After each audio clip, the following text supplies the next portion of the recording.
Alrighty, all right. Shalom, everybody online. Shalom, brothers and sisters tuning in. Hope everybody's having a Tawab Shabbat. Just FYI, Purim is on Monday and Tuesday coming up.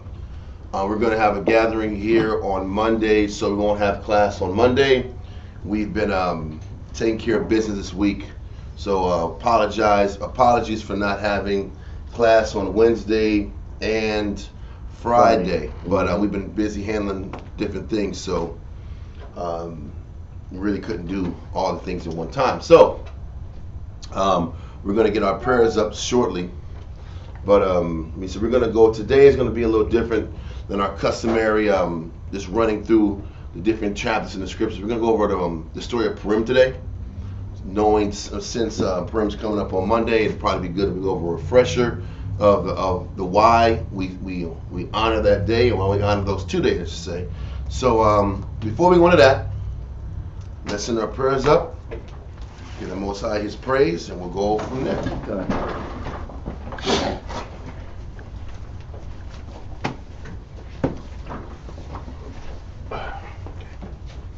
Barakatah Yahweh Hashem Yahushai. Barakatah Yahweh Hashem Yahushai. Hahawa Natan Lanawa.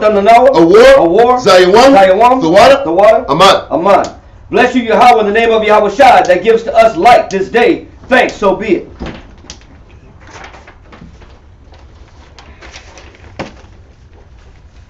Barakatah Yahweh Hashem Yahushai. Barakatah Yahweh Hashem Yahushai. Hahawa Natan Lanawa. Rayach. Nayachaka. The water. Aman. Bless you, Yahweh, in the name of Yahushai that gives to us sweet savor. Thank you, so be it. Gotta put the sweet savor on.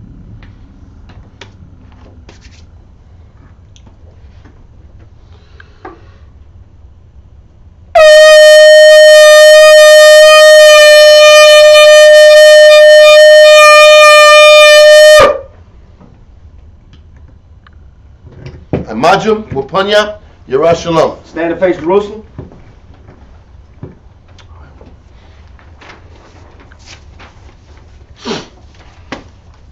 Barakatah Yahweh Hashem Yahushai. Barakatah Yahweh Hashem Yahushai. Hahawa Natan Lanawa. Hashabbat. Bashalom. The water.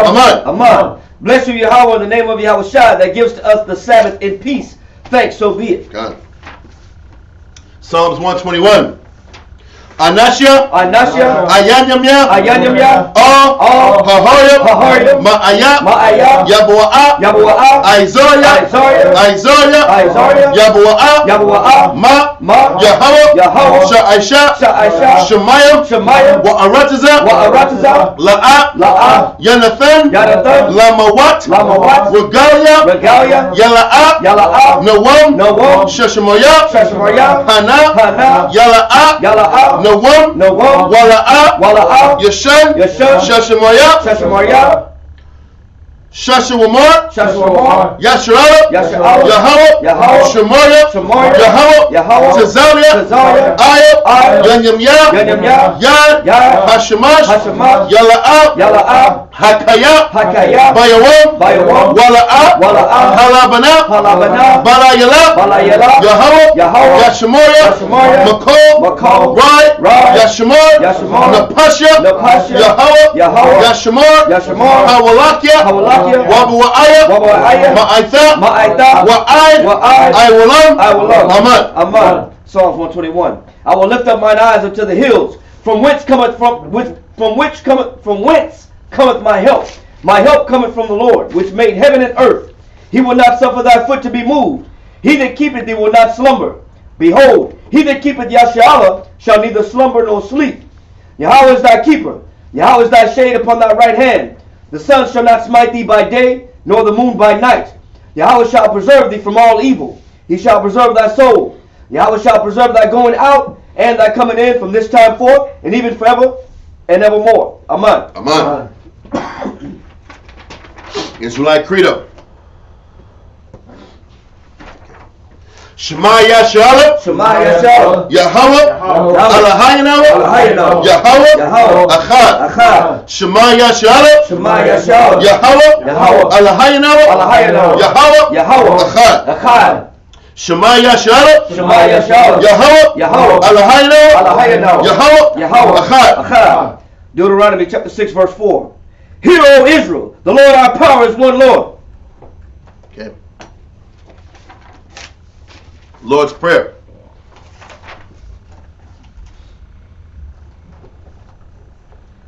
One second, John.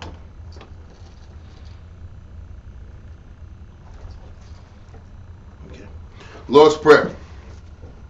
Abanawa, Abanawa, Shabbat Shemayim, Shabbat Shemayim, Kodash, Kodash, Haya, Haya, Shemka, Shemka, Yahweh, Yahweh, Malakwavka, Malakwavka, Thaba'a, Thaba'a, Ratazaka, Ratazaka, Haya, Haya, Aisha, Aisha, Ba'arataza, Ba'arataza, Kawa, Kawa, Haya, Haya, Bashemayim, Bashemayim, Nathanawa, Nathanawa, Lacham, Lacham, Ko, Yawam, Yawam, Wasalachanaw, Wasalachanaw, Chawatinaw, Chawatinaw, Kasalachanaw, Kasalachanaw, Chawatinaw, Kabwathinaw, Wala'a, Wala'a, Thabia'naw, Thabia'naw, Banasawan, Banasawan, Abo, Abo, Hawashinaw, Hawashinaw, Mayan, Mayan, Right, Right, Kaya, Kaya, Laka, Laka, Hamalakwa, Hamalakwa, Waha'ala, Waha'ala, Wahathapa'arat, Wahathapa'arat, La'ai Walamyam. La'ai Walamyam. Amen. Amen. Matthew chapter 6 verse 9. After this manner therefore pray ye, Our Father, which art in heaven, hallowed be thy name. Thy kingdom come, thy will be done in earth as it is in heaven. Give us this day our daily bread, and forgive us our debts as we forgive our debtors. And lead us not into temptation, but deliver us from evil. For thine is the kingdom and the power and the glory forever. Amen. Amen. The Ten Commandments. La'ai Yahaya, La'ai Yahaya, Laka, Laka, Alahaya, Alahaya, Achoyam, Achoyam, Ayo, Ayo, Panya. Panya. Thou shalt not have no other gods before me. Number 2. La'a, La'a, Tha'aina, Tha'aina, Laka, Laka, Pasal, Pasal, Wala'a, Wala'a, Tha'aibadam. Tha'aibadam. Thou shalt not make unto thee any graven image, nor serve them. Number 3. La'a, La'a, Thalaqwakha, Thalaqwakha, Sham, Sham, Yahweh, Yahweh, Bashawa. Bashawah. Thou shalt not take the name of the Lord thy power in vain. Number 4. Zakar, Zakar, Hayawam, Hayawam, Hashabat, Hashabat, Laqwadashwa. Laqwadashwa. Remember the Sabbath day to keep it holy. Number 5. Chabad Abaka, Kabad Abaka, Ya'amaka. Ya'amaka. Honor thy father and thy mother. Number 6. La'a Tharataza. La'ah Tharatazah. Thou shalt not kill nor murder. Number 7. La'a La'ah Thana'a. Thana'ah. Thou shalt not commit adultery. Okay. Number 8. La'a La'ah Thagana. Thaganah. Thou shalt not steal. Number 9. La'a La'ah Tha'aina. Tha'ainah. Shakwar. Shakor. Thou shalt not bear false witness against thy neighbor. Number 10. La'a La'ah Thachamad. Thachamad. Ko. Asherah. Asherah. Lara'aika. Lara'aika. Thou shalt not covet anything which is thy neighbor's.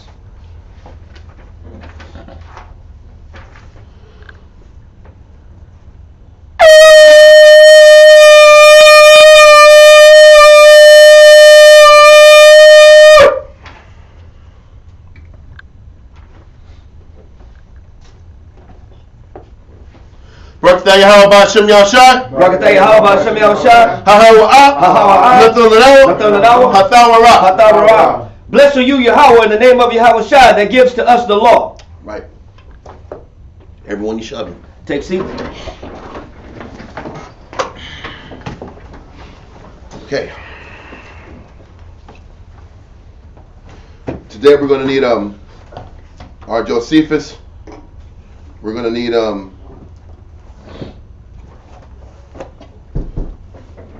Apocrypha. We're going back and forth a lot today. And matter of fact, before we jump into the book of Esther, before we jump to the book of Esther, let's jump into the book of Esther in the Apocrypha. Okay? And what we're going to do, we're going to jump in chapter 11. I should have put that here first. Chapter 11, verse 2 through 12. Let me see. Yeah, listen. I would type it. We're going to be doing so much bouncing.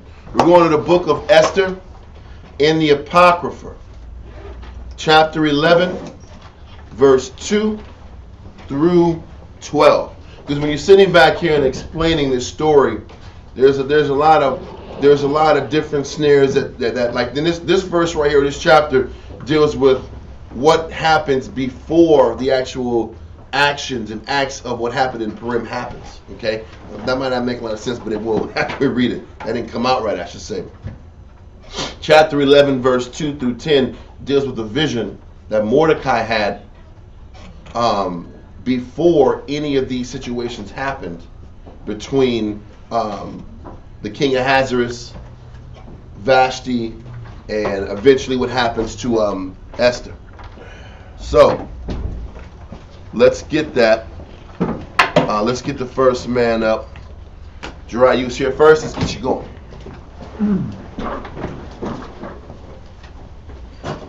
So we almost need like 3 brackets, man. That's why I was kind of like. Yeah, we got to split you in. What I got?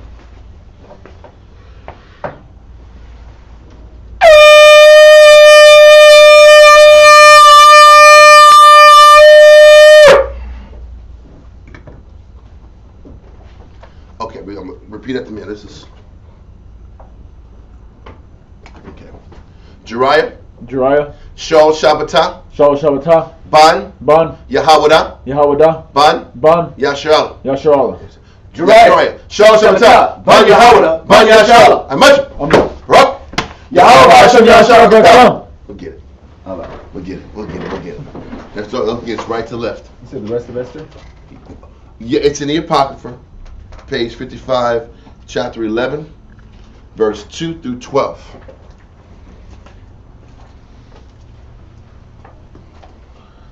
And I want you to read right above it where it says place in the Greek before. The rest of the books of Esther, chapter 11. Oh, sorry, there's 17. And 12. When you see 11 and 2, right above 11 and 2, you're going to see placed in the Greek before chapter 1 of the Hebrew, right? I want you to read that. Placed in the Greek before chapter 1 of the Hebrew. Okay, so you see how it smells, but you see, but it has some Saudi, yeah, some Saudi energy to it, doesn't it? I don't know, some Saudi frankincense. It ain't real frankincense. It ain't sweet. Huh? It's a little sandy. Yeah, it's just sandy. Damn, man. I'm sorry, y'all. Online, y'all can't smell it, but this is that's some Saudi frankincense. It don't hit the same. So this verse in this chapter actually is supposed to actually go before the story in Esther chapter 1 verse 1. Okay, so let's read that verse 2. In the second year of the reign of Artaxerxes the Great, in the first day of the month Nisan, Mardochus, the son of Jairus, the son of Semo, the son of Sisai, the tribe of Benjamin, had a dream. Listen, Mardochus is Mordecai, just spelled or written in the Greek. Okay? So Mordecai had a dream or a vision. Read on. Who was a Jew and dwelt in the city of Susa. Susa or Shushan, which was the capital city of the Persian Empire at the time. The Persian and Medes were in power. Artaxerxes or Artaxerxes was like the 3rd or 4th emperor during the time of the Persian Empire. And just a little background, during the time of the Persian Empire marked the time of Israel's Reconstruction Period. What I mean by Reconstruction Period, the kingdom before the Persian and Mede Empire was who? Who was before the Persian and Medes? Priests. Babylonians. Okay, there you go. The Babylonians. The Babylonians came in, took over the Hebrews, and we were in captivity by the Babylonians, and they took a lot of us up. a lot of the higher ranking officials, a lot of the royalty of the Jews were sent to Babylon. We were outcast, if I'm not mistaken, for 70 years. When the Persians came in, we were allowed to come back down to our homeland and begin the process of building. But in the process of building, it was a lot of things getting in the way of us reestablishing our temple and reestablishing our city and getting back to our freedoms in our city. So all these different kings were getting established while we were sitting back here and trying to establish our kingdom. So now we're at the time of Artaxerxes. He was around the 4th king of the time. So now Mordecai was still living in Shushan Palace, or not the palace, but in the city of Shushan. And obviously the Jews had their sections there. So he had a dream. Read verse 2 again. I'm trying to give a little background to what's going on during the Persian Empire. In the 2nd year of the reign of Artaxerxes the Great, in the 1st day of the month, Nisan, Mardochæus, the son of Jairus, the son of Simon, the son of Sisai, of the tribe of Benjamin, had a dream, who was a Jew, and dwelt in the city of Susa, a great man, being a servitor in the king's court. So he was a server. He served in the king's court. He was a great man, the Most High, tribe of Benjamin. Read on. He was also one of the captives, which Nebuchadnezzar, the king of Babylon, carried from Jerusalem with Jeconiah, the king of Judea. And this was his dream. So he was still one of the people, obviously in the royal elite group of the Jews that got sent up to the Babylonians when they captured us in 586 BC. And when you read the beginning of Daniel, you find out that these were elite men, educated men, especially in the laws of the Most High. Yep. And those people, what the kings of the nations would do, they would bring the elite of the different parts of the world to function and operate in the court of the king. That's what all kings did. Okay? So he has a dream, he has a vision. Read on. Behold, a noise of tumult, with thunder, and earthquakes, and uproar in the land. And behold, 2 great dragons came forth ready to fight, and their cry was great. And at their cry all nations were prepared to battle, that they might fight against the righteous people. And lo, a day of darkness and obscurity, tribulation and anguish, affliction and great uproar upon the earth. And the whole righteous nation was troubled, fearing their own evils, and were ready to perish. Then they cried unto the Most High, and upon their cry, as it were from a little fountain, was made a great flood, even much water. The light and the sun rose up, and the lowly were exalted, and devoured the glorious. Now when Mardochæus, who had seen this dream, and what the Most High had determined to do, was awake, he bare this dream in mind, and until night, by all means, was desirous to know it. So he had this dream before actually anything happened that would kind of even manifest itself to be what this was about. Okay. So Mordecai actually had this vision of what was going to happen with the Jews. Those 2 dragons obviously were who? Artaxerxes and Haman. And based off that interaction between those 2, could have been the downfall of the nation. And it's going to explain how the Most High had all these things happen, and the Most High defended Israel on the back end. But we're just going here just to explain that Mordecai actually had this vision before anything happened. Okay? So we're also trying to show you also how to sequence these chapters and topics from the Josephus, from the book of Apocrypha and the Bible together. So we're going to let that go. Okay? Now we're going to sit back here. Let me see. Yeah, we're going to let that go because we're going to go back to it and go back to the Bible. The book of Esther, chapter 1, verse 1. I need you to read it again.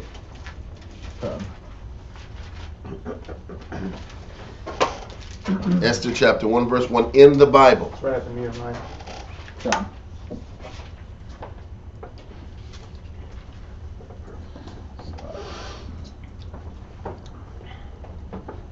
Is it? Yeah. That's what It's a small bit. yeah. Before Psalms. How about that one? Before Job.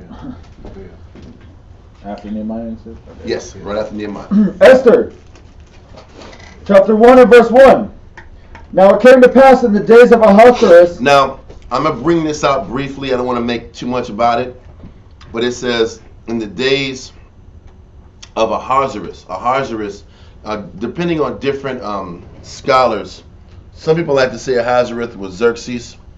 Some people like to say that Ahasuerus was Artaxerxes.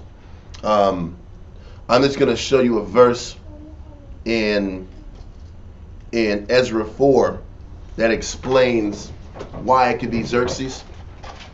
But a lot of writers and historians, and even the the Apocrypha says it's Artaxerxes. Okay, so hold this and go to Ezra chapter 4.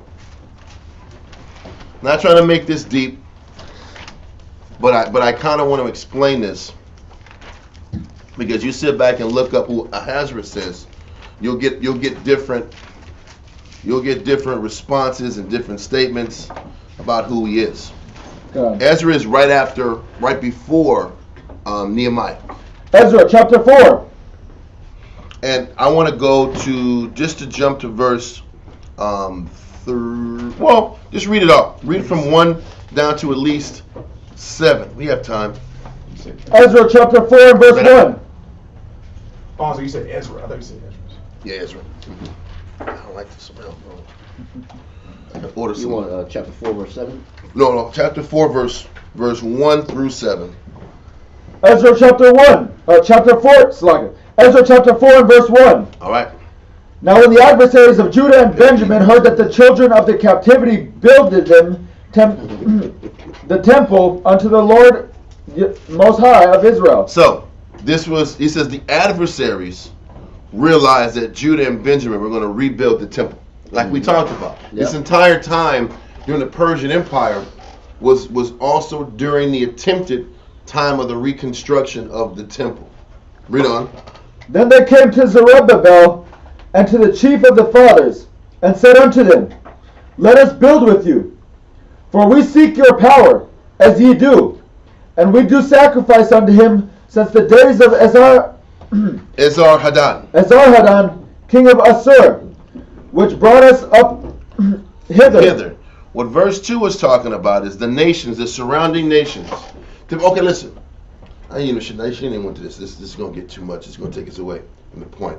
But during the time before the southern kingdom of Judah and Benjamin was put into captivity, right? The northern kingdom, which consisted of all the other tribes from Simeon down to Issachar, they were sitting back here breaking the laws, serving gods and serving Molech and all the different gods in the high places. The Most High sent Shalmaneser, which was Esarhaddon of Assyria, to take over the Jews of the northern kingdom and to send them to Assyria for captivity.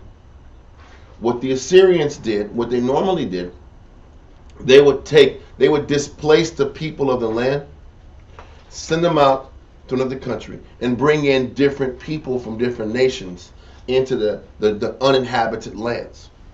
So what the Assyrians did was send other nations to live where the northern kingdom used to live. Okay?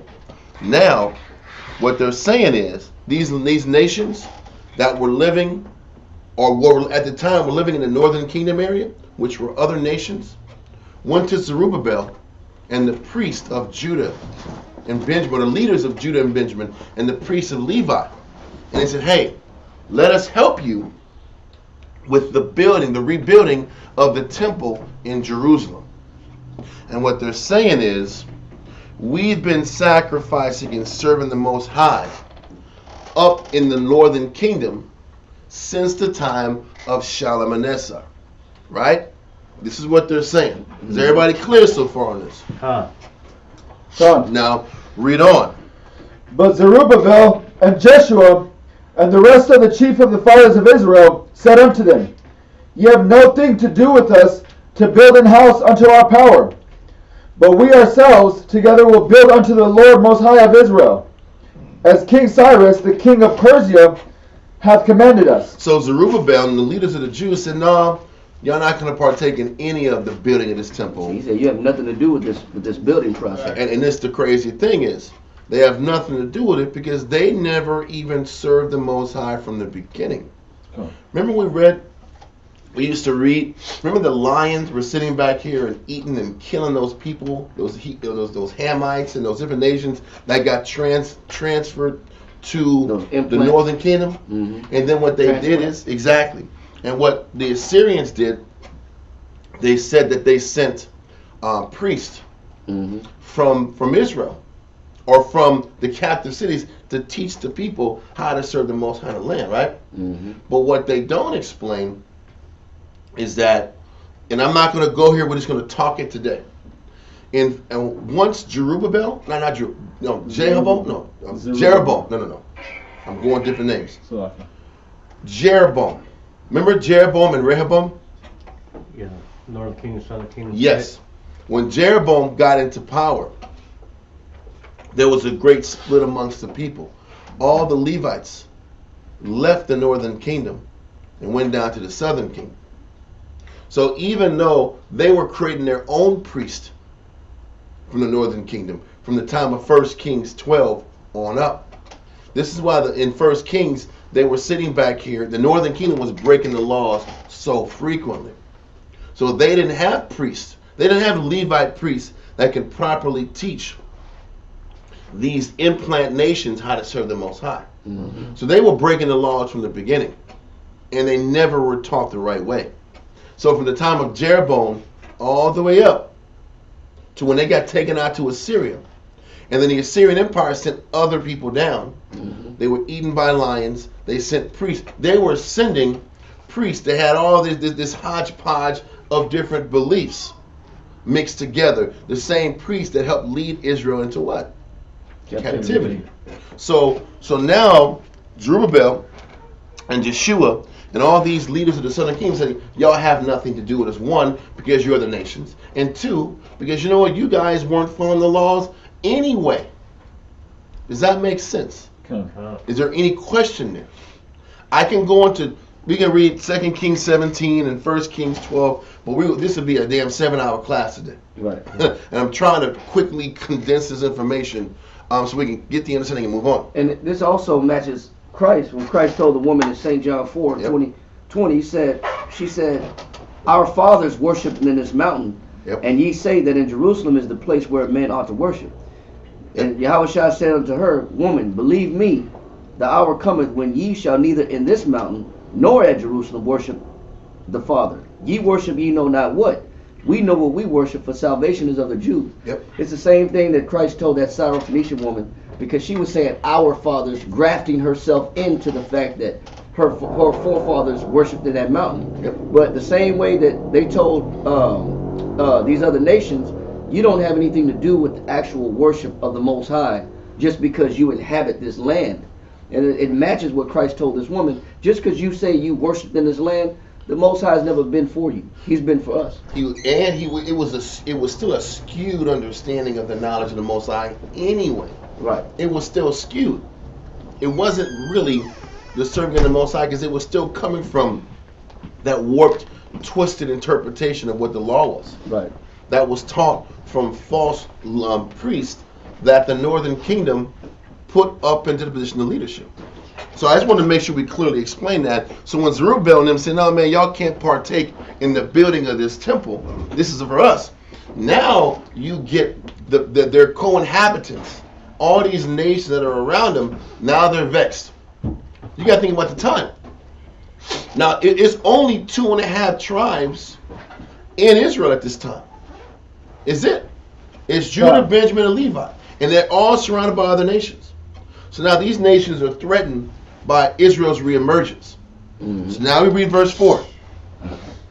Then the people of the land weakened the hands of the people of Judah and troubled them in building. So now they're sitting back here. Now they're making it difficult for the Jews to start rebuilding the temple.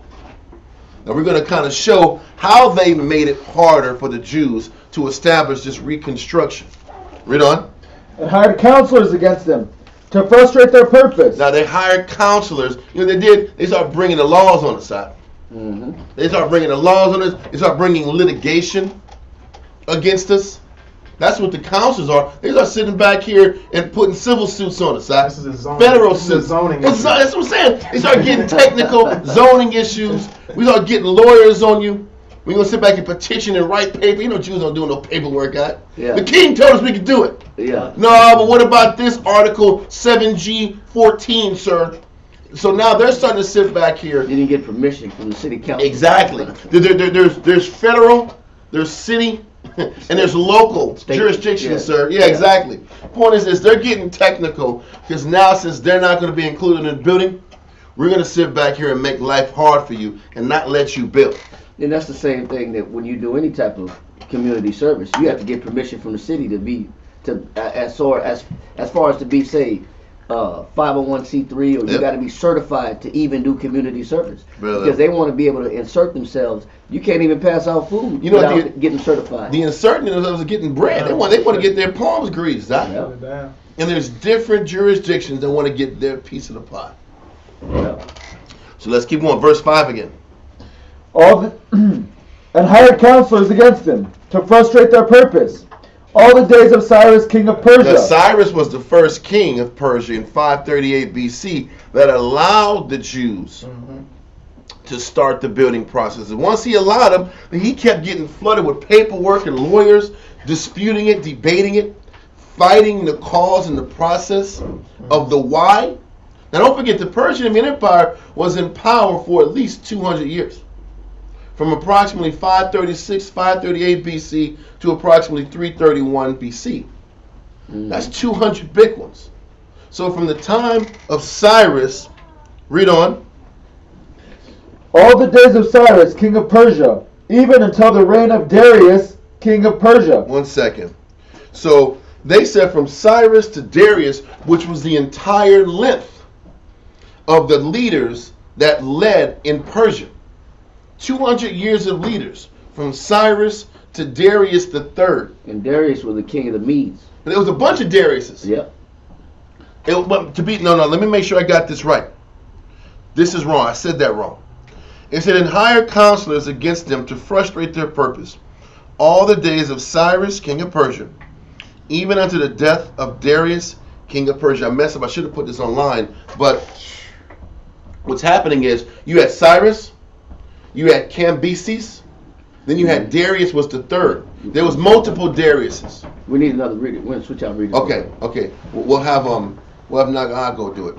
But so Cyrus, Cambyses, Darius, there were three kings that were in succession that they were sitting back here and constantly sending petitions to slow them down. You have to understand, these kings didn't really give two craps about the Jews. They were trying to conquer nations. They had an entire empire to deal with. Their empire stretched from Egypt to India. Mm-hmm. Now, when you had Xerxes, which was the third king, he was trying to take out what? No, Xerxes was the fourth king. Xerxes was trying to take out who? 300 in Greece. The Macedonians. The Macedonians. So they were trying to continue to further their empire and the whole nine. God.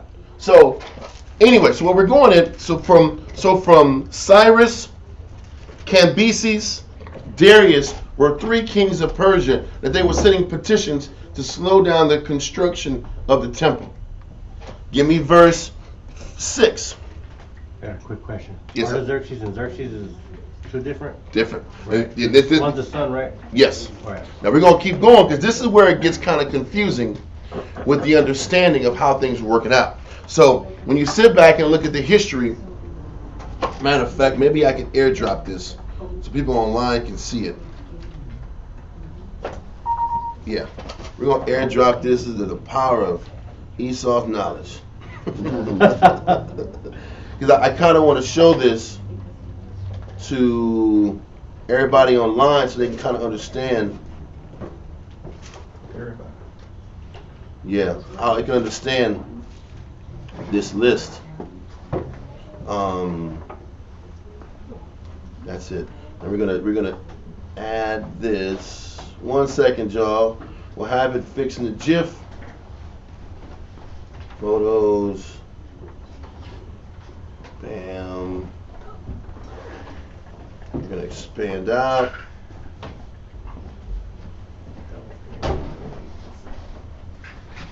So what you're seeing right here, you're seeing the different kings starting from Cyrus the Great. Then you see Cambyses. Cambyses was on an expedition taking out the Egyptians. So he didn't have no time for no damn paperwork. Cyrus was running an empire. He gave him the authorization. Darius, so from Cyrus to Darius was 3 kings, right? Now, go to verse 6. Oh, yeah. You're not hot. You're next. Yes.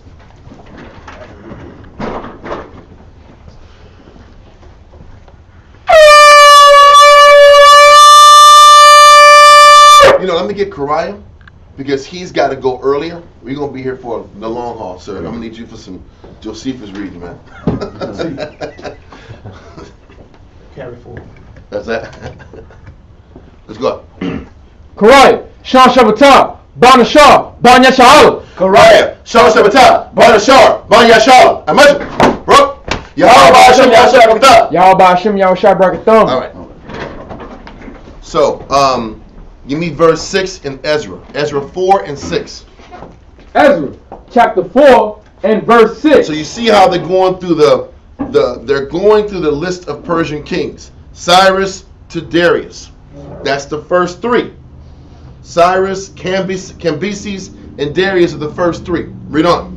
And in the reign of Ahasuerus, in the beginning of his reign, wrote they unto him an accusation against the inhabitants of Judah and Jerusalem. So now they're going to the 4th king, who they call Ahasuerus, which was Xerxes. The 4th king was Xerxes. Okay? Cyrus the Great, Cambyses, Darius, Xerxes. Read on. And in the days of Xerxes wrote... No. Read verse 7 again. And in the days of... Artaxerxes. So, and in the days of Artaxerxes. So what it's explaining is from 559, well, I'm not going to say that. 538 BC was when Cyrus was king of the nation from 559 to 530. But he didn't conquer the entire empire until 538. The empire of Israel. Until he interacted with Israel. Well, and he took over Babylon. In 538. So from 538 BC to all the way now you're in Artaxerxes territory, which was 465 to 424. They was going for at least 100 some odd years of the nations getting in the way, preventing Israel from rebuilding. So read verse 7 again. And in the days of Artaxerxes wrote Bishlam, Mithridath, Tabiel, and in the rest of their companions unto Artaxerxes, king of Persia. And the writing of the letter was written in the Syrian tongue and interpreted in the Syrian tongue. So why am I going here? Why am I going through all of this? The whole chapter explains that the nations were getting in the way of Israel rebuilding. Okay? And from the time of Cyrus all the way to Artaxerxes, there was this fight and this push to slow down the growth. Now, verse 6 explained that Ahasuerus was petitioned to stop the process of growing and helping the temple flourish. And that he was Ahasuerus was the king before Artaxerxes. So putting 2 and 2 together, you would think Ahasuerus was Xerxes. This is where you would think that would be the answer. But then in other scripts and manuscripts, you would hear that it's Artaxerxes was the head in the time of Esther. So I'm just going to kind of throw that out there. I don't want to sit back here and push anybody that it has to be Artaxerxes or Xerxes, because you're going to read Artaxerxes' name in the Apocrypha. as being the guy. But in the scriptures, Ahasuerus is Xerxes. Is anybody confused on that statement? No, that's perfect. Does it make sense to everybody? Huh. Okay, so in Ezra 4, Ahasuerus looks like Xerxes. You read in the Apocrypha and in the Josephus, it says Artaxerxes. So who's to say? I got it. So Ahasuerus would be in the Syrian tongue right here, because it mentions Syrian language. Yeah. So that would be his name in the Syrian. Or in Greek. Okay. It could be. I think it's in Greek. I think Ahasuerus is Greek, but I could be wrong with that. But they were given different. All I'm trying to do is paint a picture. Okay. I don't want to sit back here and confuse anybody, but depending on the scholar, some will say Artaxerxes, some will say Xerxes. So let's get back to Esther chapter 1. So we already know from the book of Esther in the Apocrypha that Mordecai had a vision of what was going to happen before any of this happened anyway. So it lets you know that Mordecai was a central figure in what the Most High was going to do for Israel. It wasn't just about Esther. Okay? Now, read on. Verse 1 again from the top. Go. Esther chapter 1 and verse 1. Now it came to pass in the days of Ahasuerus, this is Ahasuerus, which reigned from India even unto Ethiopia, over 127 provinces. And the only reason I'm going here because you're seeing Ahasuerus. And Ahasuerus looks like it's Xerxes, but you're going to hear Artaxerxes a lot. So I don't know what to say. Read on. That in those days, when the king Ahasuerus sat on the throne of his kingdom, which was in Shushan the palace. Just say Ahasuerus. Ahasuerus. Yep. But keep going. So he's in his kingdom in Shushan, which was the capital city of the Persians. Read on. In the 3rd year of his reign, he made a feast unto all his princes and his servants, the power of Persia and Media, the nobles and princes of the provinces being before him. So he had a feast not just for the Persians, but for their vassals or their leaders or their secondary help, which was the Medes. Because you read in Daniel 7 that the Persians had greater power and influence than the Medes. So the Medes acted as a support. That's what vassals means, a support to the Persian Median Empire. He brings all of his leaders, all of his high-level generals and ranking people for a gathering for a feast. Read on. When he shewed the riches of his glorious kingdom and the honor of his excellent majesty many days, even in 180 days. So they partied like it was 1999. 180 days of partying, 180 days of chilling and drinking and eating meats and all type of stuff out. Read on. And when these days were expired, the king made a feast unto all the people that were present in Shushan the palace. The party kept going. He had a 180-day party for the elite, the higher ranking guys. Then he had another party for the people that was in the palace. How much party you gonna have, man? It's partying forever. It's that's almost a whole year of partying, man. You gotta think about 180 days just for the elite. Now we're gonna have a party for the people in the palace. I can imagine like a year of partying. That many Mardi Gras are? That's what I'm saying. It's a whole year of getting drunk, right? The best wine. It's a 24-hour champagne diet. Right? Literally, right? You sitting out here drinking and eating all the time and chilling. Right? Anyway. You know, when you got all the nations and you got the whole world being a tributary to you, that's some of the spoils of war, man. Yep. You got the resources of all the nations around. You said 127 provinces. That means you got taxes coming in. Yep. You got tributaries paying a portion of their food, their crops, their minerals, their wealth, their resources. Everything they produce and they yield is coming to you. Okay. Yeah. You're winning. You got it all. You have it all at your disposal. Done. So now, after that first 180 days is over, now we're going to party for everybody in the palace. Read on. Both unto great and small. 7 days. Okay, 7 days. But it ain't a whole year. This is 180 plus 7 more. What's 7 more party days? Right? Yeah. So read on. In the court of the garden of the king's palace, where were white, green, and blue hangings, fastened with cords of fine linen, and purple to silver rings, and pillars of marble.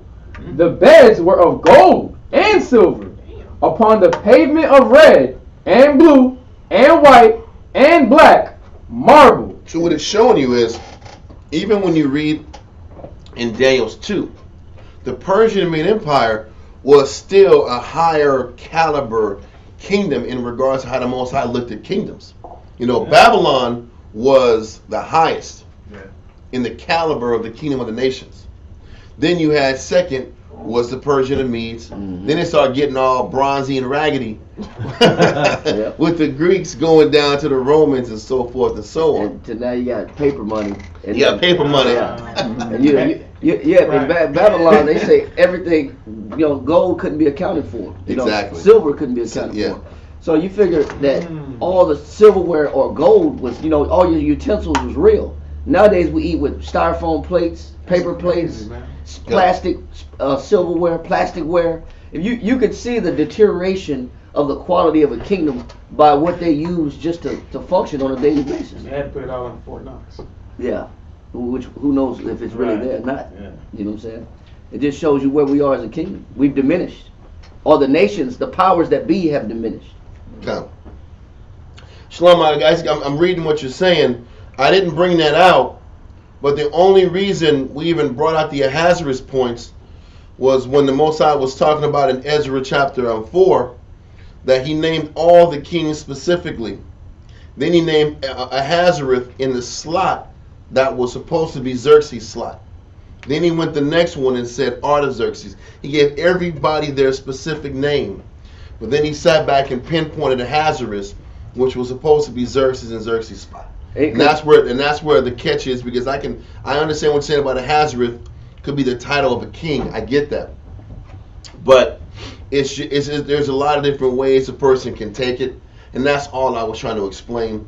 People can take it as Artaxerxes, Xerxes, or it could be Ahasuerus could be the title of a kingship. I get that. Because even in the Strong's for Ahasuerus, it says the title of the king of Persia. It says probably Xerxes. There you go. So it's more than likely, when you look at the timeline, it pinpoints Xerxes as the most probable person or king or authority figure during that time of the book of Esther. And this is why you teach it, you explain the concepts, but you don't harp too much on it, because that's when you get into like these Edomite angles. And because I've read in certain scholars say, yeah, this is why, because they say it's Xerxes, which is why this story of Esther isn't a real story. Esau will start twisting things up and making things overly technical. So what we do is just try to paint the entire picture as clearly as possible, so you can know whatever angle a person might want to take it, and we leave it at that. Yes, I. On what Shamshawan was saying, even if they had it in something in Fort Knox, they don't have enough to go around. Mm-hmm. Right. Right. I mean, they got to lock it up and keep people away from it. Soon the currency gonna be digital. You know what I'm saying? Man, it ain't even gonna be right. paper. It's just gonna be on some server. Your money's on somebody's server in some warehouse. But the real power is still in land. Right. The power is still in land and gold. But once again, the Most High is just showing that these kingdoms were of a lesser caliber, but Persian and Mede was the second greatest of the kingdoms of the nation. And you can tell how they party. You can tell about their spread, how they set up their palace, all the gold and the silver and all the fine colors. It showed the majesty of the kingdom. There was no deficit at that time. No, everything was, it was a surplus. Yeah. It was a surplus. Give me verse 7. At the people's expense, though. Yeah. Read verse 7. And they gave them drink in vessels of gold. So I'm saying everything was pouring up the right way. Listen, I would imagine wine tastes better in a gold cup Yeah. than a bronze cup. They say water tastes better than glass. Let alone some, you know what I'm saying? Some That's gold. hilarious. I don't even think we ever drank from golden chalices. I don't even know how that feels. It's so much health with that too, man. Just with all the natural elements, with the gold and the silver, you get all that fortification. Yeah, of the body. and people know Everybody healthy, man. people know that silver actually is an antibacterial agent. You know what I'm saying? Antibacterial, Colloidal silver, right? antiviral. So they know that it kills germs anyway. You know what I'm saying? So your drink is pure. Now I don't know if they was. Statistics. I don't know if they was thinking like that back then. I just think they wanted to drink because it was shiny eyed. Yeah. But you know, we drinking out of It look like this. styrofoam, bro. Oh, that's horrible. Half your lemonade dissolving in styrofoam. Oh, cup. solo cups. Yeah. It's styrofoam or solo. Red solo cup. BPA free. Yeah. Exactly. But got everything else. But let's keep going. So you got the gold, the vessels of gold. Read on. The vessels being diverse one from another, Exactly. and royal wine in abundance, It's crazy, bro. according to the state of the king. Wait, Things is that was different? lavish. Royal wine Royal has wine to has be to better. be different. Listen, man. Royal wine. I would just imagine it was aged longer. It was aged longer. It was went through a more refined purpose. It's no different than drinking Louis XIV, Louis XIII, Nah, it gotta be and sitting on. Well, it's the same. What I'm saying in regards to what drinking some damn rock gut. I don't know, cognac. MD 4040. You know what I'm saying? Or just the different levels of a cognac. You got that headache cognac. Then you got that cognac that tastes like water, and you don't feel no after effects. Shit, Adam got man. Yeah, it's the same type of concept. So anyway, the royal wine was fire. The whole estate of the kingdom was on a higher level. Read on. And the drinking was according to the law. None did compel. For so the king had appointed to all the officers of his house that they should do according to every man's pleasure. Mm-hmm. Also, Vashti, the queen made a feast for the woman in the royal house, which belonged to King Ahasuerus. Yep. On the 7th day, when the heart of the king was merry with wine, So he was drunk. He was drunk. He was smiling and laughing on the 7th day. Read on. What's that? I'm sorry. It's a question. Was this the first like women's movement right here? I can't say that. Oh, okay. I I'm just can't wondering say now. I could just say a feast for the women. Man. Well, listen, there's nothing wrong with having a feast for women. The chamberlains were there looking after them, make sure they were good. The men can do their thing. Just ask. I know. You don't want to take too deep in there. Read on. On the 7th day, when the heart of the king was merry with wine, he commanded Mehuman, Biztha, Harbana, Bigtha, and Habaktha, Zethar, and Carcass, the 7 chamberlains that served in the presence of Ahasuerus the king, Mm-hmm. to bring Vashti the queen before the king with the crown royal. Listen, the chamberlains were like the eunuchs. Mm-hmm. They looked after the wives, looked after the concubines. That was their job. Okay. So the king tells these chamberlains, go ahead and bring his wife Vashti out. I guess we can spot her in front of all the other kings and all the other people in this palace. Read on. To shew the people and the princes her beauty, for she was fair to look on. But the queen Vashti refused to come at the king's commandment by his chamberlains. Therefore was the king very wroth. Listen, you had you got the power of 131 provinces. 127 provinces from people from Egypt all the way to India. Bend at your leisure, bow the knee, and your rib ain't gonna come out of the damn room. That's disrespectful. And smile to you. This dude was hot. You know when he was drunk too. He was faded. Mm-hmm. He was like, what? So listen, he's pissed. Listen, the only person in the world that wouldn't lock in didn't lock in. That should have locked in. Exactly. You're say your supporter. Your main supporter. Nope. She's like, nah, I'm gonna fall back. But we're gonna read in the Josephus and kind of possibly bring some light to why. Well, we're going to that in a second. Read on. And his anger burned in him. Then the king said to the wise men, which knew the times, for so was the king's manner toward all that knew the law and judgment. So he was sitting back here. He went to his advisors who told him the best strategy on how to deal with this level of disrespect. Read on.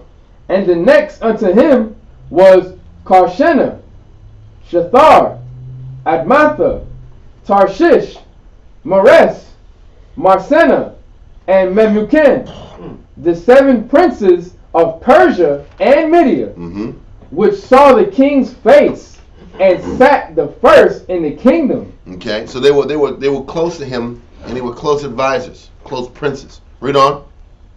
What shall we do unto the queen Vashti according to law?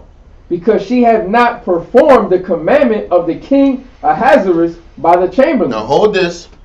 I want to jump to the Josephus.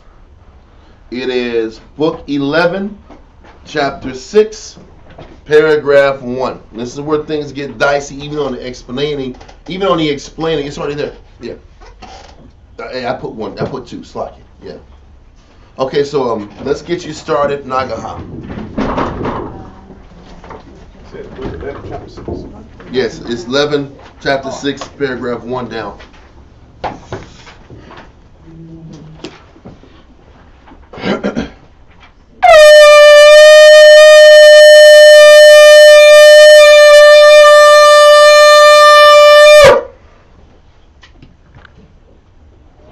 Nagaha, Shah Shabbatah, Ban Shemaiwan, Ban Yasha'ala. Nagaha, Shah Shabbatah, Ban Shemaiwan, Ban Yasha'ala. Amaju, bro. Yahweh Hashem Yahweh Brakatah. Yahweh Hashem Yahweh Brakatham.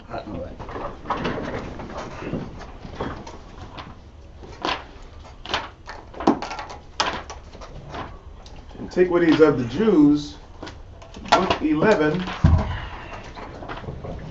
Page 298. chapter 6. You be still go to verse 1, on paragraph 1, the beginning part. Chapter 6, paragraph 1, sentence 184, page 298. You know what? Let's just jump to the part where it says, now this feast was ordered after the manner following.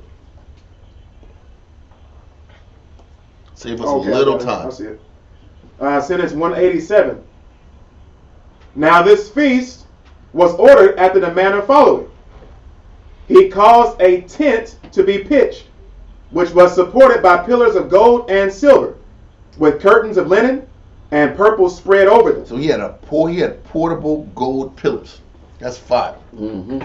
So gold and silver pillars that were portable, curtains of linen and purple spread. Read on. That it might afford room for many 10,000s to sit down. The cups with which the waiters ministered were of gold and adorned with precious stones for pleasure and for sight. And in the Bible it said it was different styled gold cups. So anyway, it was all cups with different looking, with different little flavor to it. Read on. He also gave order to the servants that they should not force them to drink by bringing them wine continually, as is the practice of the Persians, but to permit every one of the guests to enjoy himself according to his own inclination. So there was a conscience that you drink however much you want to drink. We're not going to sit back here and push drink on you, because everybody's culture was different. At this point, they were at a point where they were trying to consider the different customs of the different nations, which is why you kind of have an inclination as to why the Persians were okay with the Jews serving their power the way they were going to serve their power. They were okay with everybody keeping their custom. As long as they just bent the knee to the king, that was all that mattered. Read on. Sentence 189. Moreover, he sent messengers through the country and gave order that they should have a remission of their labors and should keep a festival many days on account of his kingdom. In like manner did Vashti, the queen, gather her guests together and made them a feast in the palace. Now the king was desirous to show her, who exceeded all other women in beauty, to those that feasted with him. And he sent some to command her to come to his feast. But she, out of regard to the laws of the Persians, which forbid the wives to be seen by strangers, did not go to the king. Now what I want you to do, I don't know if your book has those little 2 crosses next to it. Subcontext B. Yeah, go to the subcontext B to explain what was said. This is a possibility. This is a theory. I'm not going to say this is gospel because we're reading in the Josephus, but this is an idea of why Vashti didn't want to be seen by strangers. We're going to find out what does it mean for her to be seen by strangers. Read that. We're in the subcontext at the bottom of the Josephus, letter B. If the Chaldee paraphrased be in the right. So if the Chaldee writer or scribe of their account was right, which is the Babylonian interpretation of it, read on. That Artaxerxes intended to show Vashti to his guests naked, it is no wonder at all that she would not submit to such an indignity. But still, if it were not so gross as that, yet it might, in the king's cup, be done in a way so indecent as the Persian laws would not then bear no more than the common laws of modesty. So, what it's being implied is that the king wanted to sit back here and parade his woman in an indecent manner in front of all the strangers. And that was why she didn't want to come out. Now, would that make more sense than her just not wanting to lock into her husband? It makes a little more sense that her just didn't want to go smile and wave at her husband. But who knows? You know what I mean? But he was drunk. He was feeling it. He had a lot of liquor in him. Alcohol, not. He had a lot of alcohol in him. So you never know what the hell his mindset was and what he was trying to do by bringing his woman out in front of the court. But it makes a little sense if she was being requested to come out there and strip. Because she was bad. Because she was bad. He wanted everybody to see how bad she was. I guess that's what he wanted. I guess that's what he wanted in his head. Yeah. So but she again out of regard back in the Josephus part. Come. But she, line 191. Mm-hmm. But she, out of regard to the laws of the Persians, which forbid the wives to be seen by strangers, did not go to the king. And though he oftentimes sent the eunuchs to her, In the eunuchs. Yeah. Read on. she did nevertheless stay away and refused to come, till the king was so much irritated that he break up the The entertainment. party's up. Cut the music off. Listen up. What do you call it? Damn. Listen. Cut the bar. The bar's closed. The bar's closed. The music's closed. Yeah. Get out. Because now his pride's touched. His pride's touched. He looks bad. So that's why he's sitting back here and Esther trying to sit back and legally find out what to do about this situation. Because he didn't want to look bad. He's already looking bad. So he's trying to find out what to do next to make an example of her for what she didn't do. But there's always two sides to a story. So this makes a little more sense than her just didn't want to not lock in to her husband. That don't make a lot of sense. You know what I mean?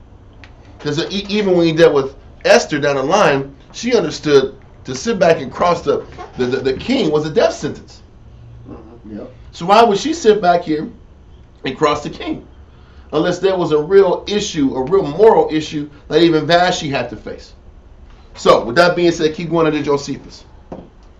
That he break up the entertainment and rose up and called for those 7 who had the interpretation of the laws committed to them, and accused his wife, and said that he had been affronted by her, because that when she was frequently called by him to his feast, she did not obey him once. He therefore gave order that they should inform him what could be done by the law against her. So one of them, whose name was Memucan, said that this affront was offered not to him alone, but to all the Persians, who were in danger of leading their lives very ill with their wives. So, like, if we don't sit back here and deal with this disrespect, Vashti is going to give all these women confidence to not respect their husbands, not to follow their husbands' wishes. So Memucan is like saying this is a national matter. They're trying to go and find some law and some grounds to justify dealing with this woman harshly. So the only answer he's coming up with is this is a national situation, and her disrespect becomes a national matter because you know what? if she can sit back and disrespect her husband, then and she's the king's wife, then every woman can sit back here and be out of order, and it's accepted. Mamuka was smart. But keep going. But to all the Persians who were in danger of leading their wives very ill with their wives, if they must be thus despised by them. Line 194. For that none of their wives would have any reverence for their husbands, if they had such an example of arrogance in the queen towards thee, who rulest over all. Accordingly, he exhorted him to punish her, who had been guilty of so great of an affront to him, after a severe manner. So Mamuka is like, she needs to get dealt with severely. He's trying to throw the book at her. Yeah. She was going to throw under the jail. Yeah.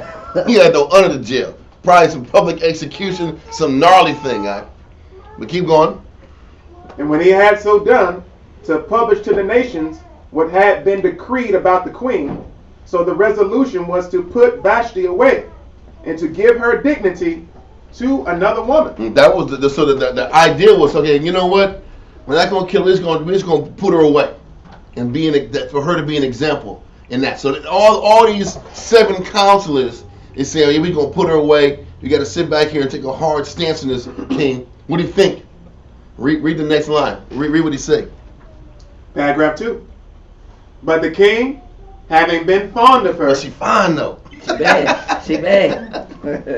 He like, she fine. I don't want to get rid of it like that. Can't we just like check it some other way out? Yeah. It's got to be that way. Now let's take it light on her. You know what I'm saying? Can we just get a stern talking to? A harsh correction verbally? Can I scold her? I gotta let her go for real forever? You know? Nobody want to hear that gospel. And then all the 7 advisors said, let it go. Like, that's harsh. Y'all just asking too much, my guy. You went from trying to show out, and now you're being told put it away. he like, I wasn't trying to keep it that real. Like, I made a mistake. Maybe I was too harsh on my judgment on how she should be dealt with. But keep going. He's fond of her a lot. It's funny. Okay. But the king, having been fond of her, he did not well bear a separation, and yet by the law he could not admit of a reconciliation. So he was under trouble. Hell yeah. Read on. As not having it in his power to do what he desired to do. He wanted to keep her. But listen, he brought the laws in. He made it a public spectacle now. Huh? Mm-hmm. He made it a public spectacle. It was all of the people in his city saw it. You the one that lost it. You got angry. You sat back here and made this big like hullabaloo about it. Right. You kicked everybody out, cut the music, stopped the partying. Right. Then you brought your advisors to get answers. Then you're like, damn, that's the answer it gotta be. Yep. And everybody's watching what you gonna do. What you gonna do now? Read Proverbs Chapter 20, verse 1 real quick. How many out there? Get that one? Oh, you got it? Oh, yeah, that's how many out to get it. You got it. Proverbs 21. Mm-hmm.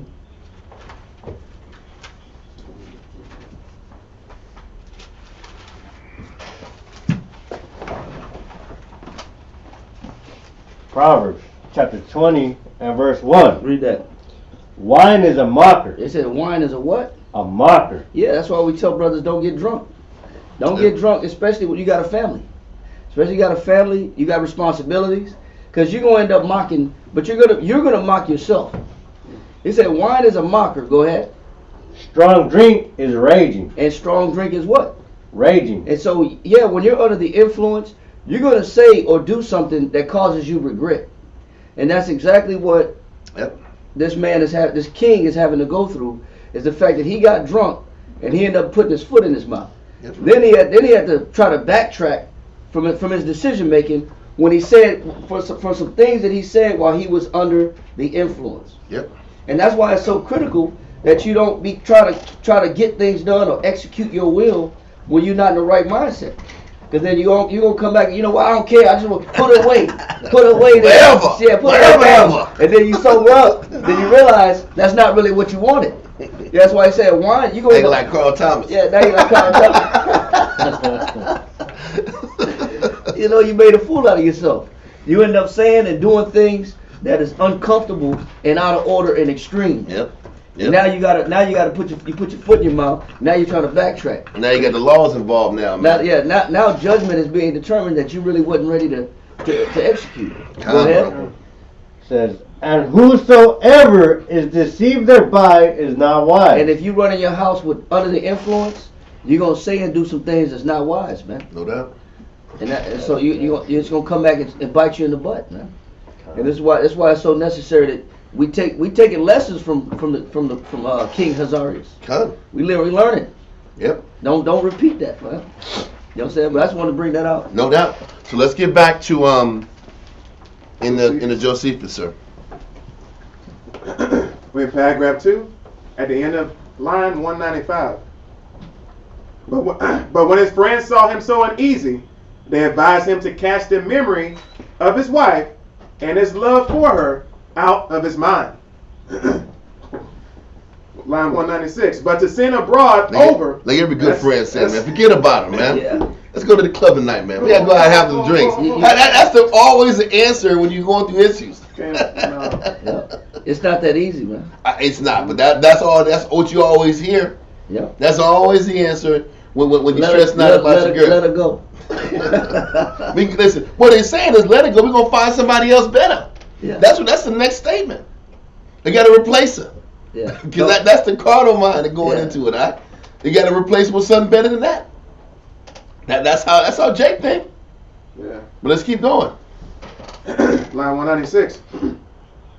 But to send abroad over all the habitable earth, and to search out for comely virgins. America's next top model. We got to find the next baddest in the whole world in 127 provinces. This is a real mission. That's what I'm saying. It's a real mission, huh?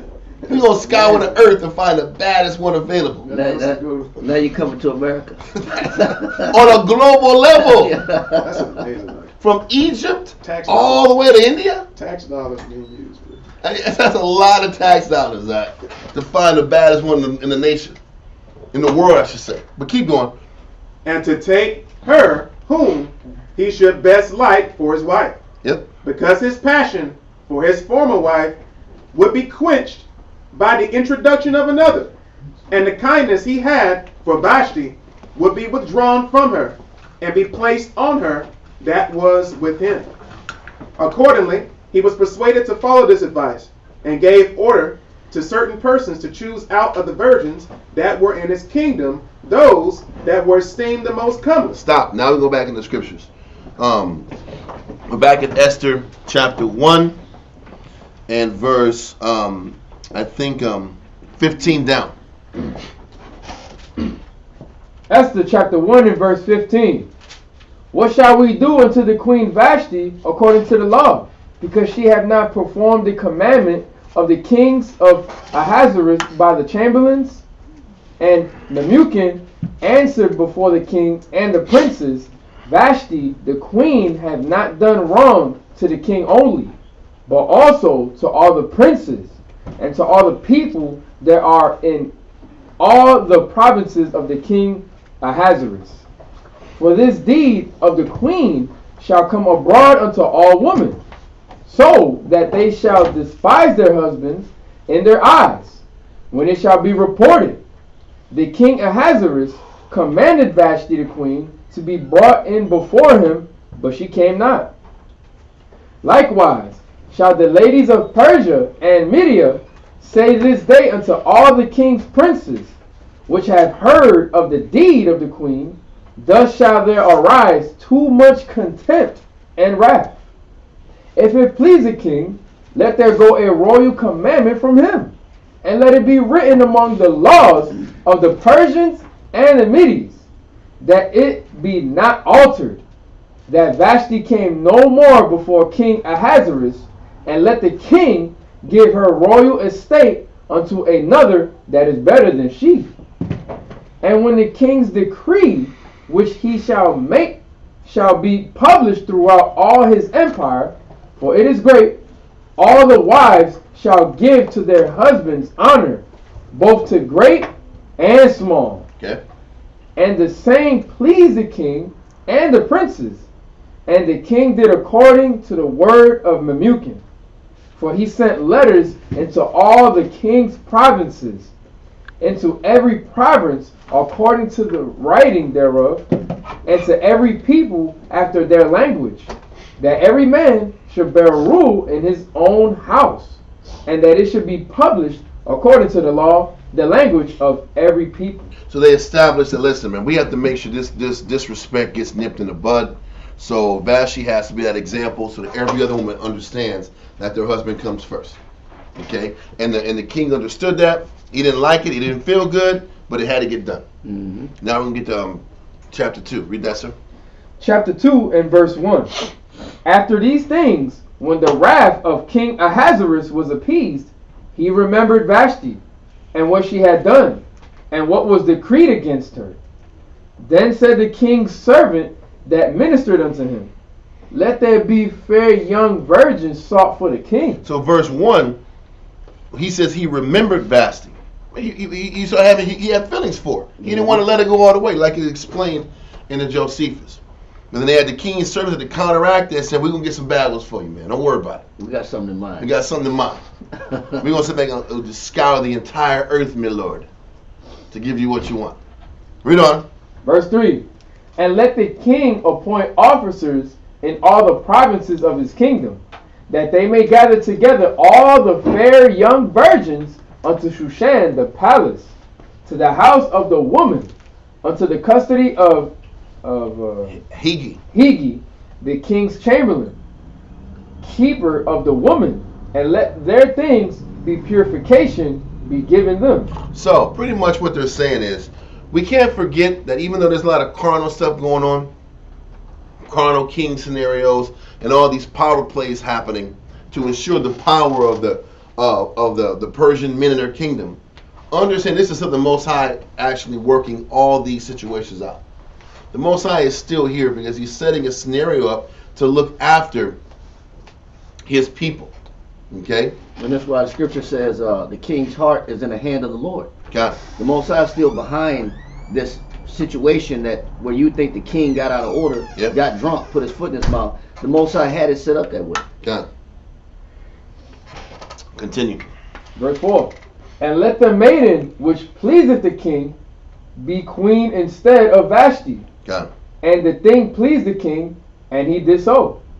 Now in Shushan, the palace, there was a certain Jew, whose name was Mordecai, the son of Jair, the son of Shimei, the son of Kish, and a Benjamin. Now we're just reading about Mordecai in chapter 2. But Mordecai had a vision of what was going to happen before any of this even happened. Okay? Read on.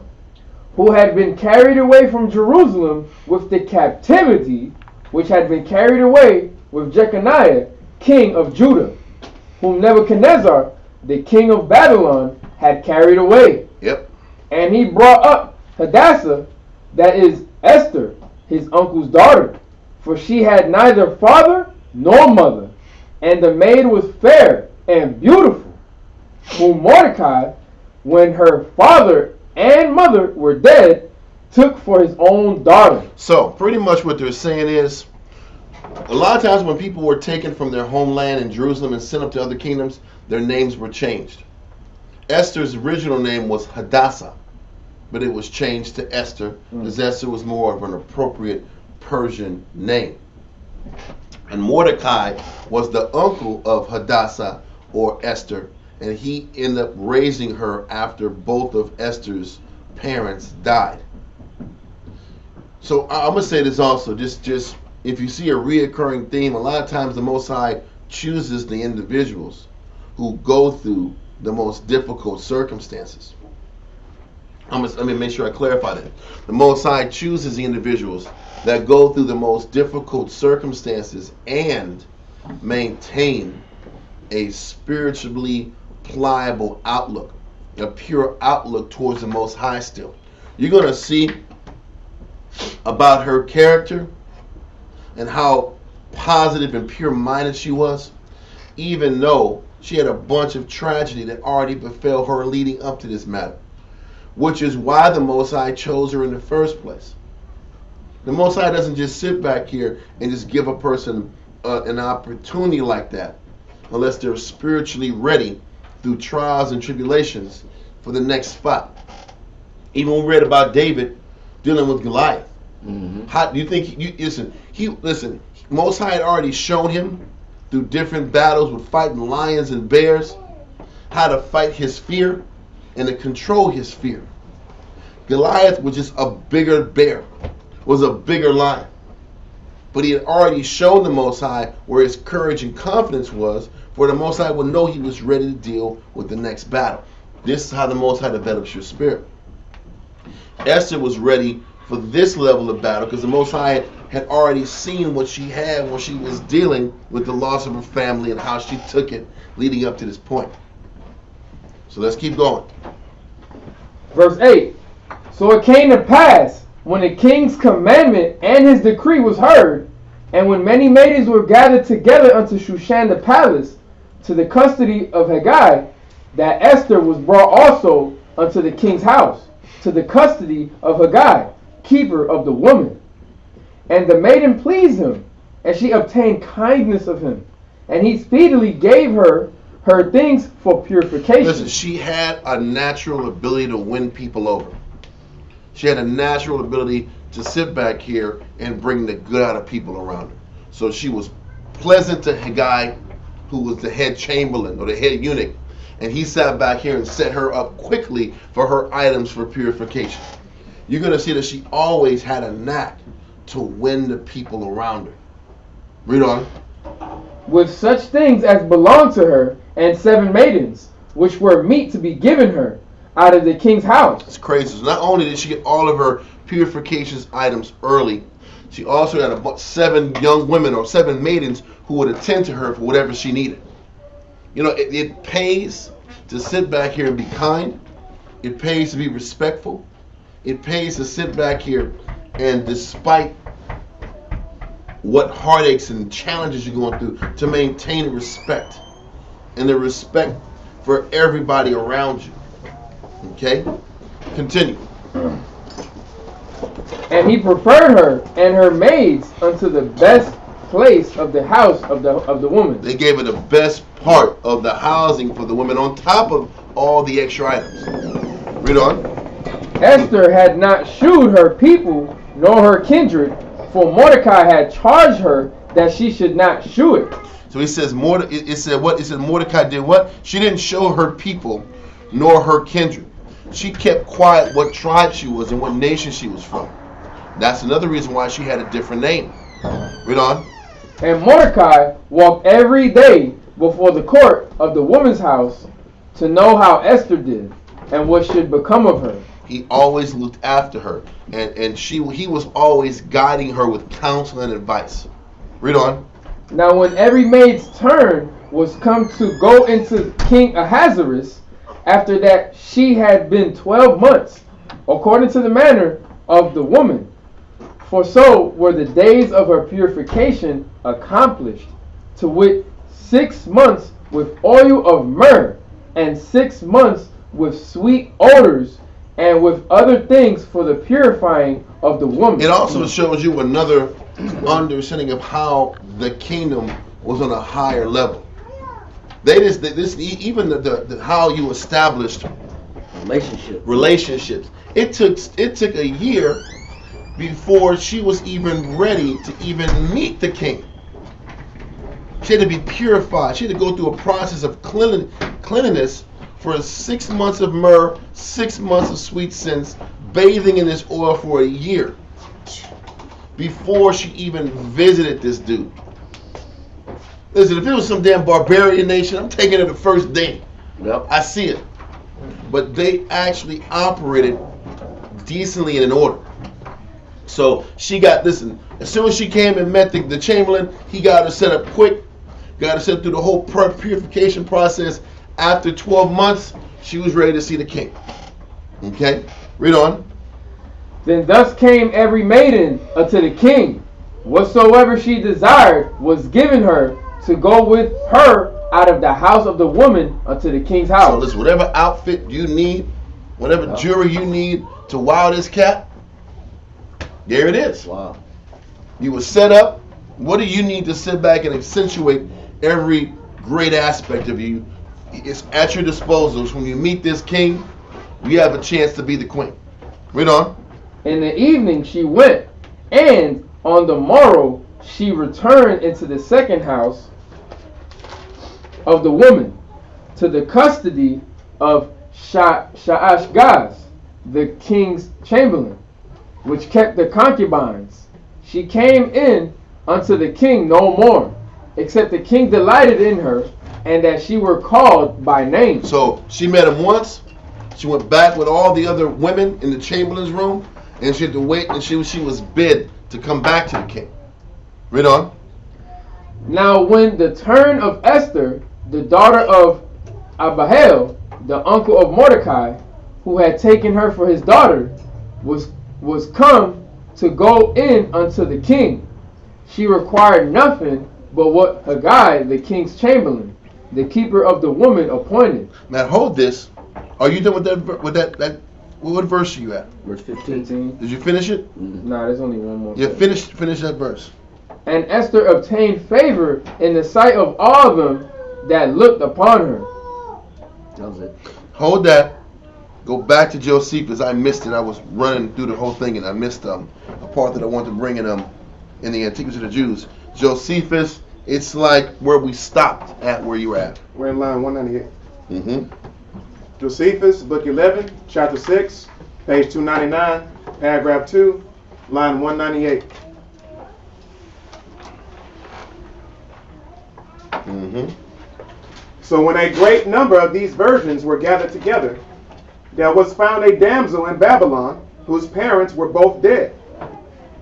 And she was brought up with her uncle Mordecai, for that was her uncle's name. This uncle was of the tribe of Benjamin, and was one of the principal persons among the Jews. Now it proves that this damsel, whose name was Esther, was the most beautiful of all the rest, and that the grace of her countenance drew the eyes of the spectators principally upon her. It says the grace of her countenance. What does that mean? Does anybody know what the grace of her countenance means? She carried herself? Was it how she carried herself? It was her personality. She was always upbeat and positive. It was listen. She was obviously the most beautiful of all the women there, but it wasn't just beauty and attitude. Beauty and I can't even have a 5-minute conversation with this person.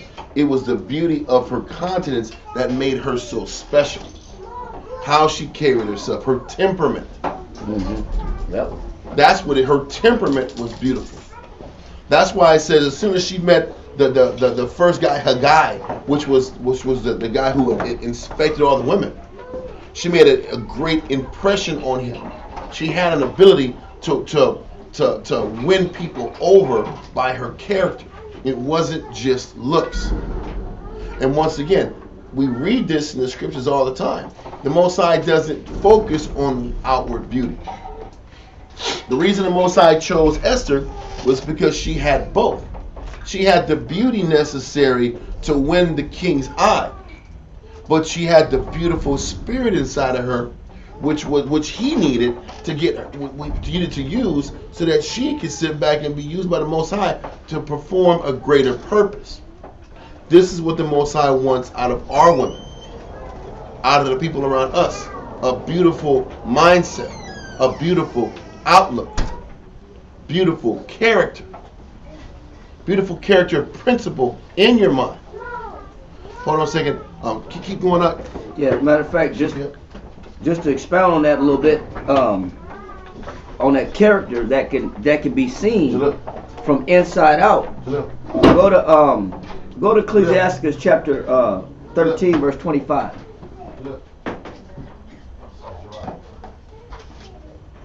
In the Apocrypha. Come. Ecclesiastes chapter 13 and verse 25. Read that. Come. The heart of a man changes his countenance. It says what's inside a person can be seen where? In his countenance. In his countenance. So what you can see the person's beauty Or you could see a person's lack of beauty. You could see a person's modesty, self-restraint, self-control, attitude. What's another word that War used? Her character, her temperament. All these things can be seen. The beauty that's inside of a person shows on their face. For example, go to Ecclesiastes chapter 25 verse 17 real quick. Hold where you are in verse 25 and chapter 13. Read that. Ecclesiastes chapter 25 verse 17. The wickedness of a woman changes her face. What? So if a woman's wicked on the inside, no matter how pretty she is on the outside, it's gonna do what? It's gonna change. It's gonna change the beauty that's on the outside. So what's on the inside can be seen on the outside. It says the wickedness of a woman does what? The wickedness of a woman changes her face. So even though all those other virgins that came in front of the king, something was special about Esther that stood out, that was more fair or more prominent in her countenance than all the other women. It was her mind. He could see that on her countenance she had a beautiful mindset. Read on. It says, where we got it? You're in verse 17. The wickedness of a woman changes her face and darkeneth her countenance. And so if a woman doesn't have a positive outlook on life, she could be a top 10 supermodel. She could be a 10 in the classification of a dime piece, so to speak. But if she doesn't have the right mindset, no matter how she looks on the outside, it does what to her on the inside. I mean, she doesn't have a good insight or mind frame on the outside. It does what? It darkeneth her countenance. So it takes away her beauty. It takes away from her beauty if she doesn't have a right positive mind. See, a woman that's a so-called 8 or 7 with a beautiful mind and a beautiful countenance is more appreciated than a woman that may be a 10 but she got a nasty attitude, or she's inconsiderate, or she's immodest, she's not modest, or she doesn't use self-restraint, or she's ill-behaved. All these things are attributes of a person's character. So it's not just physical beauty that should be symbolic of what beauty is. It shouldn't be the standard. The standard of real beauty, especially from what the Most High looks at, is what goes on inside of a person. So let that go and finish what you had. Who had that in Ecclesiastes, that other verse we had? Actually, you had it. Yeah. Yeah. It says Ecclesiastes chapter 13 verse 25. The heart of a man changes his countenance. Go ahead. Whether it be for good or evil. It says whether it be for what? Good or evil. So you could always kind of see what's going on inside of a person by their countenance. What did Esther have about her that stood out? It was a good mind frame. Not only was she attractive, but it was the grace that she had, her modesty, her character that shined from the inside out. It was her positivity, her uplifted attitude, a positive outlook. She wasn't looking at, why do I gotta be here? Why you choose me? It's a waste of my time. Or, you know what I'm saying? Or somebody that's prideful or haughty or high-minded or opinionated. You know what I'm saying? These things, this woman was humble, she was good looking, but also she carried qualities that stood out above the other women. And that can be seen that has to be seen from within. So read that one more time. Ecclesiastes chapter 13 verse 25. The heart of a man changeth his countenance. Go ahead. Whether it be for good or evil, and a merry heart maketh a cheerful countenance. And a merry heart does what? Maketh a cheerful countenance. And that's how you know she stood out, is she had something that the other women didn't have, because she had a merry heart. She was always positive. She didn't look at the negative of everything. She didn't look at her condition being a captive as a chamberlain or a chambermaiden. She didn't look at her situation as saying, why do I have to be here? This is a waste of my time. Or I'm just here as I feel like I'm a piece of meat. Right. I'm just here for your pleasure. Because sometimes women feel like that. I'm just here to be at your disposal. I'm supposed to be your trophy wife, so to speak. I'm just a piece of meat. Because that's how you treat me. No, she didn't look at that situation and have an opinion about it. She still was delighted to even be there. She was humble, she was meek, she was attractive. But what made her attractive was what was going on inside of her mind. The cheerfulness about her, her attitude. These things were qualities that made her stand out and be selected. This is what made her chosen above the other women. And those qualities are the qualities that, well, at least in the Bible, it doesn't say that Vashti had, and these are the qualities that the king needed for him to forgive Vashti. Right. He needed to see those qualities to put out the fact that, you know what, although I had one of the baddest women in the whole world, she would still not follow my counsel. She didn't share my mind frame. She wasn't pleased to execute my judgment. You know what I'm saying? He needed to see somebody that was happy to be in his presence and appreciated being in his presence. Sometimes that does win a man over. But there's inner qualities that are beautiful as well. That's all I want to bring out. There's inner qualities that women should focus on that go beyond just the outside physical beauty. Especially having a positive attitude, having a positive outlook. You know, you ever take a go out on a date and the ice is not cold enough, the food is not hot enough, the server's not, the waiter's not moving fast enough, the building is too cold, the silverware is not clean enough. There's always something wrong. Versus saying, damn, it's a mood killer. It's a mood killer because nothing's ever good enough. It's like no matter what. Okay, waiter, can you bring out the meat is not hot. The drinks ain't cold enough. It's watered down. The sweet tea ain't sweet enough. Yeah. There's always a problem. That it's hard to really enjoy the situation. It's really hard to enjoy the mood. You know, I'm so worried about the ambiance of the place not being up to my satisfaction that I'm destroying the interaction and the mood that's present between me and the person that I'm at the table with. The lights are too bright. Yeah. You know what I'm saying? I'm laughing at this because there's situations I've been in where I'm expected to have a good time and the music is, you know what I'm saying, it's not enjoyable. The ambiance is not up to my satisfaction. It ruins the whole moment. It ruins the mood, the interaction. And that's what you want somebody to appreciate and enjoy where you are. Because it's not about, when you look at it, it's not even about the restaurant. It's not even about the situation. It's really about us having time to learn each other. Company. It's the company that I'm keeping with you. You know what I'm saying? That's what matters. That's what I care about. So I'm just using that as an example to say how somebody focused on the wrong things can kill the moment, can kill the fun. Okay. You know what I'm saying? She was wise in the fact that she took this opportunity not to show her own opinion about or feelings about where she was, and still carried a positive attitude, and that stands out. So let that go and go back to where War was at in page 299. Yeah, Josephus. It was in Josephus, yes. Page 299, paragraph 2, line 199.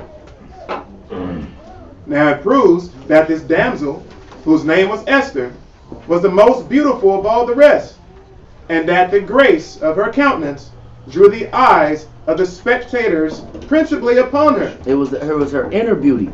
Go ahead.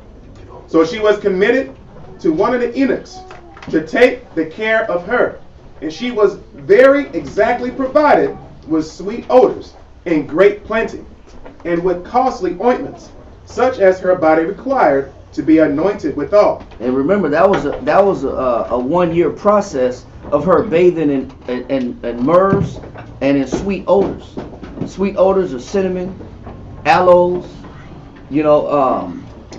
spikenard, myrrh, frankincense. These are sweet odors. So, there was a time where a woman prepared herself to be engaged into a relationship. Mm-hmm. Same thing that we ask that men do before you just jump into a relationship. Get time to know the person. Yeah. You know what I'm saying? Let her detach herself from her previous situations and scenarios where she came from, so she's not bringing any luggage or bad stigma into the new relationship. Okay. You know what I'm saying? Read on. And this was used for 6 months by the virgins, who were in number 400. And when the eunuch thought that the virgins had been sufficiently purified in the aforementioned time, and were now fit to go to the king's bed, he sent one to be with the king every day. Man. So when he had a company with him, he sent her back to the eunuch. And when Esther had come to him, he was pleased with her, and fell in love with the damsel, and married her, and made her his lawful wife. And Where are we at? I'm sorry. We're in Josephus, Line line 202. Did we get past paragraph 3 yet, or are we still in 2? No, we haven't hit paragraph 3 Okay, yet. so we made him his lawful wife. Okay, got it. and kept a wedding feast for her on the 12th month of the 7th year of his reign, which was called Adar. He also sent Angari, as they are called, or messengers unto every nation, and gave orders that they should keep a feast for his marriage, while he himself treated the Persians and the Medes, and the principal men in the nations for a whole month, on account of this his marriage. Accordingly, Esther came to his royal palace, and he set a diadem on her head. And thus was Esther married, without making known to the king what nation she was derived from. Because that's what Mordecai told her not to do. Read on.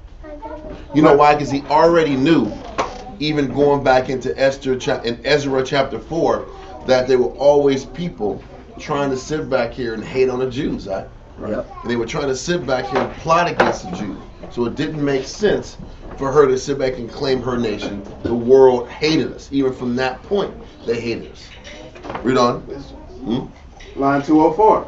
Her uncle also removed from Babylon to Shushan, and dwelt there, being every day about the palace, and inquiring of how the damsel did, for he loved her as though she had been his own daughter. So obviously, he was stationed in Babylon and left Babylon to go to Shushan in India to sit back and keep a closer eye on where she was being transported. Okay? Read on. Paragraph 3. That's all I want. Let's go back in the scriptures.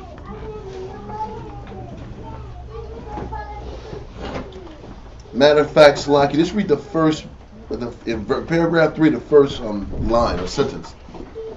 Paragraph 3, line 205.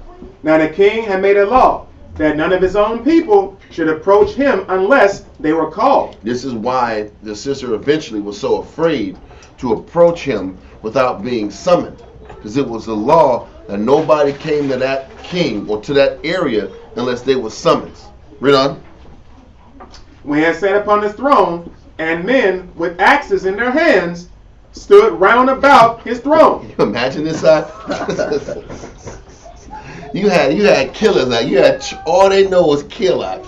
And they would have axes next to this guy's throne. So if you came out of step, if you came unannounced, you was getting hacked at. That was the decree. And this is why Esther was so afraid to go petition to the king when he was asked later on. It was this killer's act with axes act. Anyway, read on that. Like the Imperial Guards act. Read on. With axes in their hands stood round about his throne in order to punish such as approached to him without being called. It's crazy, yeah. However, the king sat with a golden scepter in his hand, which he held out when he had a mind to save any one of those that approached to him without being called.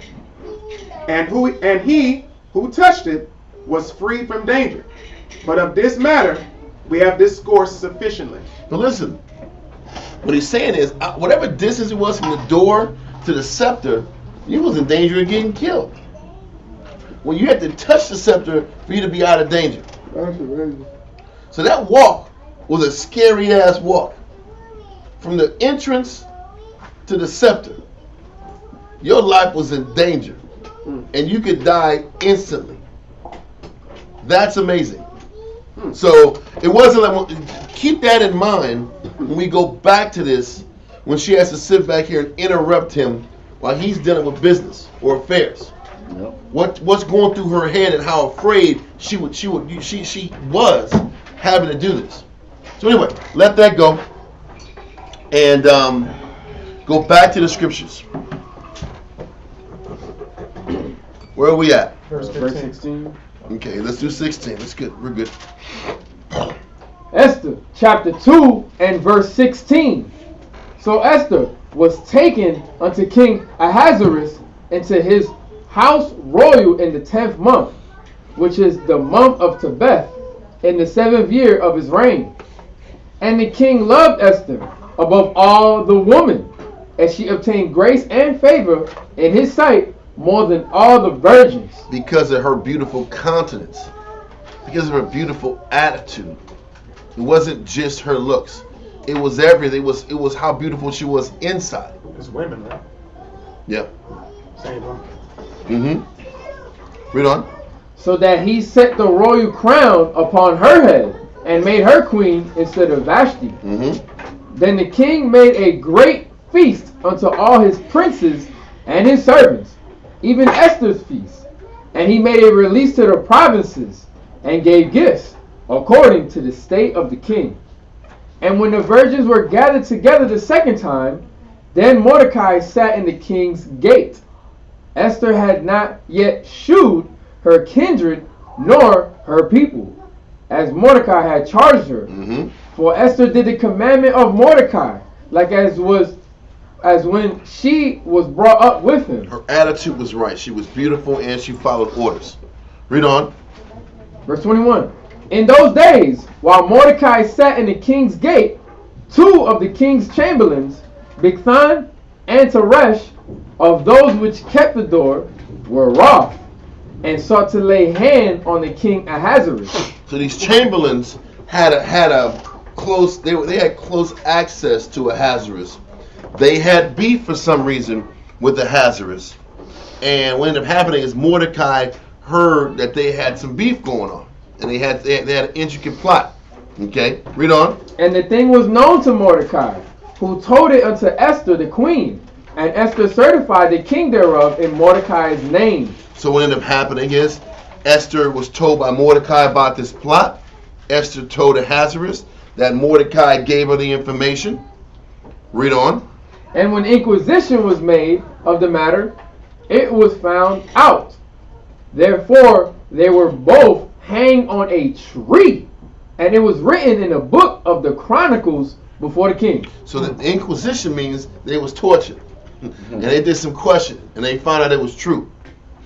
Hold that and go to the book of Esther in the Apocrypha, chapter 12, verse 1 through 6, to add a little more meat to the story. Esther chapter 12, verse 1 through 6. Read that. Esther chapter 12 and verse 1 in the Apocrypha. And Mordecai took his rest in the court with Gabbatha and Thera. Those were, whether it's Gabbatha and Thera, that was like Greek writings or explanations for Bigthan and Teresh. Same two guys, just their names spelled differently. Read on. The two eunuchs of the king. Eunuchs, chamberlains, same thing. Read on. The keepers of the palace. And he heard their devices. Mordecai heard these two eunuchs' plans to sit back here and kill the king. Read on. And searched out their purposes, and learned that they were about to lay hands upon Artaxerxes. And this is why I explained earlier that in the Apocrypha, Ahasuerus is explained as Artaxerxes. Josephus is explained as Artaxerxes, but scripturally in Ezra it explains it as Xerxes. That's where the little questions are. Read on. And so he certified the king of them. Mm-hmm. Then the king examined the two eunuchs, and after that they had confessed it, they were strangled. Mm-hmm. And the king made a record of these things, and Mordecai also wrote thereof.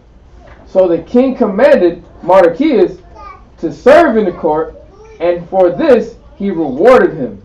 Howbeit, Aman, the son of Amathus, the Agagite, who was in great honor with the king, sought to molest Mordecai and his people because of the two eunuchs of the king. Now listen, from verse 4 to verse 6, goes into what happens later. Because when these two eunuchs in chapter 2 were discovered, and Esther sat back here and dropped the information that Mordecai delivered to her, Mordecai wasn't honored at that particular point yet.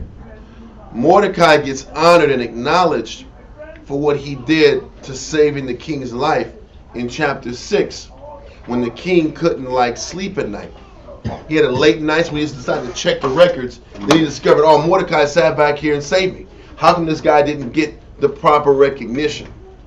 So when you're reading from verse 1 to 6, this is going through a long span of period of time. This didn't happen in succession. But it also shows you the fueling as to why what you read in chapter 3 happens. Because as you're reading in chapter 3, it talks about Haman the Agagite and how there was a beef and a contention between Haman and Mordecai. Now, what's happening in verse 6, Haman, read verse 6 again. Come. Howbeit, Haman, the son of Amadathis, right? Amadathis, the Agagite. And listen, Agagite, who was Agag? Who was Agag? Do you remember? We talked about him 2 weeks ago. He was the guy that it was the time that Saul was supposed to kill the king and the queen, but he didn't. And Samuel killed him in pieces. And remember, the Jews sat back here and wiped out the entire nation, but saved the best animals and saved Agag, right? They wiped out away with the son, right? Huh? Didn't the wife get away with the son? That's how he ended up being a descendant? Or no? I don't know. Okay, cool. All I know is the scripture said that they were wiped out, but Agag was killed too later. Point is, this guy obviously was a descendant of those people. Because it also talks about later, he was an Agagite. He was also referred to as an Amalekite. Okay, so that hostility, what we're going to read in chapter 3, goes back from the time of Moses. Then it's instigated and ignited during the time of Saul and the Jews. Now we're dealing with this. Right, because they stood between us when we were fleeing Egypt. Yep. They made it difficult for us to get out of captivity. And because of them, we whipped their ass, and we ended up getting their armor. Mm-hmm. Because don't forget, when we sat back here and crossed over the water, we were able to get the swords of the Egyptians. The swords of the Egyptians washed up on the sea. That was a miracle. Because anything of iron and steel would have went straight to the what? To the bottom of the sea. But somehow the swords pushed up on the sea. We got weapons. We fought these Amalekites. That was when the Most High had Moses' hand up like this. And as it brought down, we were losing. Mm-hmm. As it kept up, we were winning. And that was the time when Joshua showed his might and respect amongst the people. He was wiping out people at a high rate and frequency. And he earned the nation's respect by taking down the Amalekites. We took down the Amalekites when we got their armor. Every battle we started getting more and more accessories so we could sit back and adjust ourselves as a nation. Point is this. Moses had beef with Amalek from that time on. Then we got down to Samuel 15 when the Moses said, listen, I want you to take these people out. Saul didn't listen, but the beef kept emerging. So now Haman, at this point, is still a remnant of that nation. Okay? Read verse 6 again. Come. Howbeit, Haman, the son of Amadathis, the Agagite, who was in great honor with the king, sought to molest Mardochæus and his people. Haman was tight with the king, Xerxes or Artaxerxes, however you want to call it. He was tight with the king, and he says he was in great honor with the king, sought to molest Mardochæus, which was Mordecai. Read on. And his people, which were the Jews. Read on. Because of the two eunuchs of the king. So listen, those two eunuchs were found guilty of trying to kill the king. So who's to say Haman was cool with these eunuchs? Maybe there was a plot. Maybe he was part of the plot. Who knows? Point is, he was tight with the eunuchs that Mordecai sat back here and ratted out. Justly ratted out. Mm-hmm. So now this beef is festering. This happens before the beef between Haman and Mordecai even happened. So all these things are leading to this battle and this striving of influence between the Jews and these Amalekites. So, when you guys say That's something? right. You get these kind of conflicts when you overtake nations and then you take the same people that you conquered and put them up in your high cabinet, and you put them high up in your court, and you put them high up in your political system. Yep. When you read about Solomon's time when he ruled for 40 years as king of Israel, of both Israel and Judah, when you read about Solomon didn't let any strangers or foreigners come in and be of any high-ranking officials in his kingdom. Okay.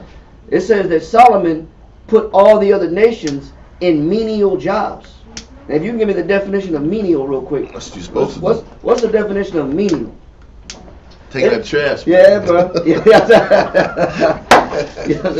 Trash duty. Yeah. You on trash detail. Cook, It says, clean. You on laundry. belonging to. You clean the pool. Oh. I'm messing with you. I'm sorry. Read I'm that. sorry. Yeah. Oh, no.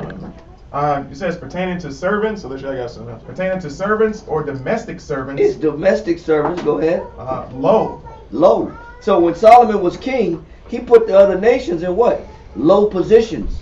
They were the butlers. They were the maids. Yep. They were the cooks. They were the servants. They were the grass cutters, the tree cutters. They were of the lowest spectrum of work in a society. What else you got? It's a better one. Not requiring much skill and lacking prestige. And lacking prestige and lacking dignity, right? These were non-noble positions. They didn't get to be in positions of nobility. And that's what happens when these other nations conquer people. They let other people come in and be into these high-ranking positions. Now you have an overthrow. Now you have an insurrection. Or what you'll do is you'll have these minor battles between warring countries under the king and the head and the ruler. So you got, listen, Haman is here to serve the king. Mordecai's here to serve the king. Yep. But they're all trying to serve the king while preserving their nation at the same time. Yep. And that's how these promoting their nation. Exactly. So now you have these shadow wars going underneath the king's nose. And so it's like, who can brown nose the king the most to get the most sway to take out the other nation that there's contention with? That's what you get when you have a court full of a bunch of different nations sitting back here and working at the behest of the king. That's what the nation were doing. What they keep saying, if you read the rest of Ezra chapter 4, the nation say, listen, king, if you let them build this temple up, they're going to disrespect you. They're going to sit back here and revolt against you. If you let them build their temple up, they're not going to pay tribute. Yep. And then the king like, huh? Man, shut that shit down then. I ain't going to get no money. Then they say, look at the records of how the Jews have done. They don't listen and follow the leadership that's not from within. Look at how they operate. Look at the book of Judith. They were going through all these scenarios about, look at the records when kings try to come in there and they don't back down. They don't give in. They're going to sit back here and be a pestilence to you. Yep. They're not going to assimilate. And this is how the other nations were using the sway in those courts to get leverage over the Jews. So they were putting us in projects for thousands of years. To try to keep control over us, because they understood that if you gave Israel their independence, there was a chance you was going to lose. The other nations understood that in Judah, chapter 5. It said, if they're serving the Most High, you're not going to beat them, King of Syria.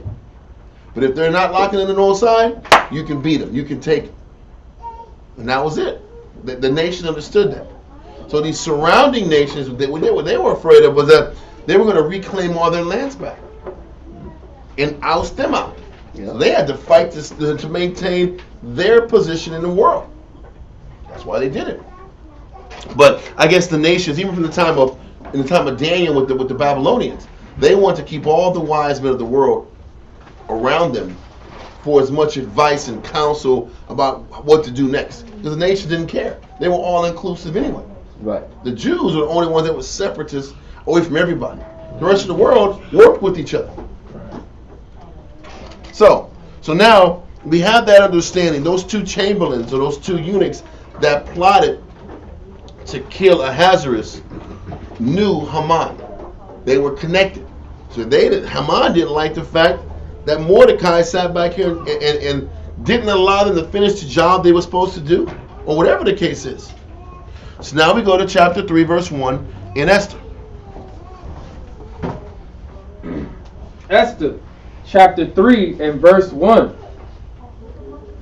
After these things did King Ahasuerus promote Haman, the son of Hammedatha, the Agagite, and advanced him, and set his seat above all the princes that were with him.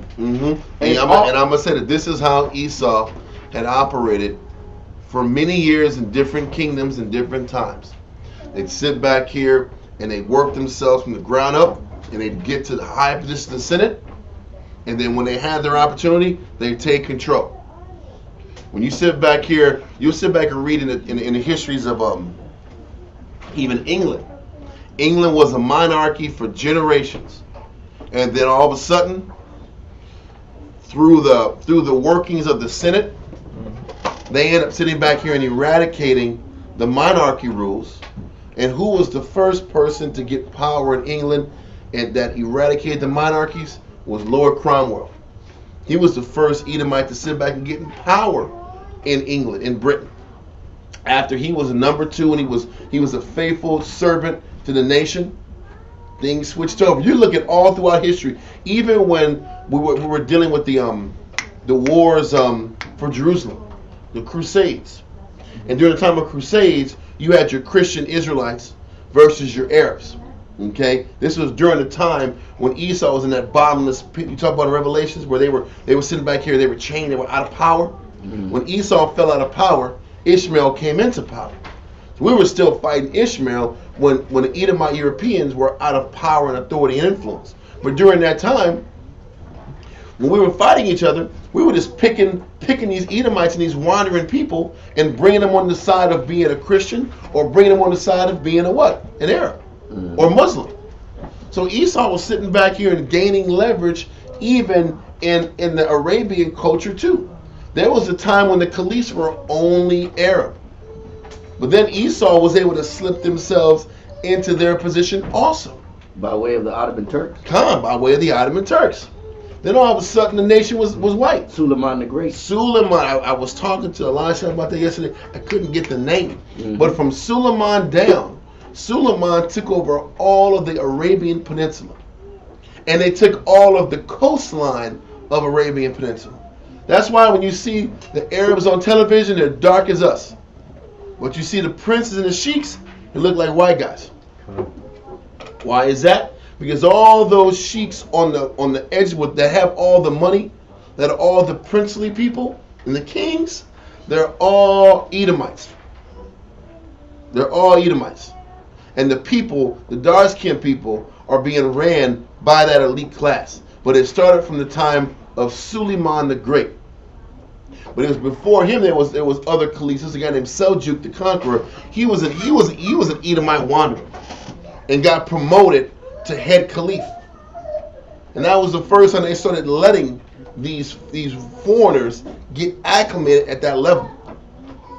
Anyway, so just reading about Haman, it just reminded me about how Esau has been working as that number 2 for a long time until they can switch over and take over the head of that kingdom. So Haman was sitting back here, did everything he could to position himself under the king Ahasuerus. So read on, verse 2. And all the king's servants that were in the king's gate bowed and reverenced Haman. So now we're about to go back into this Jacob and Esau fight. The same type of battle that Mordecai had a dream that was about to happen. Remember we read about that dream in chapter 11, verse 2 through 12? This is what this is about now. This is that battle that was brewing once again between Jacob and Esau. So now, Haman, listen, what it's showing you is Haman wanted to be reverenced like the king. Everybody was being required to bow down to this Amalekite.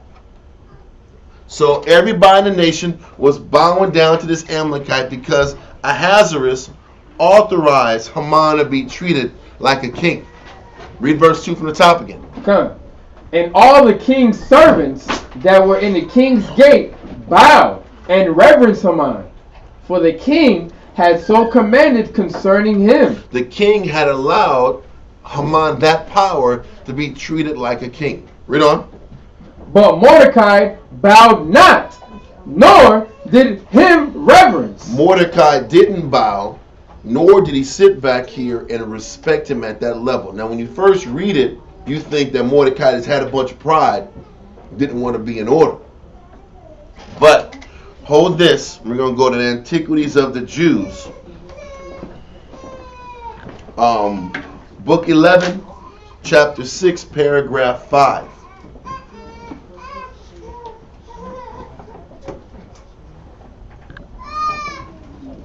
Book 11, chapter 6, paragraph 5. Paragraph 5. Now there was one Haman, the son of Ammedatha, by birth an Amalekite. There we go. Now we already have that history and that beef between Israel and Amalek that started during the time of Moses once we crossed the Red Sea. And once again, it re-ramped up during the time of Saul and Samuel. Read on.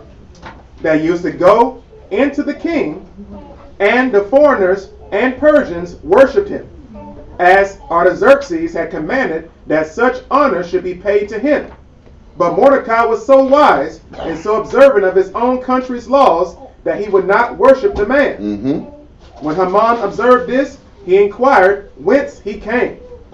And when he understood that he was a Jew, he had indignation at him. Listen, he hated him because his people the Jews took out the Amalekites, and also Mordecai was responsible for killing those eunuchs. So this hatred and this feud was festering even more. Yeah. Read on.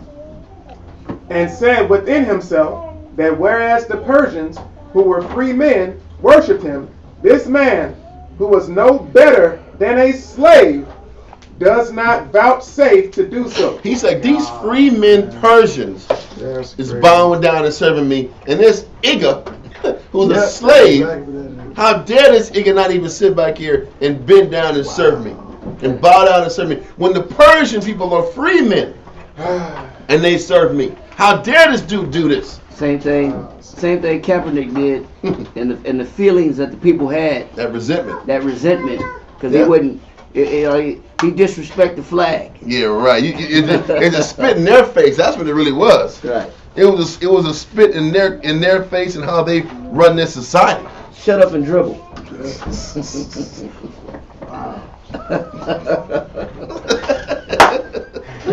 I'm sorry. The hatred was always there. Yeah, it was always there. So read on. Sentence 2:11. And when he desired to punish Mordecai, he thought it too small a thing to request of the king that he alone might be punished. He said, it's too small and petty for me to ask for this one guy to get killed. I got to double down and make this bigger. Read on. He rather determined to abolish the whole nation, for he was naturally an enemy to the Jews. Hold this. Natural. The whole Listen, nation. I'm trying to find out. There was a point. Hold this and read the foreword at the bottom. That's crazy. Huh? You want okay? Herodotus says that this law against anyone's coming uncalled to the kings of Persia. No, the next one. Okay. Whether Yep. Whether it's adoration. Whether this adoration required of Mordecai to Haman were by him deemed too like the adoration due only to the Most High. Listen, it wasn't. You know what it was? It wasn't like Haman was walking past Mordecai and just wanted him to bow in respect. He wanted him to be reverenced like a god. And that's why Mordecai didn't sit back here and give in. It wasn't like Haman just wanted a basic Ismailite. He wanted to be reverenced like a god. He wanted to be treated like a god. And that's why Mordecai didn't do it. Read on.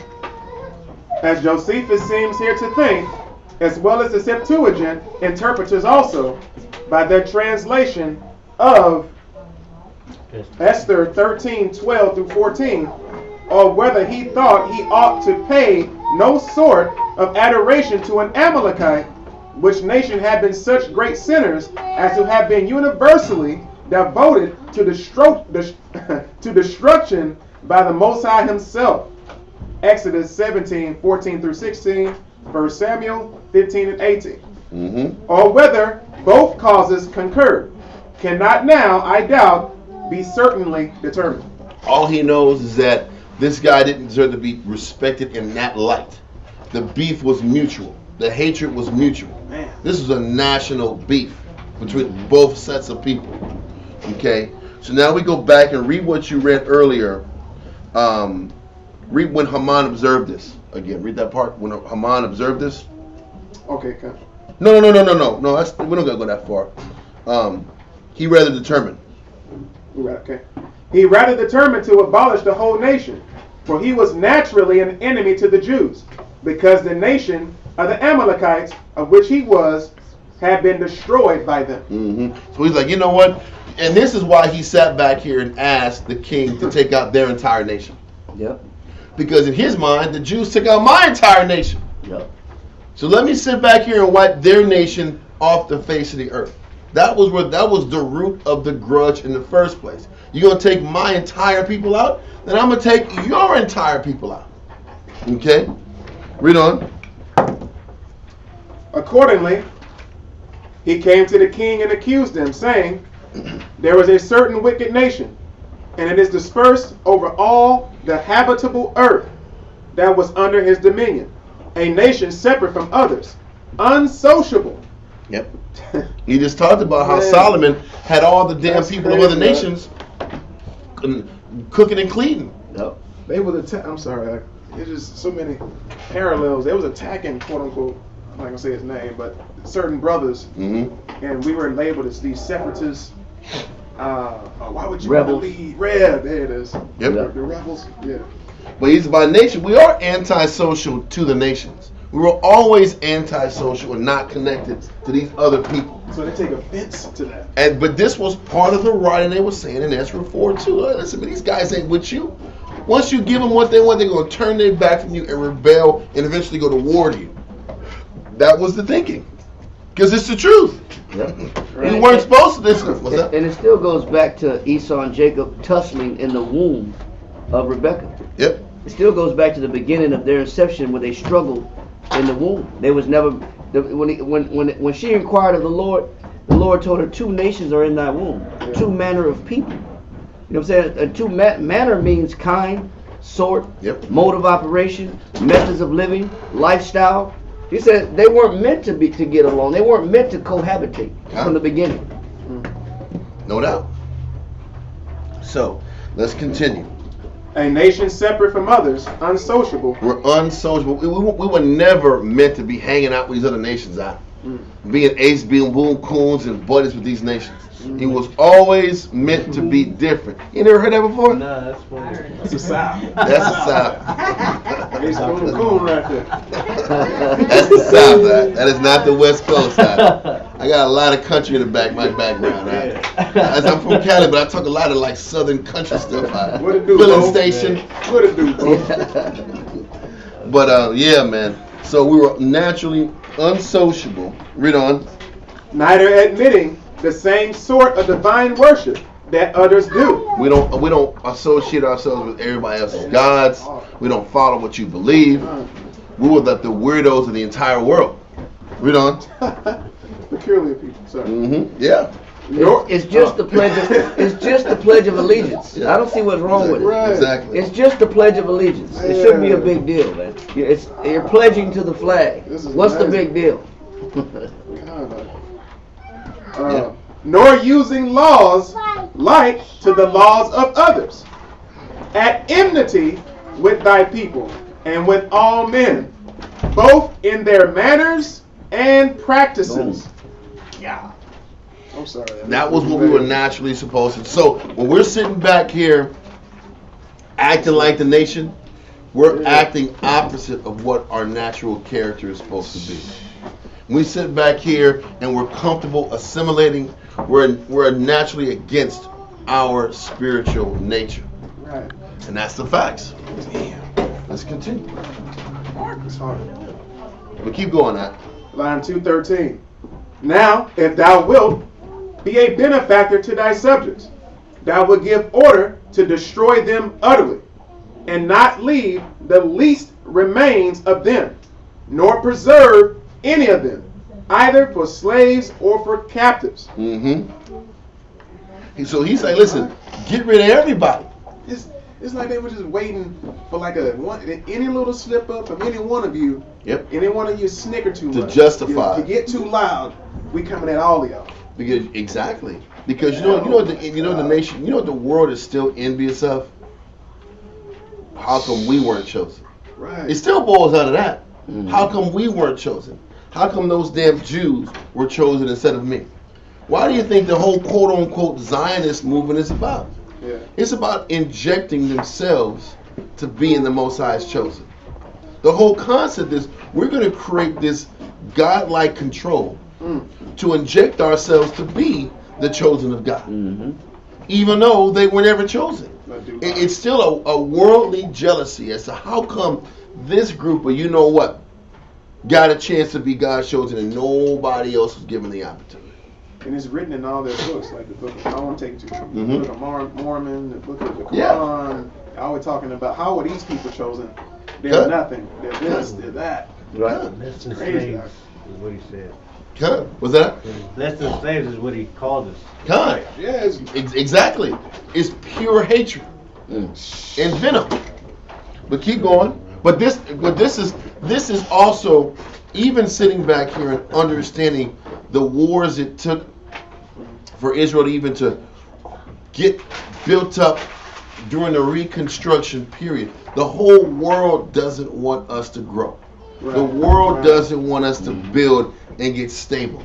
And Israel has to sit back here and fight tooth and nail to get reestablished in a position of power. And everything is set up and stacked to not let anybody get on top. This is your answer for Tulsa, Oklahoma, and all the places like it.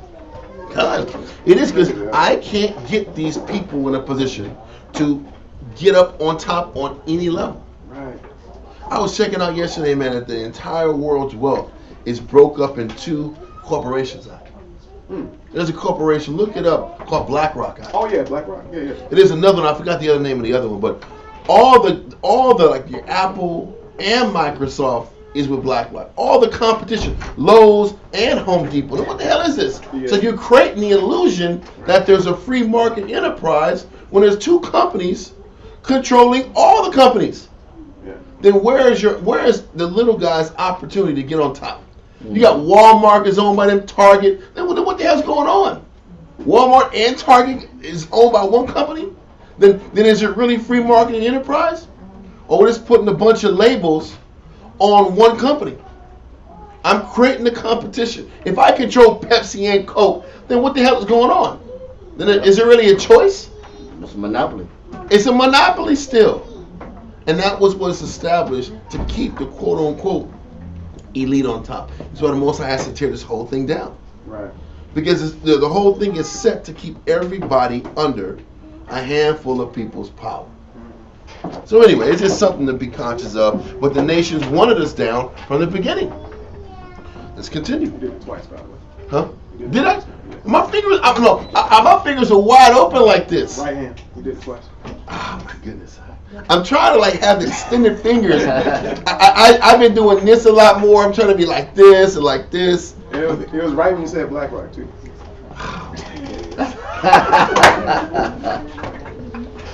Oh my gosh. So it was fitting to the That's horrible. Yes, that's fitting. But continue. line 214. I gotta be like this when I teach. Fist up. I'm trying to have like open fingers and like my hands are like this. Anyway, I'll keep going. Line 214. But that the king might not be damnified by the loss of the tributes which the Jews paid him.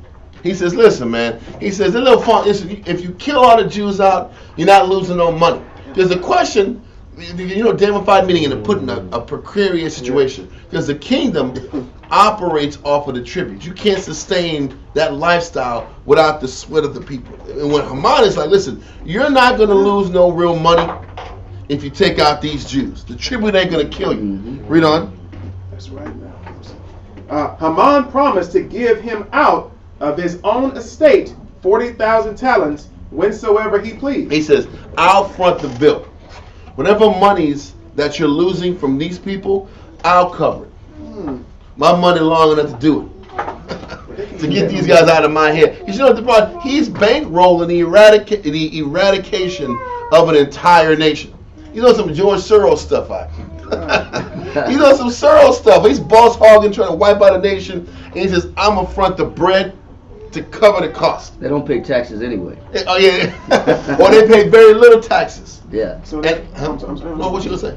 So these civil rights movements are like parallel to this, right? So when we try and lift up, money gets out of their pocket, meaning, okay, they're not riding the buses anymore. They're not going to work anymore. So money is getting taken out of their pockets, right? So that also means that they also don't have anyone also to, I guess, buffer the cost. Yeah, there's a cost. You know what I'm saying? Yeah. But this is why Esau doesn't want to eradicate us either. Right. Financially. Listen, who's going to work these menial jobs? Right.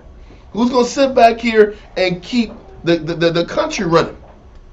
It's easier to sit back here and keep them in a slave mindset than to sit back here and replace the workforce. It still goes back to money and dollars and cents. So Haman's trying to convince Ahasuerus, you're not going to lose no real money if you take him out. It ain't going to cost you too much. They haven't even rebuilt their city because they hadn't rebuilt their country yet. Oh, so they're like too invested into us right now in order to just let. Yeah, because they're in just different provinces working. They're on the bottom of the totem pole, and he's all around the world. You're not going to lose nothing by taking him out.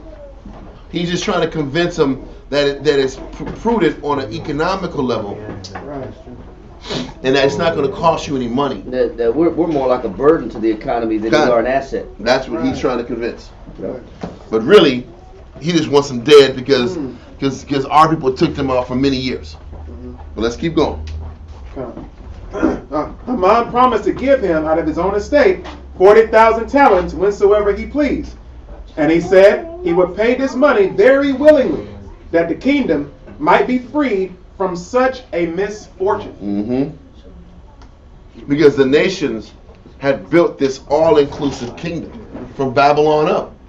They was all-inclusive to the point where the Greeks said, listen, we're going to impose well, first of all, the Babylonians and the Persians were more respectful of other people's cultures.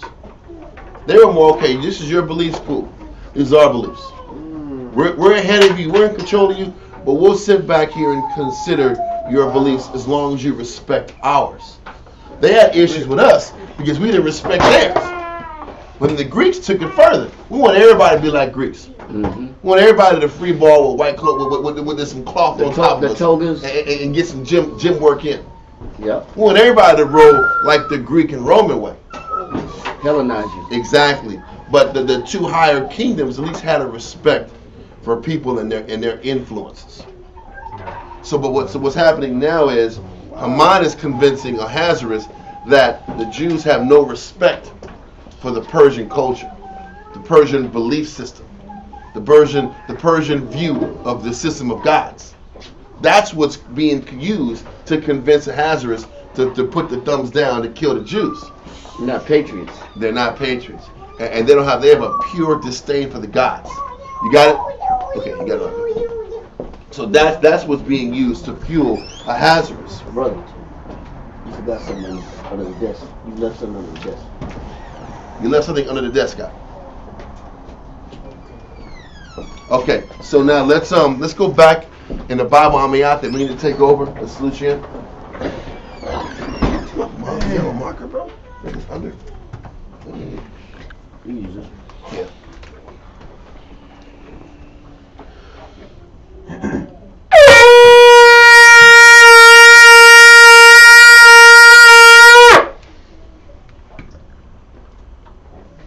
Amayatya, Shah Shabbatah, Ban Yashikar, Ban Yasha'al. Amayati, Shah Shabbatah, Ban Yashikar, Ban Yashal, Amaju, Bro, Yahweh Shem Yahshabakatam. Yahaba Shim Shabakatam.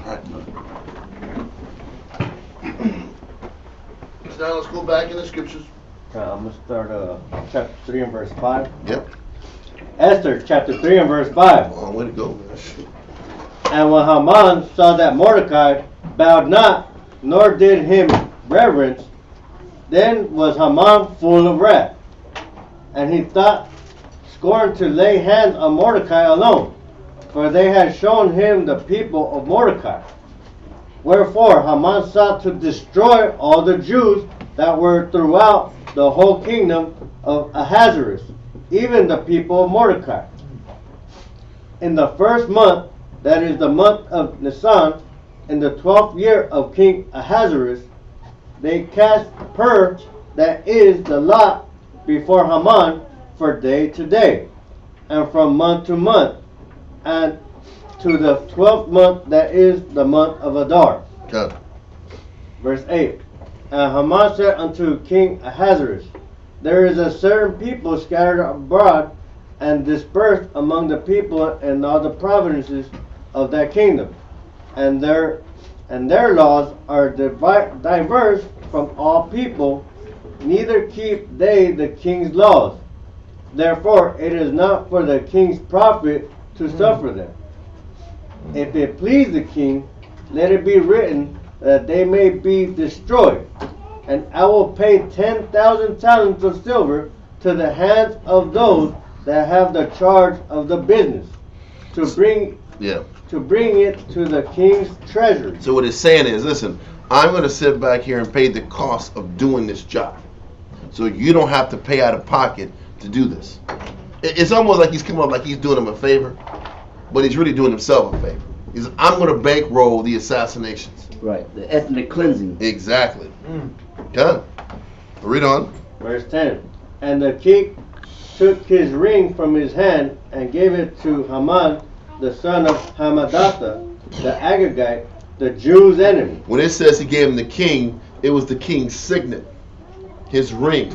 So whenever a letter is set back here is written, if that king's ring, you put some type of a red or whatever color signet, and you push down on the cloth. A wax seal. A wax seal. The people will know that was officially from the king's ring. Then we'll sit back and follow the orders. So it was this letter was sent to 127 provinces to wipe out every Jew that's in each of the provinces around the world. Okay? Because by this time, Israel was scattering everywhere. You had Israel from Egypt, Libya, North Africa, all the way westward. Persia was all the way in India. Yep. So you had Israel scattered everywhere. Let alone the Jews that was up in Greece and everywhere else. But let's keep going. Verse 11. And the king said unto Haman, the silver is given to thee, the people also, to do with them as it seemeth good to thee. Then there were the king's scribes called on the 13th day of the first month, and there was written according to all that Haman had commanded unto the king's lieutenants, and to the governors that were over every province, and to the rulers of every people of every province, according to the writing thereof, and to every people after their language. In the name of King Ahasuerus was it written, and sealed with the king's ring. Verse 13. And the letters were sent by post into all the king's provinces, to destroy, to kill, and to cause to perish all Jews, both young and old, little children and women, in one day, even upon the 13th day of the 12th month, which is the month of Adar, and to take the spoil of them for prey. 13th day, 12th month, was they were supposed to wipe out and eradicate the entire nation. Read on. The copy of the writing for a commandment to be given in every province, which published unto all people, that they should be ready against that day. You know, the crazy thing is also is people have been trying to have plots to destroy Israel from the beginning. Right. And none of these plots have worked. Whether it was trying to kill us with the food, kill us with the environment, kill us with other things. kill us with what they spray in the air, kill us with the poorest foods that are out here for us, Extended prison sentences. the prison culture. All these things have been created to destroy us and weaken us, and it's never worked. Just like this plot to eradicate all the Jews wasn't going to work. Read on. Verse 15. The post went out being hastened by the king's I commandment. can't get any more strikes, man. We can't get any more strikes online, man. It'll be 2 weeks off, man. Got to be on our good behavior. We keep going. Because the one strike is one week, 2 strikes is like 2 weeks, and I think 3 is like 6 months or something like that. We got to be cool. And I think it resets every year. Anyway, let's keep going. Verse 15 from the top. And the post went out being hastened by the king's commandment, and the decree was given in Shushan the palace, and the king and Haman sat down to drink. But the city Shushan was perplexed. So this post went out across the world. So all the Jews were on heightened alert everywhere. Okay. Can you imagine the kind of fear? Where Oh man. You want to. Then that's when you watch people sell out their culture. That's when you watch people try to discard Snitches. They discard the fact that they're Jews. You know what I'm saying? You know, and not be proud of where you are, where you come from, and who you are as a person. But regardless of what's put out there as a means to eradicate you, you got to be that much more confident in the Most High that He'll save you, because you got to know the Most High is behind it anyway. Okay. We're gonna go hold this. I need you to go to Joseph. Not Josephus. The Apocrypha. I need you to read that if you can. Chapter 13 in the Apocrypha, Esther 13 verse 1 down to 7. Chapter 13 verse 1 to 7. Got some words in here. Yeah. There's a lot of reading. A lot of reading today, guys. A lot of it. Let's do it. Huh? You gotta get my tongue ready. Chapter 13 in the book of Esther in the Apocrypha. Verse 1. The copy of the letters was this. The great king Artaxerxes writeth these things to the princes and governors that are under him from India unto Ethiopia, and in 127 provinces. So this also shows you, even at this time, there were Jews in Ethiopia also. Right. Okay. Ethiopia, Egypt, all in northern Africa. We went over that in the class a few months ago. We were all scattered, even at this particular time. There was Jews running to Egypt during the time of Babylon. So let's keep going. So this letter was written to all the 127 provinces. Read on. Verse 2. After that I became Lord over many nations, and had dominion over the whole world, not lifted up with presumption of my authority, but carrying myself always with equity and mildness. I purpose to settle my subjects continually in a quiet life, and making my kingdom peaceable, and open for passage to the utmost coast, to renew peace, which is desired of all men. This is another reason why it explains that Babylon and the Persian and Mede Empire was a greater caliber nation. Because even if you look back at how the Jews ran their kingdom for that 80-year run between David and Solomon, what were they doing? All they did was had the nations being subject and paying tribute. Yeah. They weren't sitting back here and getting anybody's business. It was about establishing peace. You drop us our bread, you do your little God thing over there. Don't touch us, we won't mess with you, we're going to come get this bread. Babylon did the same thing.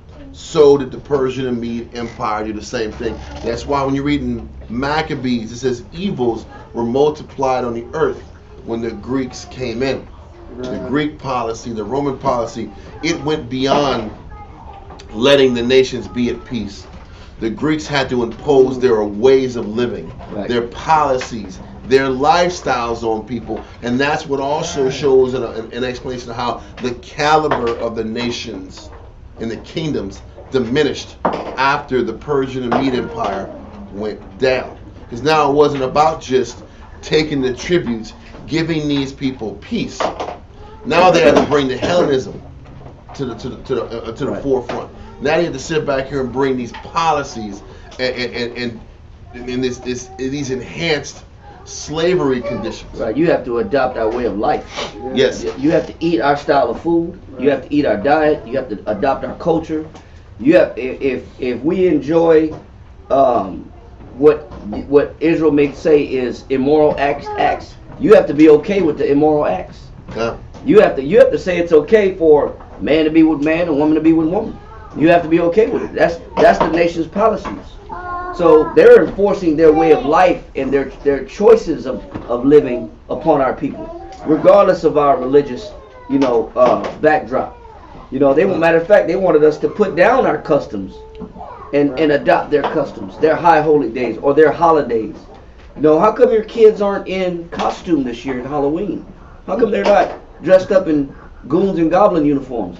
They want us to adopt their way of living, and they impose that on us. And they make you feel like, you're the black sheep if you don't. You don't celebrate Christmas? What's wrong with you? Everybody celebrates.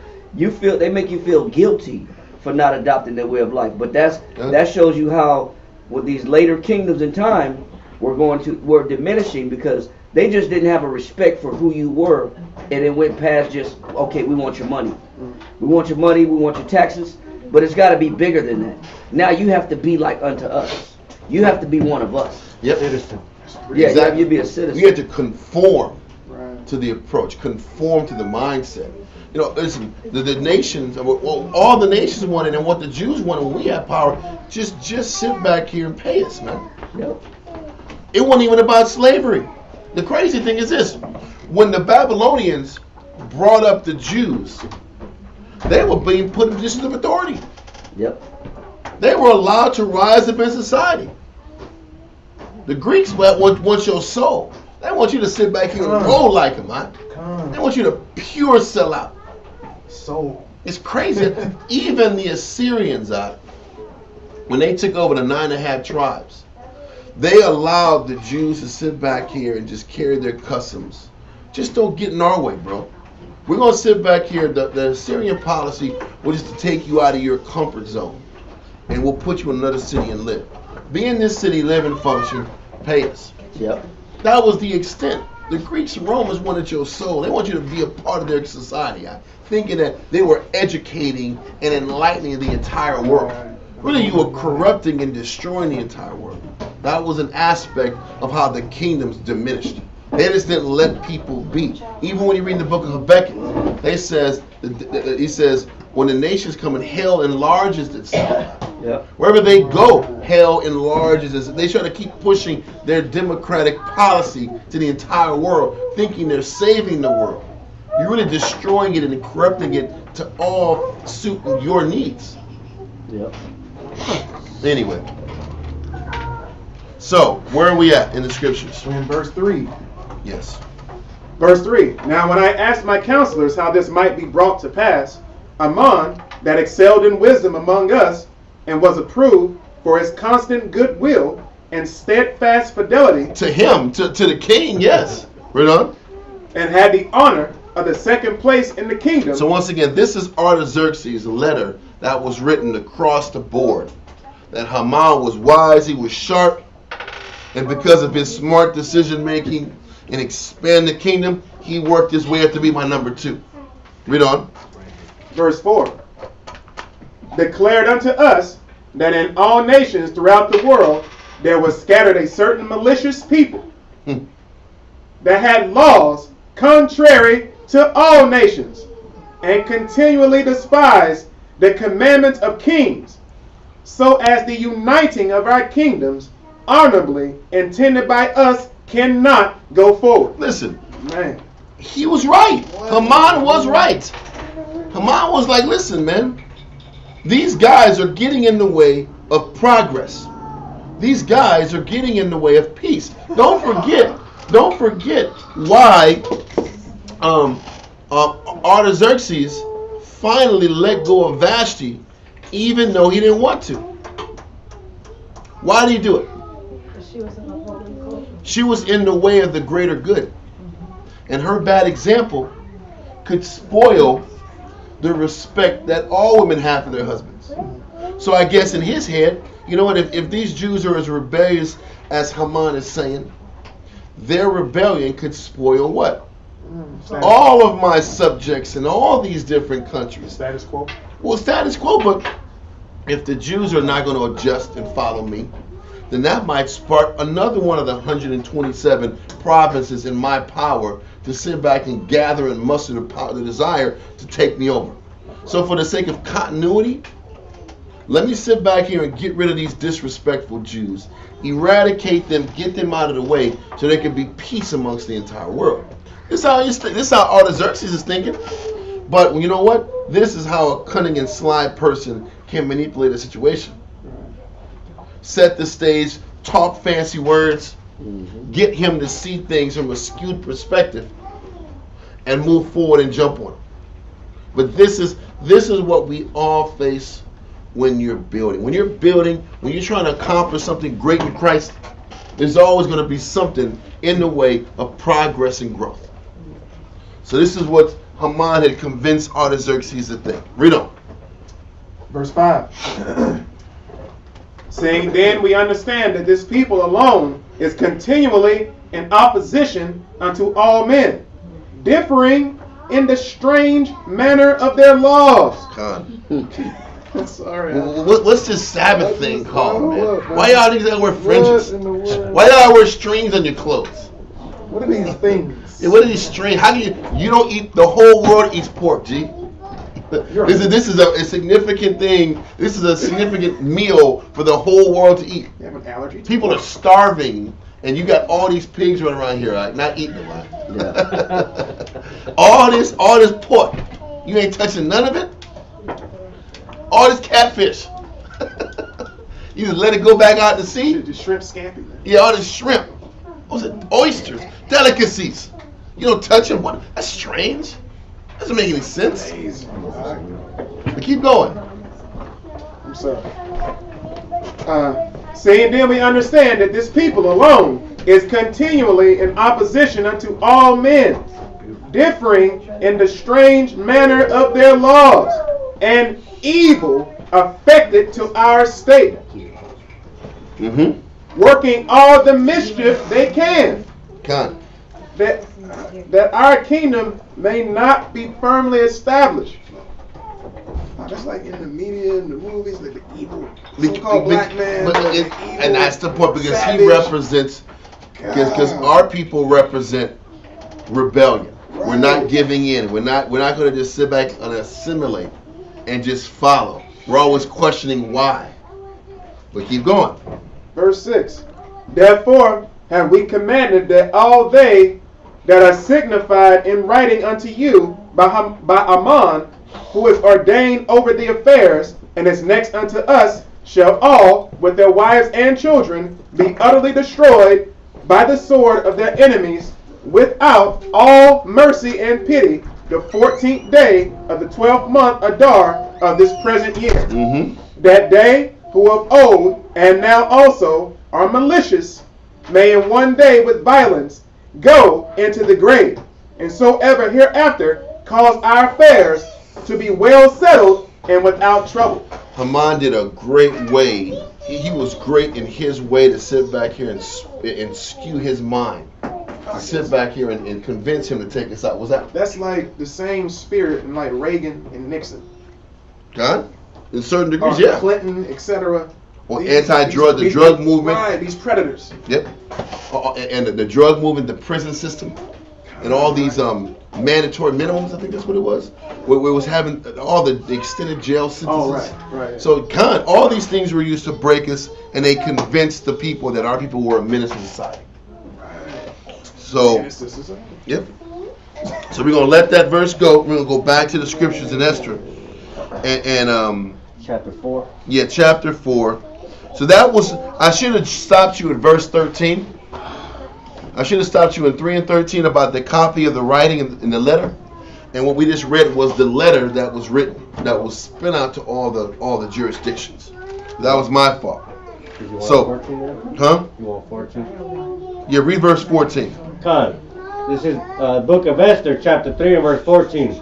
The copy of the writing for a commandment to be given in every province was published unto all people. And that's what was written. Read on. That they should be ready against that day. Mm-hmm. The post went out, being hastened by the king's commandment, that the decree was given in Shushan the palace.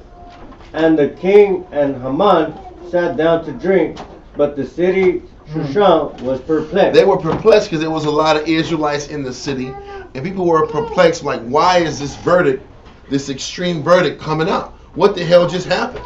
All the Jews got to get murdered immediately? What the hell's going on? It's all good just a week ago. Exactly. Read on. Matter of fact, let me just type this in real quick. We're in chapter 4, verse 1 now, right? Come. All right, let's keep going. The book of Esther, chapter 4, verse 1. When Mordecai perceived all that was done, Mordecai rent his clothes and put on sackcloth with ashes, and went out into the midst of the city, and cried with a loud and a bitter cry, and came even before the king's gate, for none might enter into the king's gate clothed with sackcloth. And in every province, whithersoever the king's commandment and his decree came, there was a great mourning among the Jews, and fasting, and weeping, and wailing, and many lay in sackcloth and ashes. Verse 4. So Esther's maids and her chamberlains came and told it to her.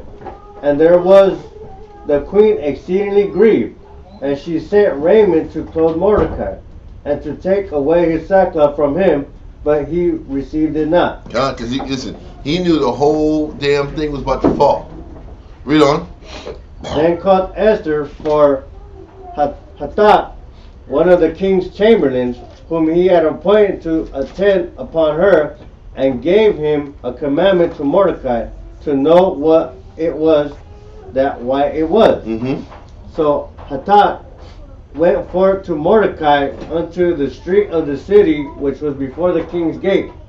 And Mordecai told him of all that had happened unto him, and to the sum of the money that Haman had promised to pay to the king's treasuries for the Jews to destroy them. So Mordecai is telling Hatach what happened, so Hatach can go back and tell Esther what's going on. Read on. Verse 8. Also he gave him the copy of the writing of the decree that was given at Shushan to destroy them, to show it unto Esther, and to declare it unto her, and to charge her that she should go into the king and make supplication unto him, and to make request before him for her people. God. So we like, you have to say, I'm going to give you this letter so you can see what's going on. You're going to have to talk to this damn king. Read on. Verse 9. And Hattat came and told Esther the words of Mordecai. And Esther spake unto Hattat, and gave him commandment unto Mordecai. All the king's servants and the people of the king's provinces do know that whosoever, whether man or woman, shall come unto the king into the inner court, who is not called, there is one law of his to put him to death. And we just read about that law. We read about the law that they got hatchet men sitting next to the king, and if you go into his chambers unannounced, you're going to get killed. Read on. It says, who is not called, there is one law of his to put him to death, except such to whom the king shall hold out the golden scepter, that they may live. But I have not been called to come in unto the king these 30 days. So he said, listen, man, if I go up there, I'm risking my life. Read on. And verse 12. And they told to Mordecai Esther's words. Then Mordecai commanded to answer Esther, think not with thyself that thou shalt escape in the king's house more than all the Jews. Just because you're in the big house, Right. don't mean you're going to sit back and escape this massacring, man. He said, you're going to feel this just like everybody else in these streets got to feel this. Well, you know, it's also a lot of our people think that by going up and getting government jobs, that you're not going to have to get dealt with by the wrath that befalls the so-called poor people. You know what I'm saying? You're not going to get dealt with. The Most High puts a national thing, a national plight against us, regardless of where economically we may go up. No matter how high we go up in society, you're still going to be treated as such, because the Most High is designing this whole plan anyway. So even for us to think that we'll escape through elevating ourselves in society, you'll get to the point where you're no longer going to be looked at as a nigger, or you're going to be looked at as a spit, or a moon cricket, or a porch monkey. I've never heard of a moon cricket. Yeah, you know what I'm saying? Yeah, you're always going to be looked at, no matter how high you go up in the society, you're going to be looked at as an enemy, because the Most High set it up that way. So there's no escape for us other than us just giving ourselves wholeheartedly to the law, statutes, and commandments of the Bible. So let's keep going. Esther chapter 4, verse 14. For if thou altogether holdest thy peace at this time. So if you keep quiet now, and you operate, you're scared of losing something and scared of risking your life, read on. Then shall their enlargement and deliverance arise to the Jews from another place. Again, what he's saying is this, and I don't know why I didn't yell this out a long time ago. What it's showing you, because first of all, it shows you that Mordecai had a major influence on Esther during this time of adversity. Listen, we only have a handful of opportunities in our life to be used by the Most High to do great things. Everybody doesn't get the opportunity once, let alone twice. When you get an opportunity to be an instrument that the Most High uses to do great works, don't run from it. What Mordecai is telling her is, listen, man, if you hold your peace, then the Most High is going to sit back here and enlarge it and give another person an opportunity to help deliver the nation. Don't run from your blessing. Don't run from your calling and your opportunity to do a great thing in the Most High's eyes. This is how we have to look at things when we face adversity, when we face challenges. So basically we have to look at it and say, the Most High chose me at this point in time and this day and age in my life to execute his pleasure regardless of how I feel. And this adversity is an opportunity to do something great in the Most High's eyes.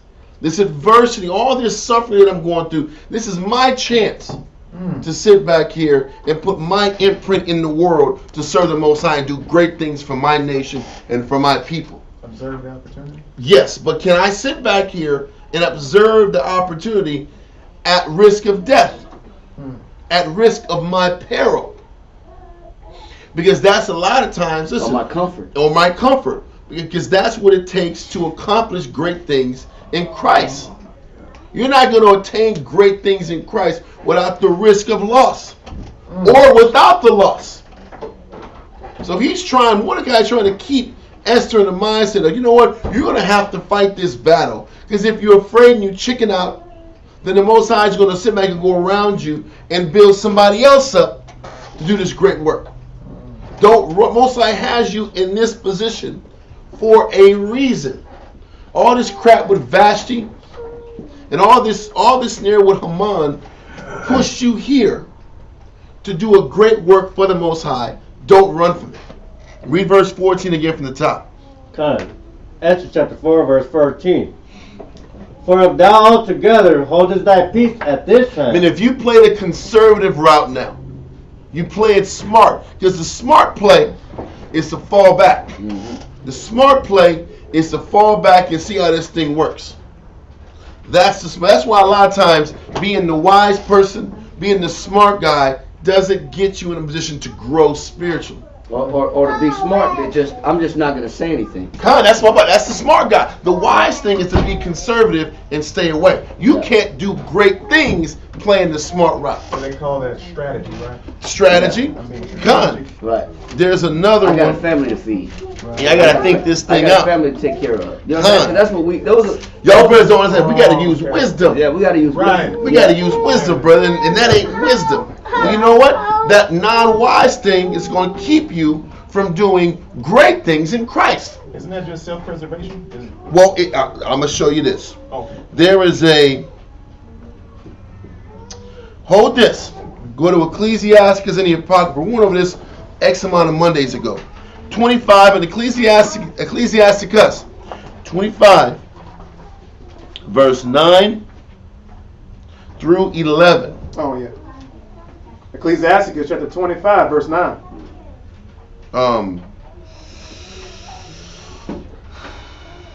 let's go. Let's read that.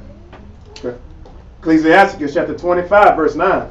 Well is him that hath found prudence. Listen, you're wise, and it's good if you found prudence. Prudence definition implies caution in deliberating and consulting on the most suitable means to accomplish valuable purposes. So to have prudence, meaning a person operates in caution, he deliberates, he consults before he makes a move. It's a good thing to have prudence. This is not bad to have prudence. Read on. Verse 9.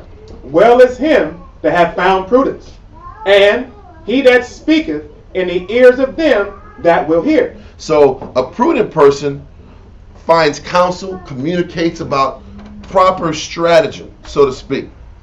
Read on. Oh, how great is he that findeth wisdom. A person that understands the right use or exercise of knowledge. So a person, is one thing to have prudence, to listen, to get counsel, to make smart decisions. A notch above it is to have wisdom, to sit back and understand how to use or manipulate knowledge to work for you. The knowledge comes from your prudence. I have to be prudent in order to find a wise method to hold on to. The wisdom is taking that wise method of counsel and making it actually work in your life. Right? You see how he's tiering the concepts? Prudence is a person that's even wise enough to take good advice. Wisdom is a person that can take the good advice and make it work in his or her life. Right? Read on. Yet is there none above him that feareth the Most High. And that's the point. It's good to be prudent. It's better to be wise. But it's greater to fear the Lord. Because you can sit back here and make smart plays all damn day long. But when it takes making real sacrifices and taking real risk to please Heavenly Father, a lot of cats bail out. And they stick to the conservative plays because it's smarter. But to have a fear of the Lord, you have to take greater risk. You have to put it on the line on a higher level. Yeah, be willing to lose. To lose. And now you're sitting back here and crossing this threshold of logic. And that loss is both economical or reputation Kind. or favor that you've obtained from the public or from family or friends. It takes that fear of the Lord even to serve Christ. Kind. That's why Christ said, if a man hate not father, mother, sister, brother, son, daughter, wife, yea, even his own life also, he's not fit to be my disciple. You know, you got to be willing to go against the grain at whatever's at stake, for whatever's at stake, in order to serve the Most High in Christ. Because what the fear of the Lord starts to teach you is, now I'm learning how to follow the Most High on a higher level. Because it's one thing to be prudent and wise, that's based on intelligence and humility. Fear of the Lord, you're learning how to follow the Most High. And when you have to follow the Most High, it's a greater, it ascends you past logic. Logic can only take you so far in building a relationship with the Most High. Because what's the next line? Read on. Verse 11. But the love of the Most High passeth all things for illumination. He that holdeth it, whereto shall he be like? So what it says is, it's prudence, wisdom. Then the fear of the Lord starts teaching you the disciplines and all the inner workings of how to please the Most High. And then once you fear the Most High, you eventually evolve to loving the Most High. It's the perfection of following the Most High. Fear, now you love, now you're motivated just purely out of the spirit of following Him and pleasing Him. So when you can get to the point where you love Him, then I don't care what I'm losing. I don't care what I'm risking. I don't care what potential thing I'm not going to gain from following Him. Now you ascend logic. Because it wasn't logical for her to sit back here and go and go risk her life to talk to this king in condition of protecting the nation. Risk her life and jeopardize her comfort and her new position that she got on the job. She worked hard to sit back here and be cool with the chamberlains and to be cool with the help. You got 7 maidens looking after you, doing everything you want. You're risking it all to please the nation, to please the Most High, and look after the nation. Yes, sir? I have a precept. What you got? Ecclesiasticus 20, just the beginning of verse 7.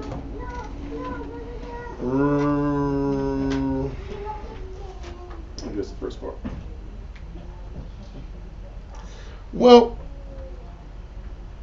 yes and no. I don't want to go there because in this verse, in 25, verse 9 through 11, I want to kind of leave it from there and transfer it back because I think the importance of understanding that there's prudence, there's an intelligent way of doing things. There is a wisdom, there's a correct application. There's a skill that comes from taking a wise word and turning it into production. But then there's another level of, have I learned how to follow the Most High? Have I learned how to fear Him enough to follow Him? And then have I feared the Most High long enough to learn how to serve Him because serving Him is the right thing? Because fear of the Lord deals with discipline, long suffering, the whole 9. Once you get past the discipline stage, you learn to accept that putting yourself last is how you get closer to the Most High. So now when you get to the level of the Most High, you're just dealing with how close do you want to stay attached to Him? How comfortable are you uncomfortable? How comfortable are you with being uncomfortable? Because the Most High is a consuming what? Fire. So do I love the Most High enough to stay uncomfortable? And that's how you get closer to the Most High. But in the process of constantly pushing yourself to discomfort, that is not a logical approach to life. Right. It's not a logical approach to life to constantly choose a life to put yourself last, to constantly live a life of being uncomfortable for the next man. That's not that defies logic. That supersedes logic. Yep. But a lot of our people choose not to supersede logic because superseding logic doesn't benefit the individual. But pushing yourself past your levels of convenience or what's logical in your mind is how you go to greater levels to serve and please the Heavenly Father. All this verse explains that there's different levels to acknowledging the Most High, different levels to grasping a relationship towards Him. I've run into a lot of people that are the smartest guy in the room, but they will never take the bold move for Christ. They'll never make the bold sacrifice for Christ. But the smartest guy in the room, just because you're the smartest and wisest guy, doesn't mean your faith is the greatest. Doesn't mean you take the greatest strides to please the Father. And that's what that verse is saying. And you can't be afraid to use a platform that you feel comfortable in to show that your fidelity and show your integrity to the Most High. You can't be afraid to use this position to say, you know what, well, it took me years to get to this point now where I'm comfortable. It took me years to get to this point where I see benefits of my sacrifices. And are you still willing to discard those sacrifices or those benefits for the sake of showing the Most High that you love Him? You can't be afraid of that. So let's go ahead and finish reading that. Let's go back to the reading. To the go back to the actual Esther. Yeah. We're done with Ecclesiastes. Back to the Bible, Esther chapter 4 and verse 14. Hold on, let me put that in real quick.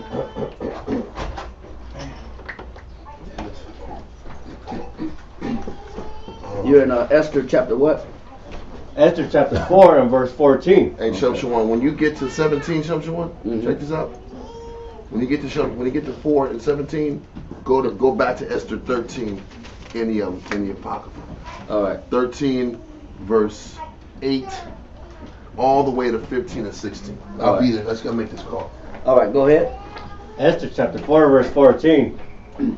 For if thou altogether holdest thy peace at this time, then shall their enlargement be delivered, and the deliverance arise to the Jews from another place. What he's saying is, is that if you're too afraid to use this opportunity, you're not looking at the good that the Most High has you in by being in a position where you could be used as an instrument or a vessel to deliver the whole nation of Israel from their calamity and their plight. So don't be afraid to put yourself at risk. Don't be afraid, especially when you've reached the level of, there's not many women that can say that they reached the level of being on a queen status. Well, they've been, I look at what's the black girl that married the son of the Prince Charles or Meghan Markle.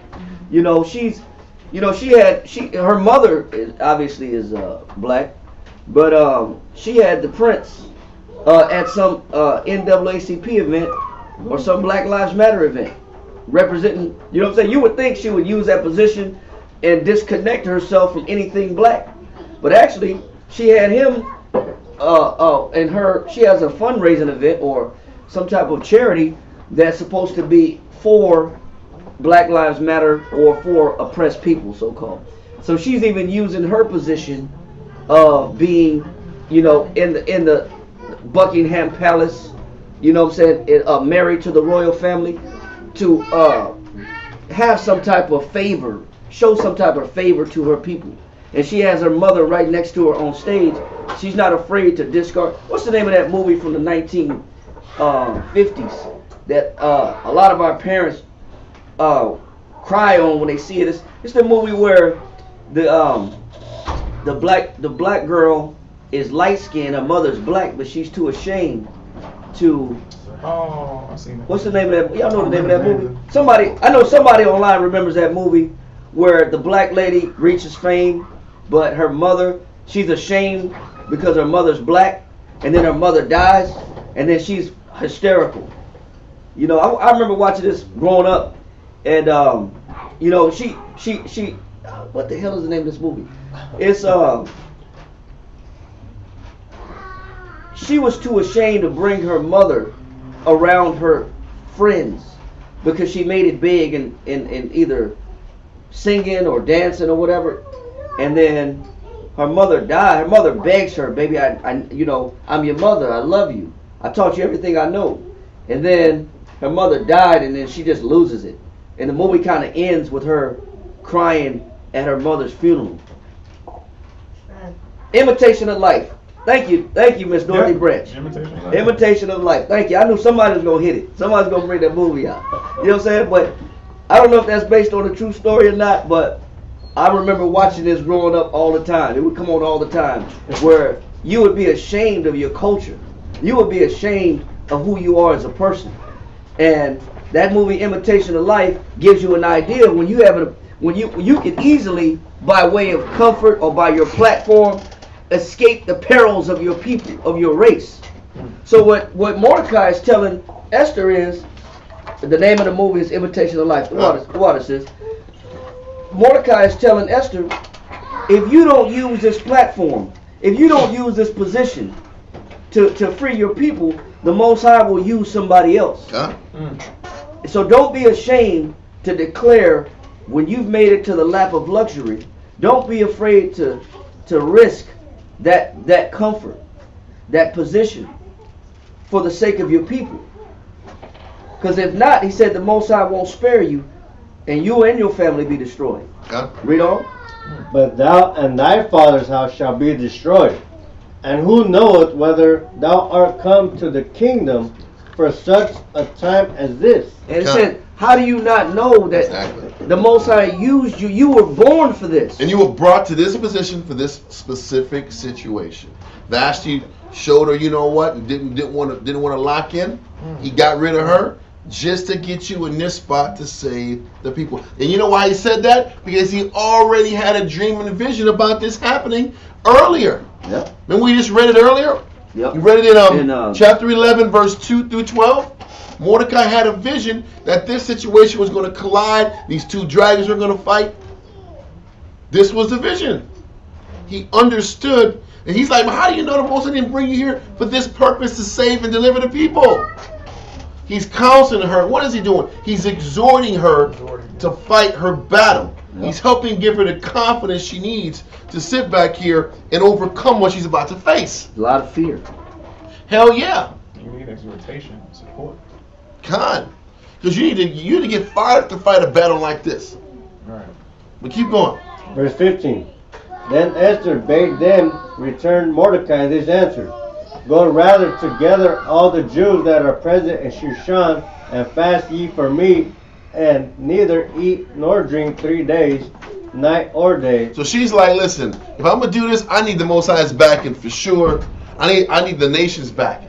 Mm-hmm. Tell everybody in the city to sit back and don't eat or drink for 3 days and suffer for me and look after me. You know, and also it shows the strength she has, because that's the right way to look at it. Right. If I'm about to risk my life, man, I just pray the Most High with me. Yeah. What can I do to ensure the Most High is going to sit back and be there for me? Let's all fast for 3 days and 3 nights, and then I can go in there with at least some confidence that the Most High is with me. Yeah. Because that what it shows you is that fasting and that depriving of yourself is what you need to give you the confidence to do the things you're supposed to do in Christ. What you sacrifice is your confidence. What you give up is your confidence moving forward. What you've gone through is your confidence in the Most High moving forward. Read on. I also and my maidens will fast likewise, and so will I go in unto the king, which is not according to the law, and if I perish, I perish. This is how strong men think. If I die, I die. At least I died doing the right thing. I did everything I could to set myself to get protected. I'm going to fast. I'm going to deny myself. I'm going to do things right. But if I die, at least I know I died doing what?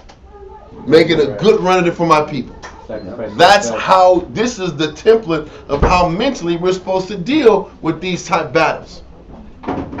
Read on. Verse 17. So Mordecai went his way and did according to all that Esther had commanded. So now we're going to let this go and go back to Esther chapter 13 verse 8. And we're going to read all the way down from 13 and 8 to 15 and 16.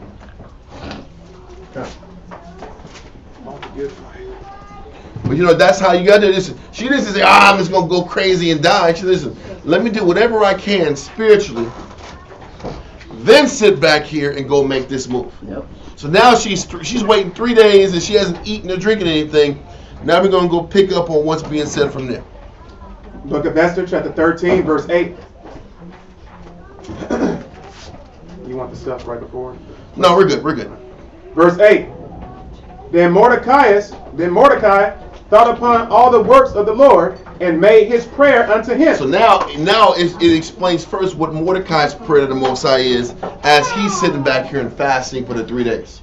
He's thinking about all the works of the Lord, all the things that are happening, and how the Most High is setting this thing up. He's learning. Listen, you know what it says? He's thinking about all the works of the Lord. He's trying to look at a situation and look at it spiritual. When I'm thinking or meditating on the works of the Lord, the goal of thinking about the works of the Lord is to meditate on how the Most High is working this, operating this situation. What is he trying to do? What's the lesson here? What's the lesson in what I'm going through? What's the lesson in what the nation's going through? Read on. Verse 9, saying, O power, the Most High, the King Almighty, for the whole world is in thy power. And if thou hast appointed to save Israel, there is no man that can gainsay thee. He said, if it's your will to save us, there's nobody that can stop us. Nobody can gainsay or get in the way of what you're trying to accomplish if your will is to save us. Read on. For thou hast made heaven and earth, and all the wondrous things under the heaven. Thou art power of all things, and there is no man that can resist thee, which art the Most High. God. Thou knowest all things, and thou knowest the Most High, that it was neither in contempt or pride, nor for any desire of glory, that I did not bow down to proud among. Brother, this is so potent because this is how all of us should sit back here and process the battles that we're going through. You first of all acknowledge the Most High. Then you go back here. If you maliciously did something, you better do what the prayer of Manasseh said. If you didn't maliciously do something, then this is where he's thinking about the Lord. He's thinking about what happened. Could he have done something better? What could he have done? Was it his fault that his nation's about to die? What could he have done to avoid this? He's like, man, I didn't purposely do this I didn't sit back here and purposely, out of my own ego and pride, deny treating this man with respect. He's going through, he's running back the whole process. I just wasn't going to serve this guy like he was a god. I didn't do this maliciously. I didn't do this with bad intent. You could see the guilt that would be on Mordecai because this decree came out after he wouldn't bow. He could say, man, I'm the one that caused this. I put the whole nation in trouble. So he's like, damn, is it my pride? Was it my pride that got in the way? No, it wasn't my pride. I didn't have pride when I did it. This is what all of us go through when we're trying to get to process why difficult things are going on in our life. Was I sitting back here? Was my lust in the way? Was my pride in the way? Was I being selfish? I only made that decision because of this. I only made that choice because of this type of thinking. I was trying to sit back here and be honorable in your name. This is what he's going through. This is that dynamic we should all go through. We're trying to process a situation. Read on. Verse 13. For I could have been content with goodwill for the salvation of Israel, to kiss the soles of his feet. He said, listen, man, if it was about this, I would have sat back here and did what everybody else did. If we're getting pushed in this situation, maybe I should have did it. Yeah. Maybe I should have licked his boot. If we're sitting back here at the risk of complete annihilation. But he's like, man, my intention, it wasn't about pride. I didn't mind sitting back here bowing, and it wasn't about that. Read on. Verse 14. But I did this that I might not prefer the glory of man above the glory of the Most High. He said, I only did it because I wanted to put you first. I wanted to honor and respect you above the world, these people. So he's sitting back here, he's talking, he's thinking, he's meditating, he's praying, he's going back and forth to make sure his purpose was right and to reestablish his mode going forward. Read on. Neither will I worship any but thee, O power. Neither will I do it in pride. He said, I'm not doing it in pride. I'm not making these decisions in pride. Read on. And now, O power, the Most High and King, spare thy people, for their eyes are upon us to bring us to naught. Yea, they desire to destroy the inheritance that have been thine from the beginning. Despise not the portion which thou hast delivered out of Egypt for thine own self. He's like, don't despise all the work you've invested into our people since the time of Egypt to now. Don't despise us. Read on. Don't turn your back on us. Pretty much like you turned your back on the northern kingdom. Read on. Verse 17. Hear my prayer, be merciful unto thine inheritance. Turn our sorrow into joy, that we may live, O power, and praise thy name, and destroy not the mouths of them that praise thee, O power. All Israel in like manner cried most earnestly unto the Most High, because their death was before their eyes. They were at the brink of our nation was at the brink of annihilation. Read on. Chapter 14, verse 1. Queen Esther also, being in fear of death, resorted unto the Most High. So from verse 8 to verse 18 was dealing with Mordecai's prayers. Now we're going to deal with Queen Esther's prayers. Read on. Verse 2. And laid away her glorious apparel, and put on the garments of anguish and mourning. And instead of precious ointments, she covered her head with ashes and dung. You know, she's realizing she had to sit back here, and all that gold, all that jewelry ain't doing nothing for you right now. You better sit back here and get low and put on sackcloth, and don't forget where you came from. Read on. And she humbled her body greatly, and all the places of her joy she filled with her torn hair. Read on. And she prayed unto the power, the Most High of Israel. And she prayed unto the Most High power of Israel, saying, O my power, thou only art our king. Help me, desolate woman, which have no helper but thee. For my danger is in my hand. From my youth up I have heard in the tribe of my family that thou, O Lord, tookest Israel from among all people, and our fathers from all their predecessors. That seclusion, that solitude that we were talking about earlier. Read on. For a perpetual inheritance. Most High separated us to be a perpetual inheritance to Him. Read on. And thou hast performed whatsoever thou didst promise them. And He said the Most High came through every single time for the people. He committed to what He said He was going to commit to. Why is it important to pray that out? Because you got to remember that. Yep. When you're in the middle of your battle, you have to remind yourself that Most High always performs the will He says He's going to perform. So when I'm nervous about if the Most High is going to come through for me, you have to remind yourself He always comes through for His people. Let's go. I'm cutting because listen. We're in chapter 4. We got 10 verses. We got 10 chapters, bro. It's almost 2:00. I'm just saying. I know, bro. I know. I'm sorry. We're gonna be here forever. We're gonna be until 5:00 tonight.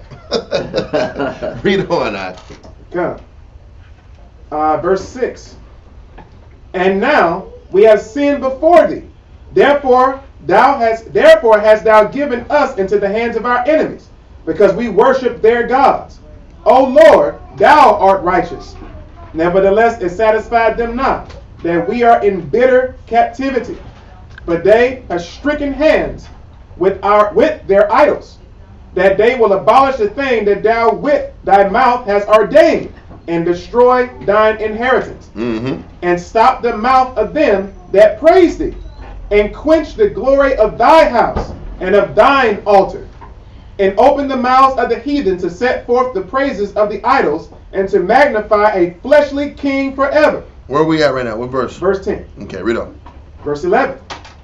Lord, give not thy scepter unto them that be nothing, and let them not laugh at our fall, but turn their device upon themselves, and make him an example that hath begun this against us. Remember, O Lord, make thyself known in time of our affliction, and give me boldness, O King of the nations, and power of all power. Give me eloquent speech in my mouth before the lion. You know, she's praying to the Most High to give her the strength she needs to truly overcome this battle line. Give me the words to sit back here to speak to this damn lion. You know what's crazy? Even though she's the queen, it's going to explain. I don't want to give up the information. Keep going. Give me eloquent speech in my mouth before the lion. Turn his heart to hate him that fighteth against us, that there may be an end of him, and of all that are like-minded to him. Verse 14. But deliver us with thine hand, and help me that am desolate, and which have no other helper but thee. Thou knowest all things, O Lord. Thou knowest that I hate the glory of the unrighteous, and abhor the bed of the uncircumcised, and of all the heathen. Listen, she hates the nations, but she has to lay with a nation. Man. You know what's crazy? She understands her situation, and she'd rather not be in that situation. But she does she has to do what she has to do for her survival anyway. She didn't choose to sit back here and be the queen of a nation, of a heathen. It just shows you that she's doing her job for the nation, and she's just asking the Most High for continued strength to help her people out. She was in captivity like the rest of the nations. The rest of Israel was in captivity. So she says she hates these heathen, but she has to deal with the heathen like all the other Israelites have to deal with the fact that they're around the heathen. It was just an acceptance of the condition. Read on. Verse 16. Thou knowest my necessity, for I abhor the sign of my high estate, which is upon my head in the days wherein I show myself, and that I abhor it as a mistress rag. She says she hates the position that she has in this situation, in this Persian kingdom, like it's a mistress rag. You know what's crazy? But does she show it in her face? No. She's still respectful. She's still graceful. She still understands how to maintain her order, even though she hates her circumstances. And that's an important quality also. Can I still be in order when I'm not getting what I want? Can I still do the right thing when I still feel I'm in an uncomfortable, messed up situation? How well can you stay in order and do right, even though you're in adverse situations? Is how the Most High determines the strength and the purity of your character. Because that's what He's looking at in all of us. What type of character do we have? Nobody saw her sweat. Nobody, it wasn't even, listen, don't you think the Chamberlains would have saw if she had issues? The Chamberlains are around them all the time. They would have saw it. Nobody saw her disgust for her circumstances, because she kept that in, and she understood that in order to not show it to the world, really showed she understood that it wasn't about her. It was bigger than her. It was bigger than her, so she can walk around here and be at peace and please everyone around her, and still understand that I don't want to be here, but I have to accept that I'm going to be here. Yep. And learn to come to the grips that she's there. She understood that it was never about her. A person on the outside would say, oh man, she's living it up. But the Most High put her in the most difficult of the situation, because she was more concerned. She'd rather be with her people, with the Benjamites, with her family. She'd rather be with Mordecai. She'd rather be in her home country. But she accepted her condition and learned how to be in order in a condition that wasn't comfortable to her. What you gonna say? The same thing Moses dealt with. Hebrews 11:23. It says, by 24. By faith, Moses, when he was come to years, refused to be called the son of Pharaoh's daughter. He said, man, I'm not gonna call this woman my mother. Yep. Even if she is the queen, or you know what I'm saying, and she's trying to groom me to be the future king of Egypt. Huh? He says, choosing rather to suffer affliction with the people of the Most High than to enjoy the pleasures of sin for a season. So it shows you Moses had the same mentality when he was sitting in a high seat or high authority in someone else's government. And he could have used that situation to free or escape the difficulties of life that Israel was going through, but he chose to be recognized as one of these people. And I'll make sure that I show the Most High that I disregard the benefits, the pleasures, the advantages that I have in this position. Just like Esther said, she esteemed her position as a mistress rag. Yep. They both, Esther and Moses, looked at their high esteem as being nothing. You know what's crazy? But a carnal person would say, oh, they both had it easy. Moses had it easy. He was in the king's mansion. He had all the education. He was winning. Yep. Daniel was no different. All these guys were elevated to these high positions, but that wasn't in their heart.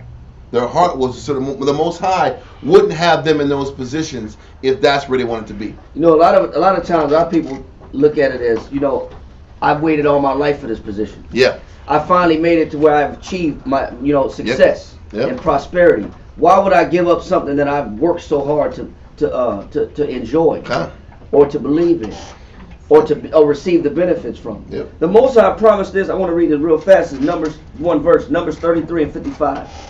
Numbers chapter 33 verse 55. It says, but if ye would not drive out the inhabitants of the land from before you, then it shall come to pass that those which ye let remain of them shall be pricks in your eyes, and thorns in your sides, and shall vex you in the land wherein ye dwell. Samuel told Saul, listen, you were on a mission to destroy these people. Yep. That was part of the vengeance that the Most High had on Amalek. Yep. That you were supposed to wipe them out completely. You were supposed to not let them live. But what did Saul do? He didn't kill them all. He didn't kill them all. He didn't follow out the order that the Most High had him set up for to do, because the Most High was going to reward Amalek at the time of Saul being raised up for what they did to the children of Israel coming out of Egypt. Wow. But the Most High said, listen, because you didn't eliminate them completely, he said, I'm going to let them come back and be a thorn in your side. Wow. And that's exactly what's happening now in Esther. You know what the irony is? he used Benjamin to sit back and fix the issue that Benjamin didn't fight in the first place. Huh?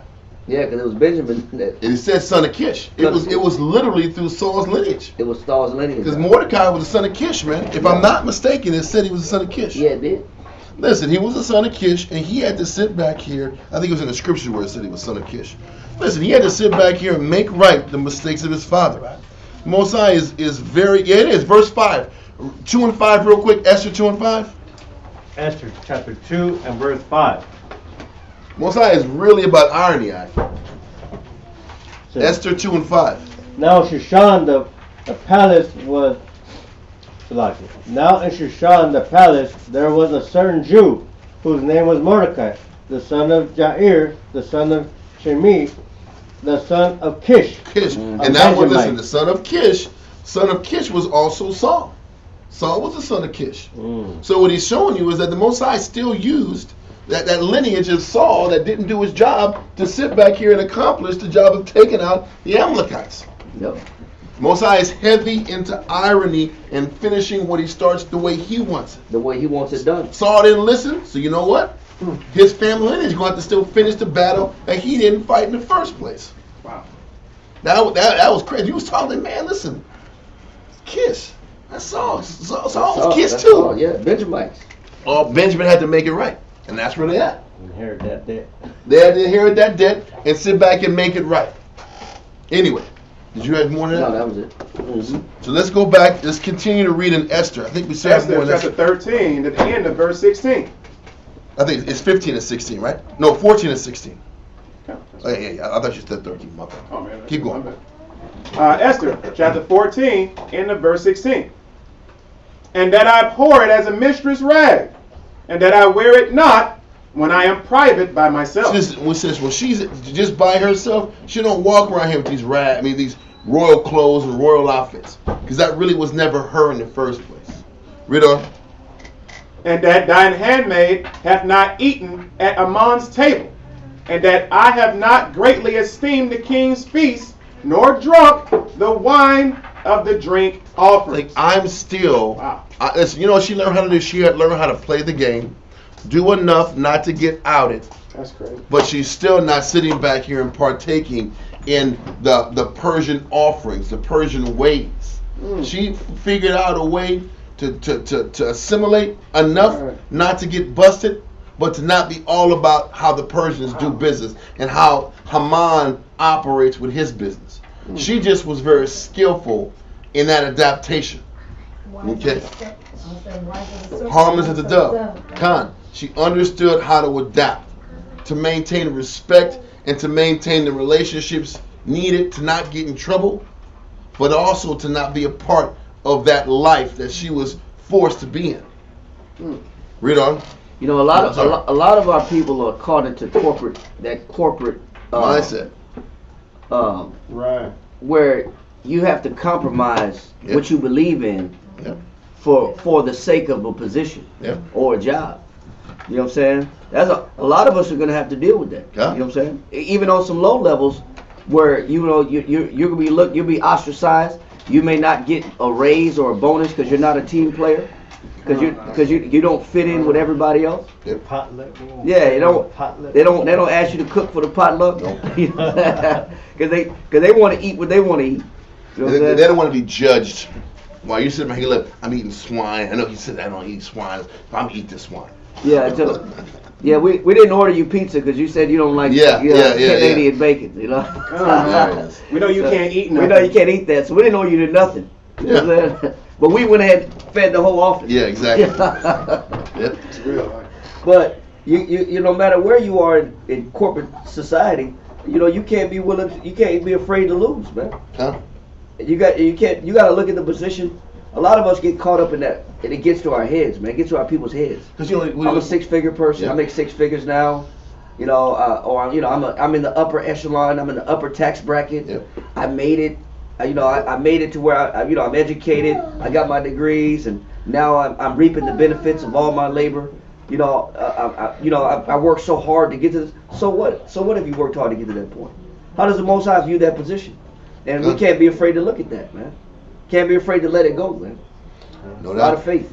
And then what it's showing you also is she could do her job, but not be about that job. Yes. She could do her responsibility, but not be about that responsibility in the world. Yeah. And can we do that? Can we just do enough to feed our families, serve our husbands, and then go home and be what you really are? And can you understand that you have to navigate in two worlds that way? And it's stressful. Yeah. Having those two types of mindsets constantly. Mm-hmm. You know, headaches, migraines. Yeah. It's stressful, man. I don't imagine. He said, the scriptures say no man can serve what? Two masters. Two masters. He said, with the love of the one and despise the other. You can't serve two masters. Yep. And the Most High will get you in a position where He wants to see who do you serve? Who do you love? Yep. So let's keep going. She was very good at her ability to adapt, but her heart was always true. Read on. Verse 18. Neither had thine handmaid any joy since the day that I was brought hither. I haven't had any joy since I got brought to the big house in this fancy palace and all this riches and wealth. This, you know what it shows you? I was never about this. Just like Moses was never about the Egyptian kingdom. The only thing that mattered was pleasing the Heavenly Father, and that's why they were exactly the right people at the right time to deal with the nation at the time. Right. Okay? Read on. Neither had thine handmaid any joy since the day that I was brought hither to this present. But you know, it also shows a pattern, whether it was Moses or his sister, they both lost their parents. Now Moses, they had to give their son up, but she lost her parents. You know, these people had an uncanny ability to stay positive in obvious fear and decrepit situations. To be able to keep your character in these type of difficulties shows how potent and how special they were. But keep going. But in thee, O Lord, power of Abraham, O thou mighty power above all, hear the voice of the forlorn, and deliver us out of the hands of the mischievous, mischievous, and deliver me out of my fear. God, read on. Esther chapter 15, verse 1. And upon the third day, when she had ended her prayer, she laid away her mourning garments and put on her glorious apparel. So after the 3 days is over, then she sat back here and put on her glorious apparel. Now she got a wildest cat. Now she got a wild. Was this like a continuous prayer? Or? No. Well, this was a prayer. A 3-day fast. Yeah, it was 3-day fast. So this is in the midst of them, you know, thinking and meditating and praying, and this is one that was written. Okay. And forlorn just means hear the prayer of the destitute or the deserted or the ones who were afflicted. Okay. Read verse 15. Chapter 15, verse 1. Chapter 15, verse 1. And upon the third day, when she had ended her prayer, she laid away her mourning garments and put on her glorious apparel. And being gloriously adorned, after she had called upon the Most High, who is the beholder and Savior of all things, she took 2 maids with her. And upon the one she leaned, as carrying herself daintily, and the other followed, bearing up her train. That's her dress. Yeah. Read on. And she was ruddy through the perfection of her beauty. And I'm gonna on the screen we got ruddy is just a different shade of brown. It's a lighter shade of brown. Like David. Okay, like David. She was just ruddy. She just had like a light brown tone to her skin. Okay, read on. And her countenance was cheerful and very amiable. Yep. But her heart was in anguish for fear. She had to sit back here and like she's been playing, I'm going to be positive and pleasant, but she's fearing inside. And she's having all of her maidens get her ready to go to present herself to the king. Read on. Verse 6. Then having passed through all the doors, she stood before the king. Sorry, at this point, she had just messed by the guards and all that? Well, maybe not. Because now she's opening the door. Now she's about to enter into the chamber of the king. And remember, she wasn't called. I know. She wasn't requested. So you had them hatchet men out on the side like this with them hatchet with them axes ready to go. Yeah. I can just imagine like one dude over here, 6'4", another 6'4" dude here. I don't have to be 6'4", I'm just messing around. Yeah. I just imagine these huge dudes yoke, and all these guys do is chop wood all damn day long. You know and sharpen the axe. You know they were good at it too. You don't put some sloppy guys. Nah, bro. You know what I'm saying? In that position. Nah. So this was like various segments or corridors? Yeah. Yeah. It's a palace. It's the right. king's palace. But you still gotta be summoned to approach the king. Done. You just can't show up, pop up. Hey, I just stopped by. Yeah, I just dropped in on you. Nah. You know. But what you're saying is there's different corridors and pathways that they're all coming through.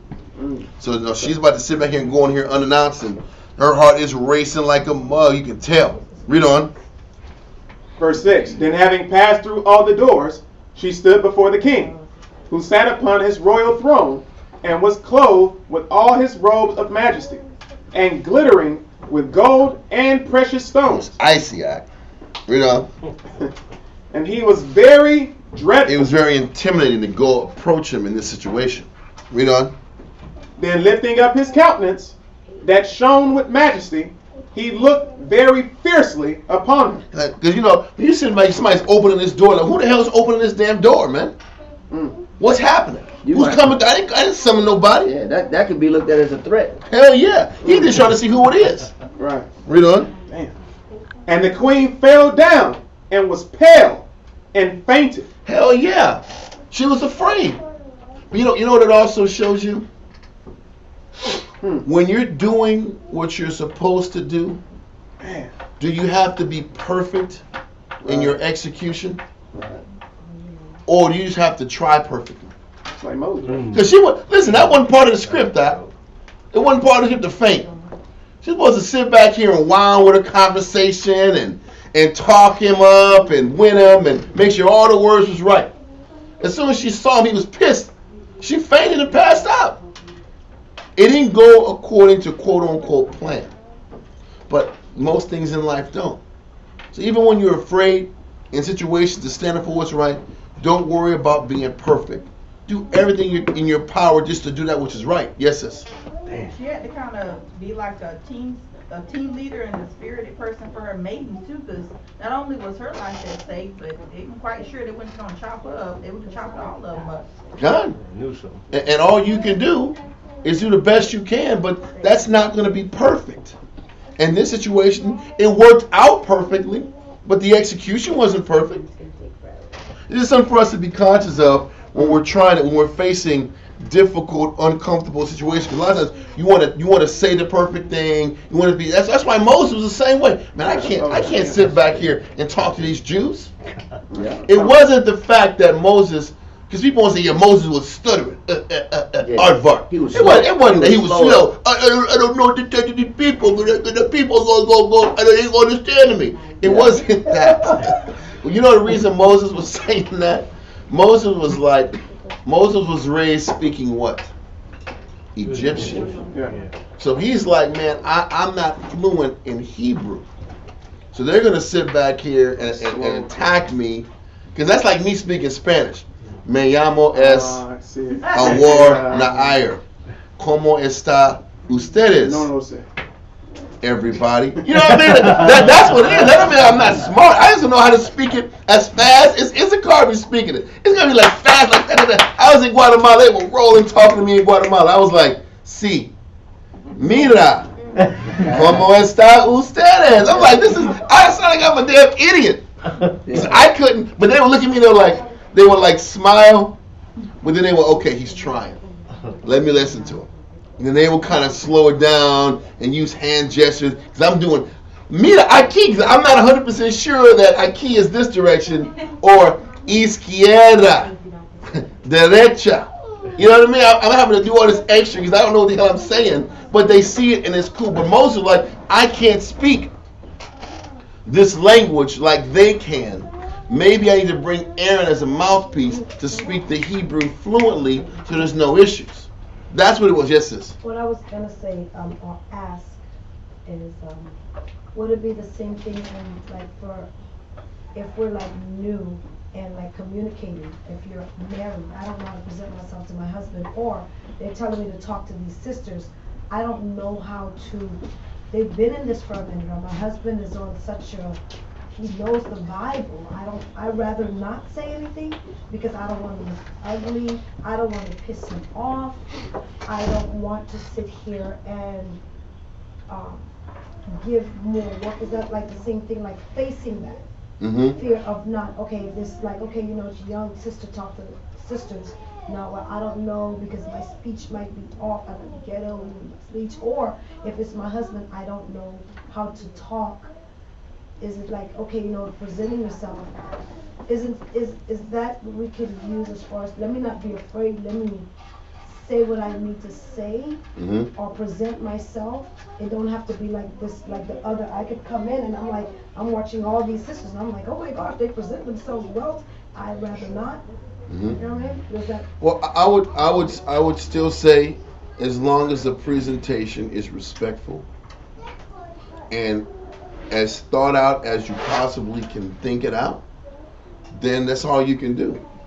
There still has to be some type of preparation to it, like what she was doing. She still thought about it, prayed about it, counseled about it, then went through with the action. Okay? So pray, prepare, and then execute, and then counsel. Still, you said it was praying, it was counseling, it was communication. Then they went out and did it. Yeah. A wife will have to make that decision 100 times if she married. Yeah. Because you don't know where your husband's mind is at. You could piss him off. He could be mad. He could have a long day. He could not be wanting to talk. He could not want to be in the mood. He could not be in the mood, period, to want to counsel. You don't got to be king on a throne like we read right now to be afraid to bring some information. But that fear is there. That's what I'm saying. Yeah, that's what I'm saying. That fear for a married woman, that fear is gonna be there all the time. So and sometimes, like for example, I'm living with it. So it could be like, you know what, you seem upset right now. I could have a bunch of, you know what, let me go and get myself busy and not present. But then things are piling up. Next thing you know, it wasn't just that one issue. It's another issue. Then you're like thinking, oh my gosh, how should I say it? I don't want to piss you off. You look like you have a lot. You know, I would say that's a whole class within itself. That's a whole class within itself because that takes a lot of deliberating and getting counsel and trying different approaches. Because that's a trial and error type thing. You thought you said everything right. You thought you picked the right time to bring the information to him, and he shot it down, or he just said I don't want to hear it. I don't want to talk about it, or it. That's a lot of trial and error. Okay. But you still got to be able to have faith enough to, if it's an issue, to bring it out. Keep the order. Keep the order. Stay in order. And saying, even if you do sit down and say, you know what, Ahwar Shamshawan, you are ultimately in control of everything. It was not the right time. Can I humble myself and represent myself?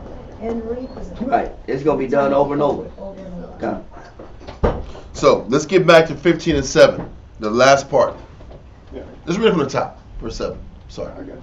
Esther chapter 15, verse 7. Then lifting up his countenance that shone with majesty, he looked very fiercely upon her. And the queen fell down, and was pale, and fainted, and bowed herself upon the head of the maid that went before her. Then the Most High changed the spirit of the king into mildness. What ends up happening is, what this example is showing you is, once you do your part, you fight your part of the battle, then the Most High will sit back here and change the direction or your arena to adapt to your humility, to adapt to your sacrifice, to adapt to your fight. I'm not going to specifics, but I've been in scenarios where you enter into a battle and your worst fears, it looks like, are imagined. And then when you sit back here and face the thing that you are afraid of the most, then all of a sudden the environment changes. And then everything starts working in your favor. With that initial look, and that initial response to what you did makes you feel that, damn it, I knew this shit wasn't going to work. Damn, this ain't going to work. Because in her head, is this dude's angry. He got to kill me right on deck, right on the spot. Right. And that's the feeling that happens to a lot of us when you stand up for what's right. You'll make the right stand, and then the appearance of the people around you make you think that, man, maybe I shouldn't have did this. But if you just hold fast, then what ends up happening is the Most High changes the countenance of the person that you're dealing with, and everything works in your favor. But all the Most High is trying to do is to see, do you have the faith to take the stand? Do you have the faith to make the difficult decision? And once you show the Most High you have the faith to do the difficult decision, then all of a sudden your worst fears are not imagined, and the good comes. We read about that invisible assistance that the Most High brings to the table from last Sabbath class. But you don't get that invisible assistance without dealing with that crunchy, faith challenging moment first. You'll get the invisible assistance, but you got to still deal with. You got to face this bear a little bit. They ain't going nowhere. Hey, listen, you think when David fought that big ass Goliath, and this dude had a 30-pound neck brace, 100 pounds of damn just chain mail? You think that was an easy? This dude's sword was huge. He had ankle protections, leg protections, and a shield bearer. And he had a guy holding his shield because he was too tiring to hold himself at the same time. The point is this: you don't think he had to feel that guy's presence first before the Most High worked it out for him? You got to feel the magnitude of what you're doing before he changes the countenance of your situation. That was the point of this verse. It's like a Red Sea, right?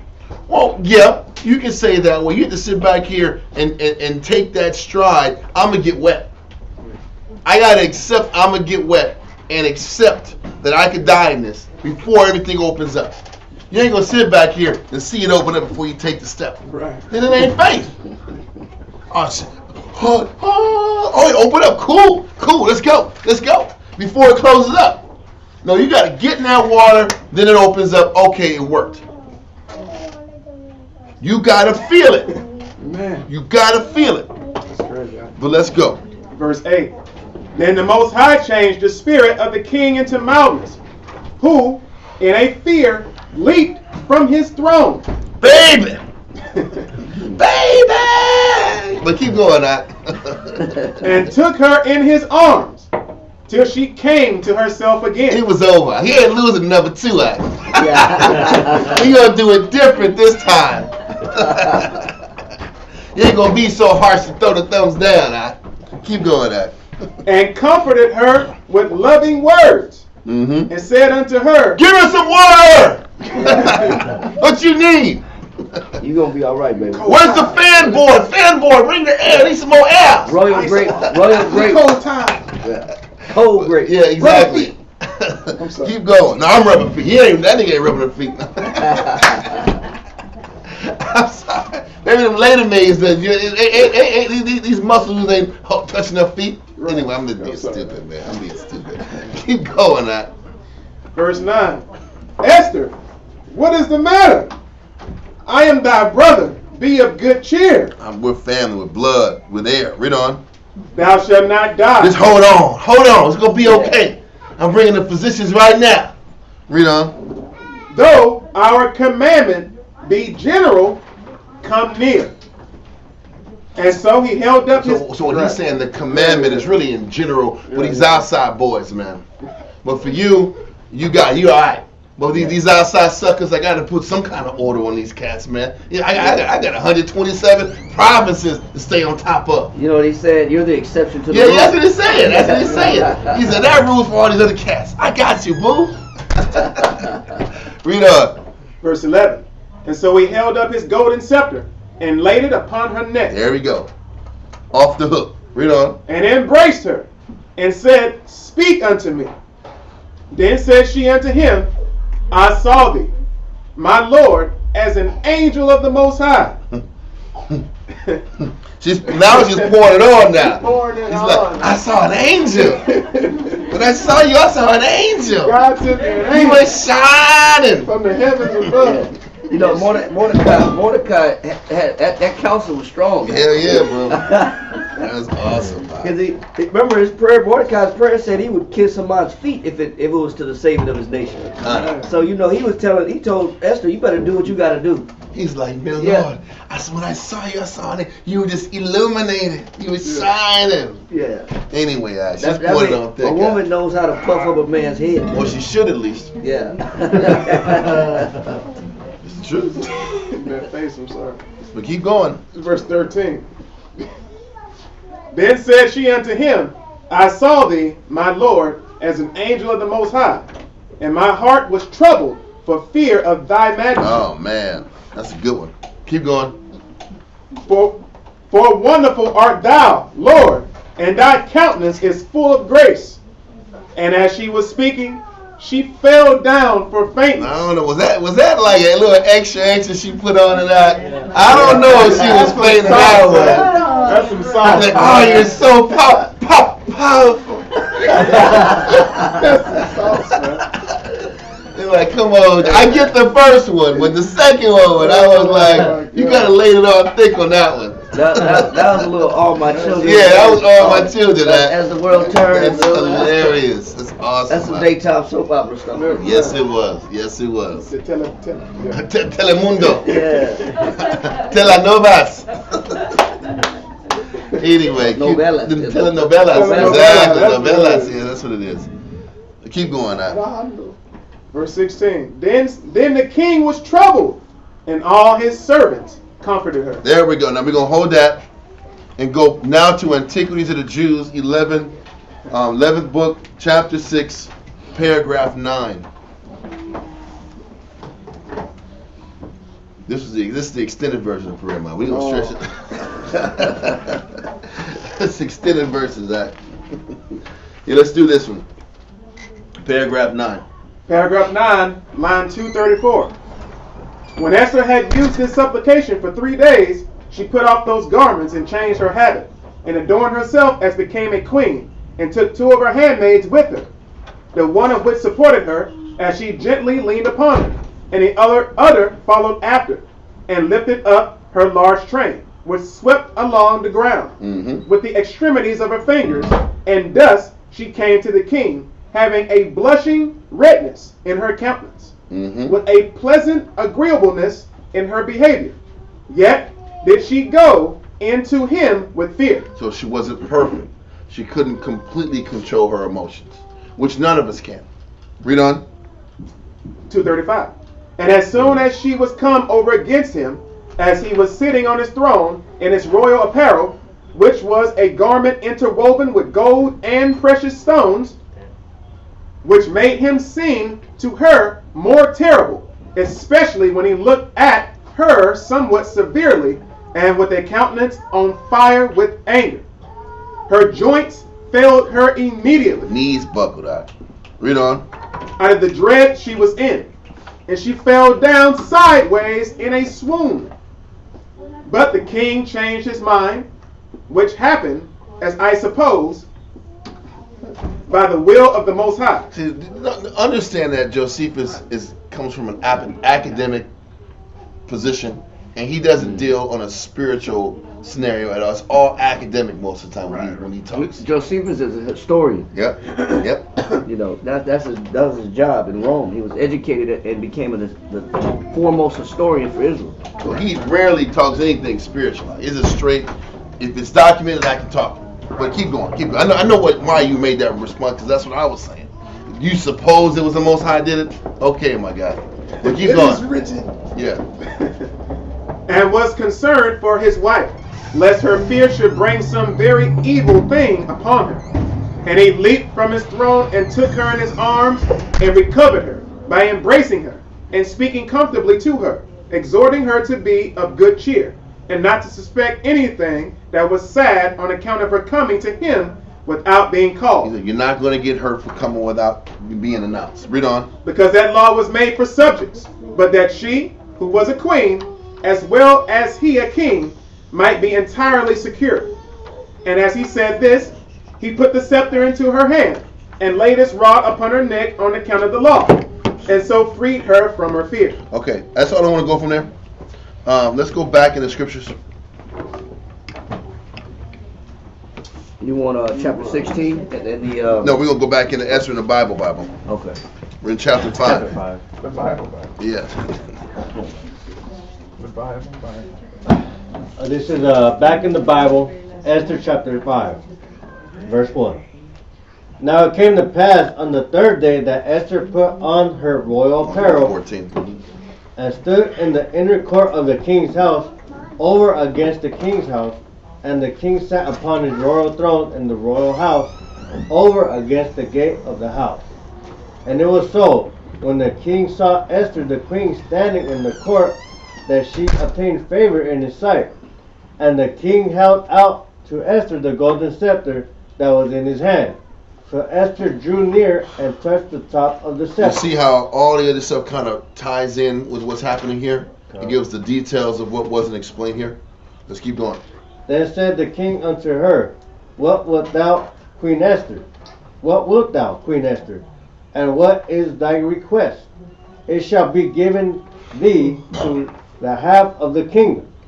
And Esther answered, If it seem good unto the king, let the king and Haman come this day unto the banquet that I have prepared for him. Then the king said, Cause Haman to make haste, that he may do as Esther has said. So the king and Haman came to the banquet that Esther had prepared. Come, you know. Verse 6. And the king said unto Esther at the banquet of wine, What is thy petition? And it shall be granted thee. And what is thy request? Even to the half of the kingdom it shall be performed. Huh? Then answered Esther and said, My petition and my request is, if I have found favor in the sight of the king, and if it please the king to grant my petition and to perform my request, let the king and Haman come to the banquet that I shall prepare for them, and I will do tomorrow as the king has said. Verse 9. Then went Haman forth that day joyful and with a glad heart. He was happy to get. We're gonna have meals. We're gonna get even close to the king. It's gonna be a great day. Read on. But when Haman saw Mordecai in the king's gate, that he stood not up nor moved for him. Oh, this dude was vexing him, man. He didn't stand at attention. Listen, Mordecai doubled down. He already about to kill him. I'm gonna sit back here now. I'm gonna kiss your boots now. The order's already out. Yep. Order's already out. Listen, man, it's already out in the cities, man. It's done. So I ain't giving this dude no respect. Read on that. For he was full of indignation against Mordecai. That dude was hot. Read on. Nevertheless, Haman refrained himself. I'm gonna be cool. I'm gonna compose myself. Read on. And when he came home, he sent and called for his friends and Zeresh his wife. And Haman told them of the glory of his riches and the multitude of his children and all the things wherein the king had promoted him. He was up one night. He's telling everybody he's up one. He's having things. Everything's working out for him. Read on. And how he had advanced him above the princes and servants of the king. Read on. Verse 12. Haman said moreover, Yet Esther the queen did let no man come in with the king unto the banquet that she had prepared but myself. And tomorrow I am invited unto her also with the king. So he's just bragging about the success and how far he's risen to the top to get this power. And then, well, you know what's crazy? As soon as he gets his pinnacle, it's the beginning of his end. But read on. Yet all this avails me nothing, so long as I see Mordecai the Jew sitting at the king's gate. He says, nothing that I've done to accomplish, everything I've accomplished means nothing in comparison to how Mordecai is making me feel. Perfect hatred. He says, this guy's gotta go. He says, pretty much he'd trade anything for this guy to be broken. Wow. That's where he's at. Because if he was just cool, he would have been number 2 for years. Man. He didn't have to go deal with Mordecai like this.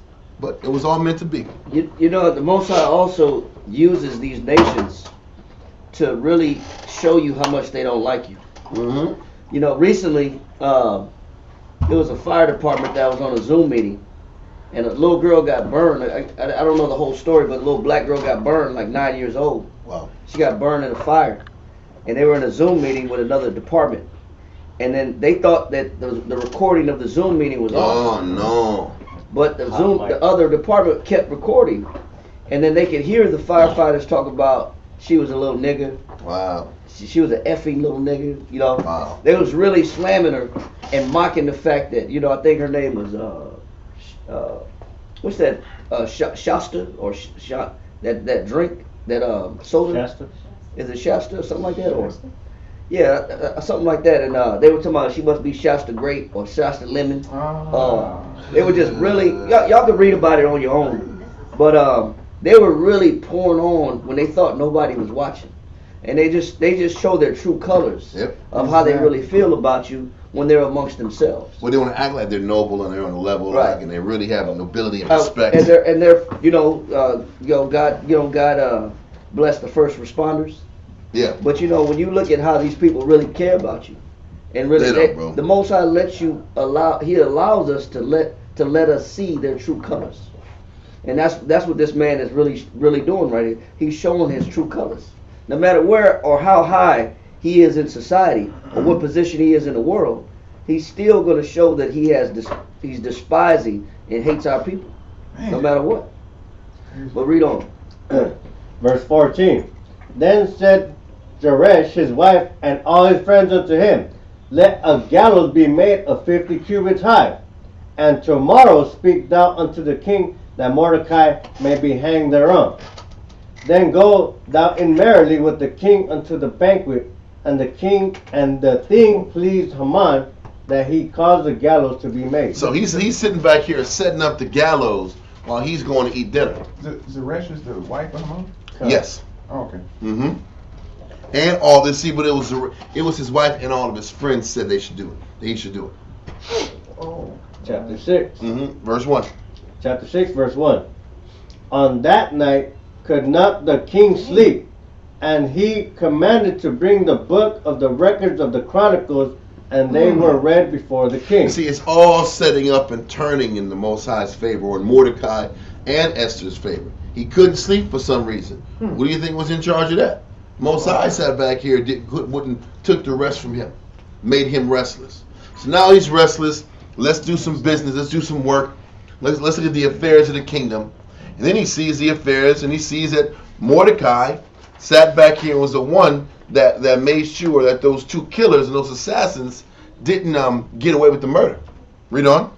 Verse 2. And it was found written that Mordecai had told of Bigthana and Teresh, two of the king's chamberlains, the keepers of the door, who sought to lay hands on the king Ahasuerus. So now when this sister starts to petition eventually she's going to petition Esther for Ahasuerus to protect the Jews. Then he's going to sit back and say, man, this Jew just protected me. Maybe what Haman is saying is wrong. Not all these Jews are bad. This dude looked after my life. So now his wife is a Jew and this guy looked after me. Why would I sit back here and assassinate this entire nation when there's some good people in this nation that look after me? That don't even make sense. But keep going. So the Most High is working it on other, because this is a situation. A lot of times we don't know how something is going to work out. We don't know how the Most High is going to pull me or you or any of us out of a situation. But we don't know the Most High is working in the background, working arenas and situations that we know nothing of, that's going to truly advocate us in a pinch. We just don't know it. And the Most High purposely chooses not for us to know it. How do you think Mordecai thought that what he did by sitting back here and reporting that information up was going to be what saves him and will help save the nation? He didn't know that. He just did what he was supposed to do, and he didn't get immediate credit for it. So you would think, man, this guy, I didn't get credit for it then, so why am I going to get credit for it now? A lot of times it comes down to the nitty gritty. And it comes down to doing works in silence, not seeing that those works in silence end up benefiting you in the light when you really need it. Keep going. Verse 3. And the king said, what honor and dignity has been done to Mordecai for this? Then said the king's servants that ministered unto him, there is nothing done for him. He didn't get nothing done to him. Actually, he's about to die tomorrow. Read on. And the king said, who is in the court? Now Haman was come into the outward court of the king's house to speak unto the king to hang Mordecai on the gallows that he had prepared for him. That doesn't look good. He's What is- about to, huh? What is the gallows again? Gallows are like The decks that like the the wood the platforms that platform? you hang somebody on. yeah. So it was super. You know, he made it super high so everybody can see this guy get hanged. Right. Yeah. So yeah. Anyway, so keep going. Verse 5. And the king's servant said unto him, Behold, Haman standeth in the court. And the king said, Let him come in. What's crazy is that he just saw the record saying that Mordecai saved him, and now Haman's going to ask that Mordecai is killed on these gallows. The same guy that he's about to promote. Read on. So Haman came in, and the king said unto him, What shall be done unto the man whom the king delighted to honor? Now Haman thought in his heart, To whom would the king delight to do honor more than to myself? Mm-hmm. And Haman answered the king, For the man whom the king delighted to honor, let the royal apparel be brought which the king useth to wear, Wow. and the horse that the king rideth upon, Oh my goodness. and the crown royal which is set upon his head. So this guy just talked about the fact that all that mattered to him was taking out Mordecai and his riches and power and authority. That's the only thing that mattered to him. So now the king is like, listen, I gotta get the royal apparel ready, them horses, them tall horses. Yeah, them Clydesdales. Yeah, them He-Man horses with some Clydesdales. Them Clydesdales is fire. Wow, Right? I've seen Those are horses very majestic. similar to those, and they are gigantic. Yes. Yeah. Those Clydesdales are majestic animals. Gigantic. Long hair, big, strong, powerful out anywhere. So they weren't built for speed, but they're potent. Get on this thing. I know, bro. But keep going. Verse 9. And let this apparel and horse be delivered to the hand of the one of the king's most noble princes, that they may array the man withal whom the king delighted to honor, and bring him on the horseback through the street of the city. We are brave for him, man. We are brave for this guy. Ticket tape, Macy's. Confetti. Read on. And proclaim before him, Thus shall it be done to the man whom the king delighted to honor. Oh, this guy saved my life. Why wouldn't I do this for him? Read on. Right. Then the king said to Haman, Make haste, and take the apparel and the horse, as thou hast said, and do even so to Mordecai the Jew. Oh, no. So listen, he said he is a wow. That's you're the one that set him up to get this position. He thought he was setting himself up out. He thought saying all this up was supposed to be going to him out. And he got put in the trick bag. He said give him a parade, give him horses, give him garments, give him outfits. And he's like parading around the city. He said, you know, I'm gonna do that, man. Showtime. He's gonna set it up for Mordecai. I know he said, huh? I know he did, huh? I know his face dropped. And you know, and for like a split second, he couldn't kiss ass. He goes, you know, he was a king of kissing ass. Right? Oh, yeah. And for that moment, he like this, huh? Yeah. Oh, I'm sorry, my lord. If that's what pleases you. Right. Yeah. That's what pleases you. You gotta look at that humble hand and tell. That WTF moment right there. They had Put that names emoji there. in. Kinda. It's crazy. Huh? If you can read 1 Corinthians 4 and 5 real quick. 1 Corinthians chapter 4 verse 5. 1 Corinthians chapter 4, verse 5. Therefore judge nothing before the time. That's why the Bible says do what? Therefore judge nothing before the time. You don't, because you never know how the Most High is going to turn something around. That's why you should never judge a situation before the time. Read on. Until the Lord come. Even until Christ come back. You don't know what the Most High is going to do, what the Most High's plans are. How he's gonna do it? How is he going to come through for you? Don't ever sit back and say and put a limitation on what the Most High is capable of. He says, judge nothing before the time. Read on. Until the Lord come. Read on. Who both He says, who both will do what? will bring to light the hidden things of darkness, So the Most High said he was going to bring to light the hidden things of darkness. What else? and will make manifest the counsels of the heart. And he's going to bring out all the hidden things that people don't disclose and show and they hide. Even what Haman was doing right at this point. Yep. You know what? This is the Most High. All the hidden counsels of Haman was about to be exploited and exposed in front of everybody. Yep. And that's why you don't judge nothing before the time. Because you never know what the Most High's ultimate plans are, his ultimate goals are. Read on. And then shall every man have praise of the Most High. And then in the end, every man's going to have praise of who? Of the Most High. So you got to know how to play your role. Yep. Which also means you got to have faith. That's your role. That's your role. Your role is to be faithful in the most tribulous, painstaking situations. Mm-hmm. You got to play your role. Because you don't know how the Most High is going to come through at the end. Let that go. Okay, so Esther chapter 6 verse 10 from the top.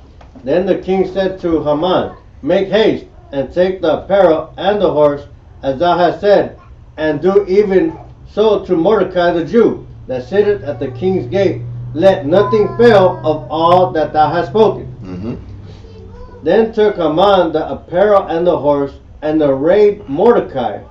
You know he hated that. Yeah. I had to put the clothes on him too. I know he had to put the robes on him, and he was vexed. And he like this. Hey, yeah, you know Mordecai. Yeah, he like this. He relishing that. Yeah, exactly. He like, no, that don't fit right. Yeah. Fix that up a little bit better. Just a day ago, he dissed him again. Yeah. A night before, he dissed him. And the next morning, you up here. Now you dressing him up. Oh, man, that's the worst. Wow. You know Mordecai was like, man, you too close to me, man. Yeah. That's crazy. Don't breathe on me. Yep. That's crazy. Keep going, man. And arrayed Mordecai and brought him on horseback through the street of the city and proclaimed before him, thus shall it be done unto the man whom the king hath delighted to honor. And Mordecai came again to the king's gate, but Haman hasted to his house mourning, and having his head covered. He was angry, he was crying, he was upset, emotional, went back to the crib complaining. Read on. And Haman told Zeresh, his wife, and all his friends everything that had befallen him. It was supposed to be my horse. It was supposed to be my parade. It was my parade. I was supposed to be the one that was on top. Read on. Then said his wise men and Zeresh, his wife, unto him, if Mordecai be of the seed of the Jews, before whom thou hast begun to fall, thou shalt not prevail against him, but shalt surely fall before him. He's like, man, now this they're talking to him, and this might not work out for you now. Now that he's with the king, you just set him up to get killed. This whole plan might backfire on you. Read on. Verse 14. And while they were yet talking with him, came the king's chamberlains and hasted to bring Haman unto the banquet that Esther had prepared. And the banquet's the setup.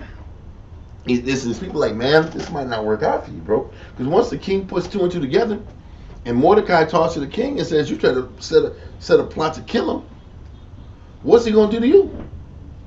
So now as he's thinking, they're talking about this, the eunuch comes to him and says, hey, man, you having a dinner date with the king and the queen. You got to go. Let's go. So now he's in his head now. He's in his head. He's not sure how this is going to play out. Chapter 7. Book of Esther, chapter 7. So the king and Haman came to the banquet with Esther the queen. And the king said again unto Esther on the second day at the banquet of wine, what is thy petition, Queen Esther? And it shall be granted thee.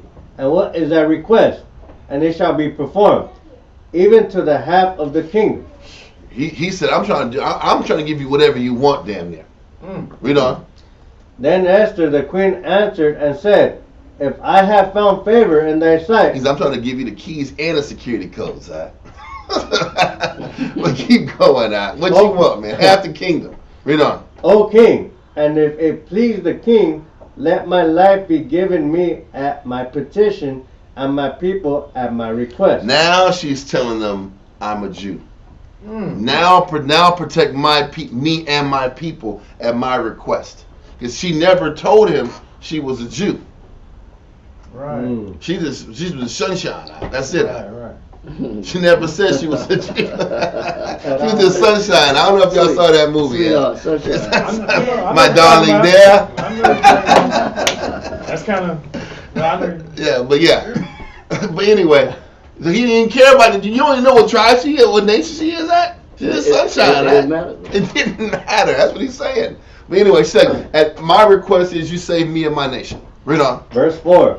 For we are sold, I and my people to be destroyed, to be slain, and to perish.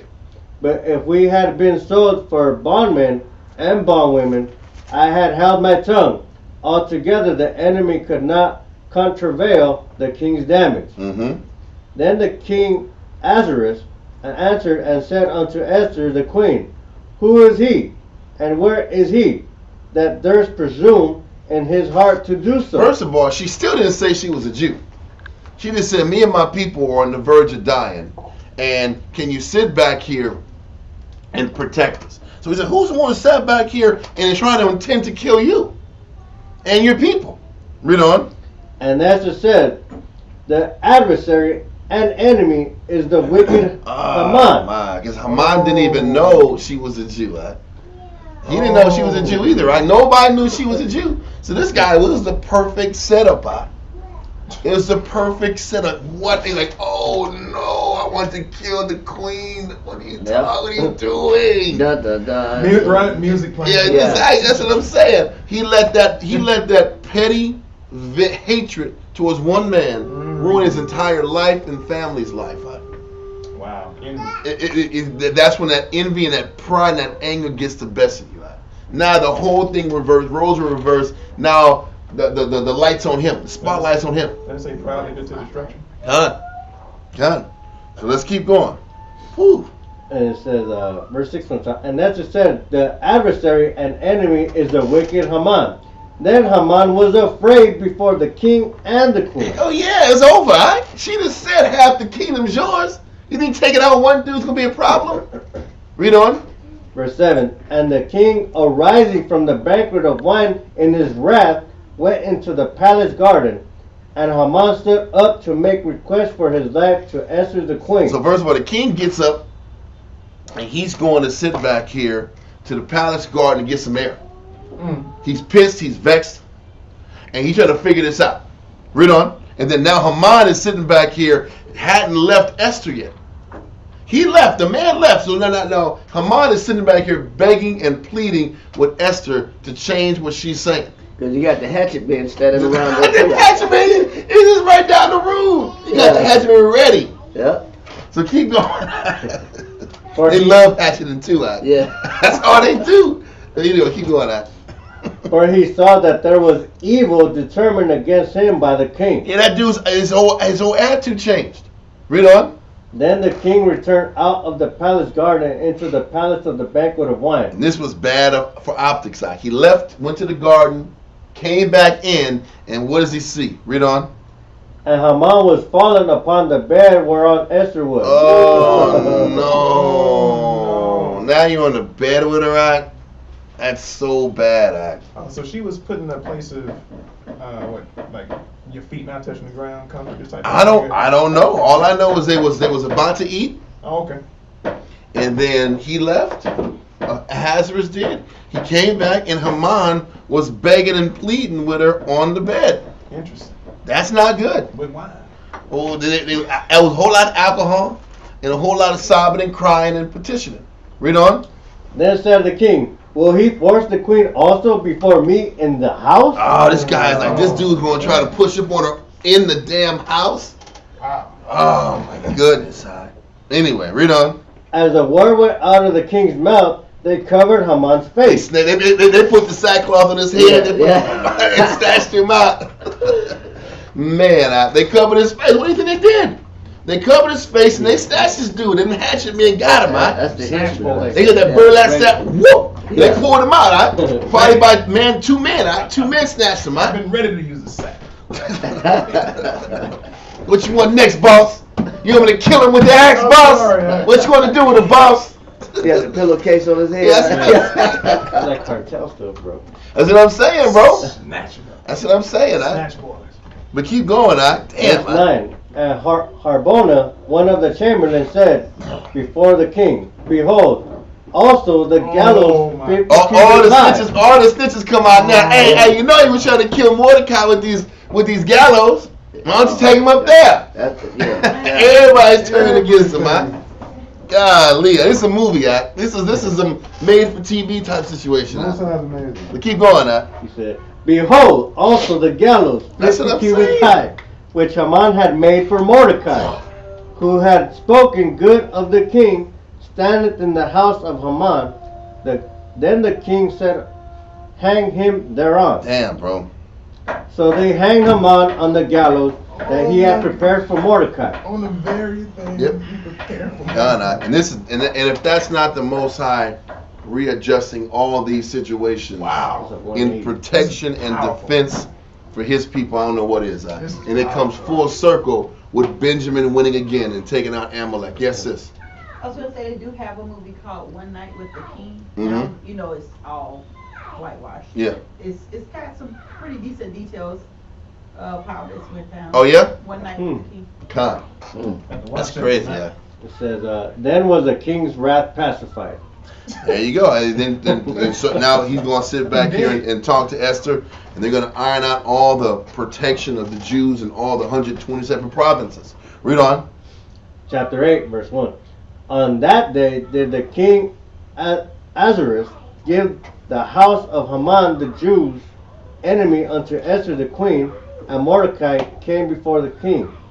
For Esther had told what he was unto her. And the king took off his ring, which he had taken from Haman, and gave it unto Mordecai. Damn, bro. Wow. And Esther set Mordecai over the house of Haman. That's crazy. That means his estates. What? That means the house of Haman is all his estates, all his money, all the power and riches. He had everything now. He was second in command. Second in command. He had everything. All the bread. Keep going. All the power and influence. Read on. Verse 3.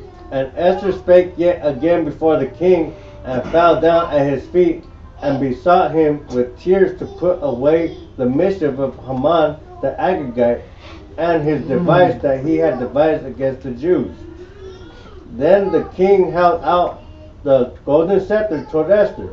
So Esther arose and stood before the king, and said, If it please the king, and if I have found favor in his sight, and the thing seem right before the king, and I be pleasing in his eyes, let it be written to reverse the letters devised by Haman, the son of Hammedatha, the Agagite, which he wrote to destroy the Jews which are in all the king's provinces. Verse 20. And verse 6. It's verse 6, right? Yeah, verse 6. Oh, kind of skip the page. Verse 6. For how can I endure to see the evil that shall come unto my people? Or how can I endure to see the destruction of my kindred? Then the king Ahasuerus said unto Esther the queen, and to Mordecai the Jew, Behold, I have given Esther the house of Haman, and him they have hanged upon the gallows, because he had laid his hands upon the Jews. Verse 8. Write ye also for the Jews, as it liketh you, in the king's name, and seal it with the king's ring. For the writing which is written in the king's name, and sealed with the king's ring, may no man reverse. God. Read on. Verse 9. Then were the king's scribes called at the time in the 3rd month, that is, the month of Sivan, on the 23rd day thereof, and it was written according to all that Mordecai commanded unto the Jews, and to the lieutenants, and the deputies, and the rulers of the provinces which are from India unto Ethiopia, 127 provinces, unto every province according to the writing thereof, and unto every people after their language, and to the Jews according to their writing, and according to their language. Wow. And he wrote in the king Ahasuerus' name, and sealed it with the king's ring, and sent letters by post on horseback, and riders on mules, camels, and young dromedaries. Verse 11. Camels. Read on.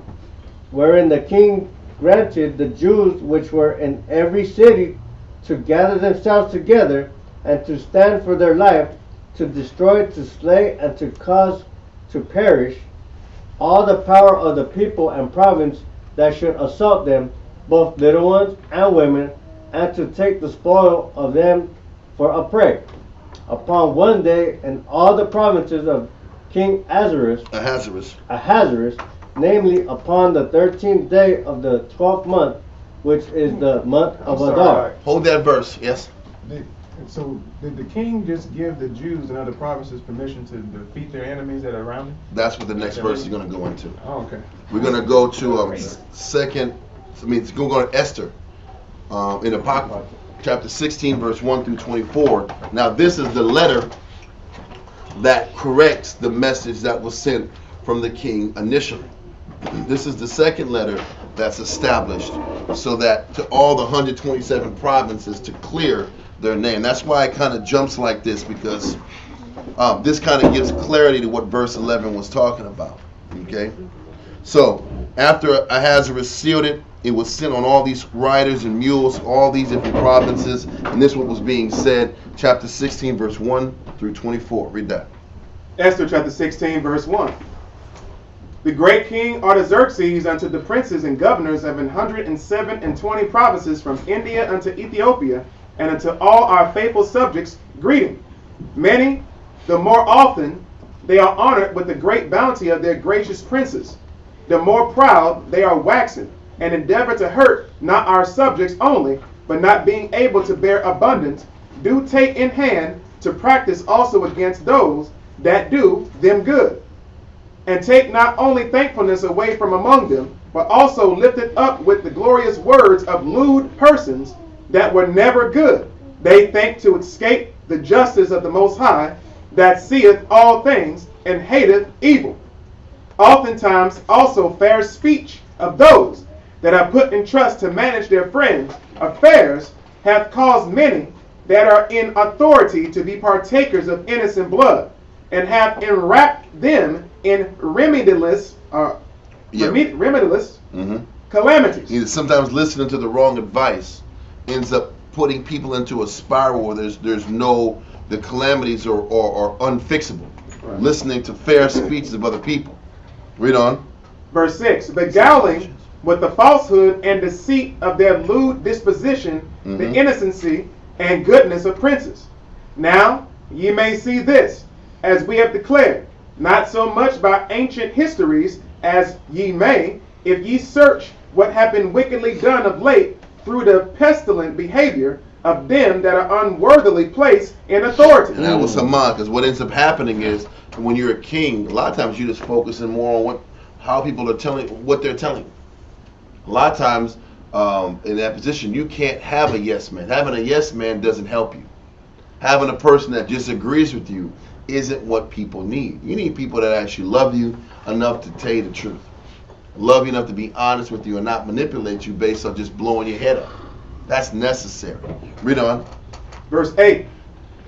And we must take care for the time to come, that our kingdom may be quiet and peaceable for all men, both by changing our purposes and always judging things that are evident with more equal proceeding. I want you to read this verse 10. It really hits. Read on. For Ammon, a Macedonian. What? A Macedonian. Haman, which was an Amalekite, which is a descendant of Esau, is a Macedonian. This is how you understand. It was a family of the Macedonians. Esau is Macedonian. The so-called white man Esau is Greek.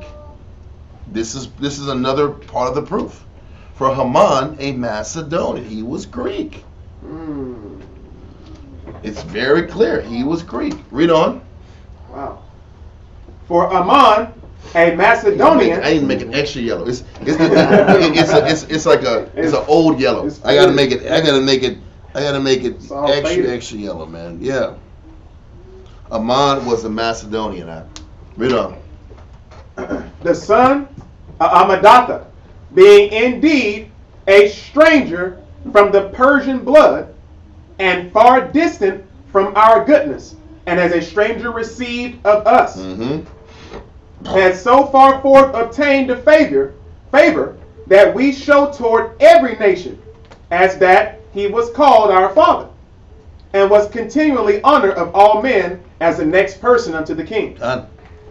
But he, not bearing his great dignity, went about to deprive us of our kingdom and life, having by manifold and cunning deceits sought of us the destruction, as well of Mardocious, who saved our life, and continually procured our good, as also of blameless Esther, partaker of our kingdom, with their whole nation.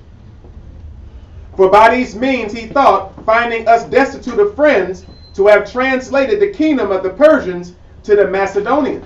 So, because think about this, and this ties it back to why Haman was so pissed off at Mordecai for ratting out those two eunuchs, because he was Macedonian, and whether it was Xerxes, whether this was Xerxes or whether this was Artaxerxes, Xerxes, which was the father of Artaxerxes, was the one who embarked in the campaign of fighting the Greeks up in the land of Greece.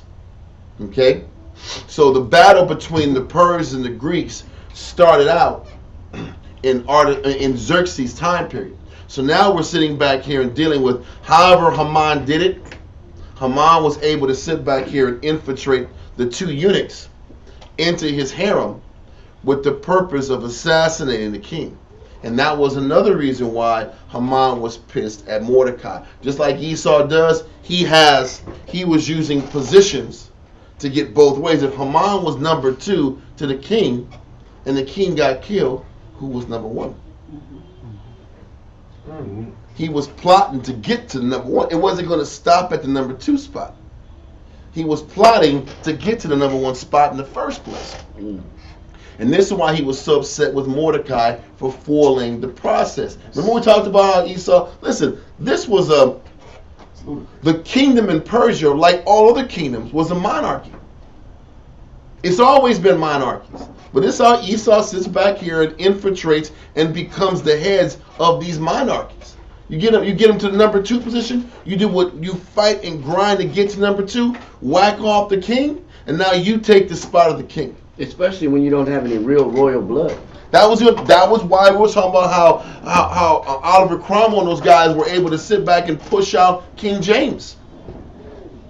They went through legal processes. But other kings just killed the caliphs or killed the different kings in different times to reinstitute their power so that Edom can take on that position.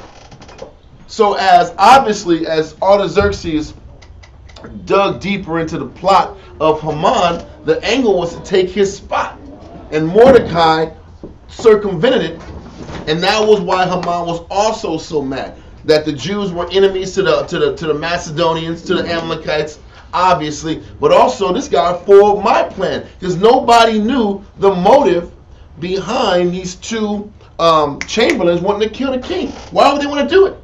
Unless they were under orders from somebody on top. It was Haman. It was an inside job. And that's what's being brought out now in this last letter being sent to all the provinces. Continue. 14 again or 15? Yeah, 14 again. Esther chapter 16, verse 14.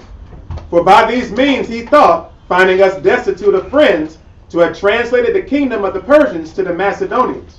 Man. Keep going. That's potent. But we find that the Jews, whom this wicked wretch hath delivered to utter destruction, are no evildoers, but live by most just laws. Read on. Verse 16. Yeah. And that they be children of the Most High, and most mighty living power, who have ordered the kingdom both unto us and to our progenitors in the most excellent manner. Don't forget. Wow. Didn't Christ say he was sitting back here and going to war with the princes of Persia? Yeah, good. Listen, the thing is this: once the Most High is in control of all the jurisdictions of the kingdom. When it was time for the Persians to take out the Babylonians, he was there. When it was time for the Greeks to take over the Persians, he was there. He was in charge of all the progenitors. Read on. Verse 17. Wherefore ye shall do well not to put in execution the letters sent unto you by Ammon, the son of Amadatha. For he that was the worker of these things is hanged at the gates of Susa with all his family. So it wasn't just him. They took him. It's not the family. The family was still conspiring against the Jews also. Right. His counselors and his friends, they all got murked because they all had their hand in the plan to take out Mordecai and the Jews. Read on. The Most High, who ruleth all things, speedily rendering vengeance to him according to his deserts. Desserts. Yeah, just desserts. Yeah. Read on. Verse 19. Therefore ye shall publish the copy of this letter in all places, that the Jews may freely live after their own laws. Got it. And ye shall aid them, that even the same day, being the 13th day of the 12th month Adar, they may be avenged on them, when the time of their affliction shall set upon them. I said God. Okay. For Almighty power hath turned to joy unto them the day wherein the chosen people should have perished. Ye shall therefore among your solemn feasts keep it in high day with all feasting. And this is why the 12th, I'm sorry, it's the 13th day and the 14th day of the 12th month is observed. We're going to observe it on Monday. It was normally like a 2-day feast. So it's the 13th and the 14th day of the 12th month of the year is the day that we sit back here and acknowledge the Most High preservation of the nation of Israel. Purim. Man. Keep going. Come on. Verse 23. That both now and hereafter there may be safety to us. That both now and hereafter there may be safety to us and the well-affected Persians, but to those which do conspire against us a memorial of destruction. Purim is also a reminder that for all the nations and people that try to destroy us, they will be destroyed. It's a reminder that is also what Purim is about. It's a reminder that if you want to sit back and cross the Most High and across the Most High's holy people, you will be eradicated as well. Read on. Right. That's good shit right there. Read on. Verse 24. Therefore every city and country whatsoever which shall not do according to these things shall be destroyed without mercy. So he says if one of the countries or the provinces doesn't follow this second decree and you want to try to kill the Jews, we're going to wipe out your entire province if you don't follow this second executed responsibility. Wow. Read on. Shall be destroyed without mercy with fire and sword, and shall be made not only unpassable for men, but also most hateful to wild beasts and fowls forever. Now we go back to Esther chapter 8 and verse 13. Esther chapter 8 and verse 13, back in the Bible. The copy of the writing for a commandment to be given in every province was published unto all people, and that the Jews should be ready against that day to avenge themselves on their enemies. So what is also saying is, listen, just in case one of these nations don't listen, get ready to fight. Get ready to fight one way or the other. Read on. So the post that rode upon the mules and camels went out, being hastened and pressed on by the king's commandment. So they're trying to hurry and get these messages out to as many of the kingdoms as possible so that nothing gets done to the people. Because you're still on the rush. It's still on the rush to get it done. Read on. And the decree was given at Shushan the palace. Verse 15. And Mordecai went out from the presence of the king in royal apparel of blue and white. He got bad comments on this point now. Yeah. Blue and white. That wasn't no Tyranian purple. Nah, that's hilarious. Exactly. Read on. Apparel of blue and white, with a great crown of gold, and with a garment of fine linen and purple. He got blue, white, purple. Read on. And the city of Shushan rejoiced and was glad. The Jews had light and gladness and joy and honor. And in every province and in every city, whithersoever the king's commandment and his decree came, the Jews had joy and gladness, a feast and a good day. And many of the people of the land became Jews, for the fear of the Jews fell upon them. Read on. Chapter 9. Now in the 12th month, that is, the month Adar, on the 13th day. Real quick, when it says many people of the land became Jews, it just meant they started following the ways of the Jews. We keep going, verse 1. Now in the 12th month, that is the month Adar, on the 13th day of the same, when the king's commandment and his decree drew near to be put in execution, and the day that the enemies of the Jews hoped to have power over them, thought it was turned to the contrary. Yeah, though it was turned to the contrary. Though it was turned to the contrary, that the Jews had rule over them that hated them. God. The Jews gathered themselves together in their cities throughout all the provinces of the king Ahasuerus to lay hand on such as sought their hurt, and no man could withstand them, for the fear of them fell upon all the people. So now what's happening is not only were the Jews protected from the death and from the nations killing them, now what it's saying is all the Jews had clearance and authorization to kill any of the nations that were plotting to kill them.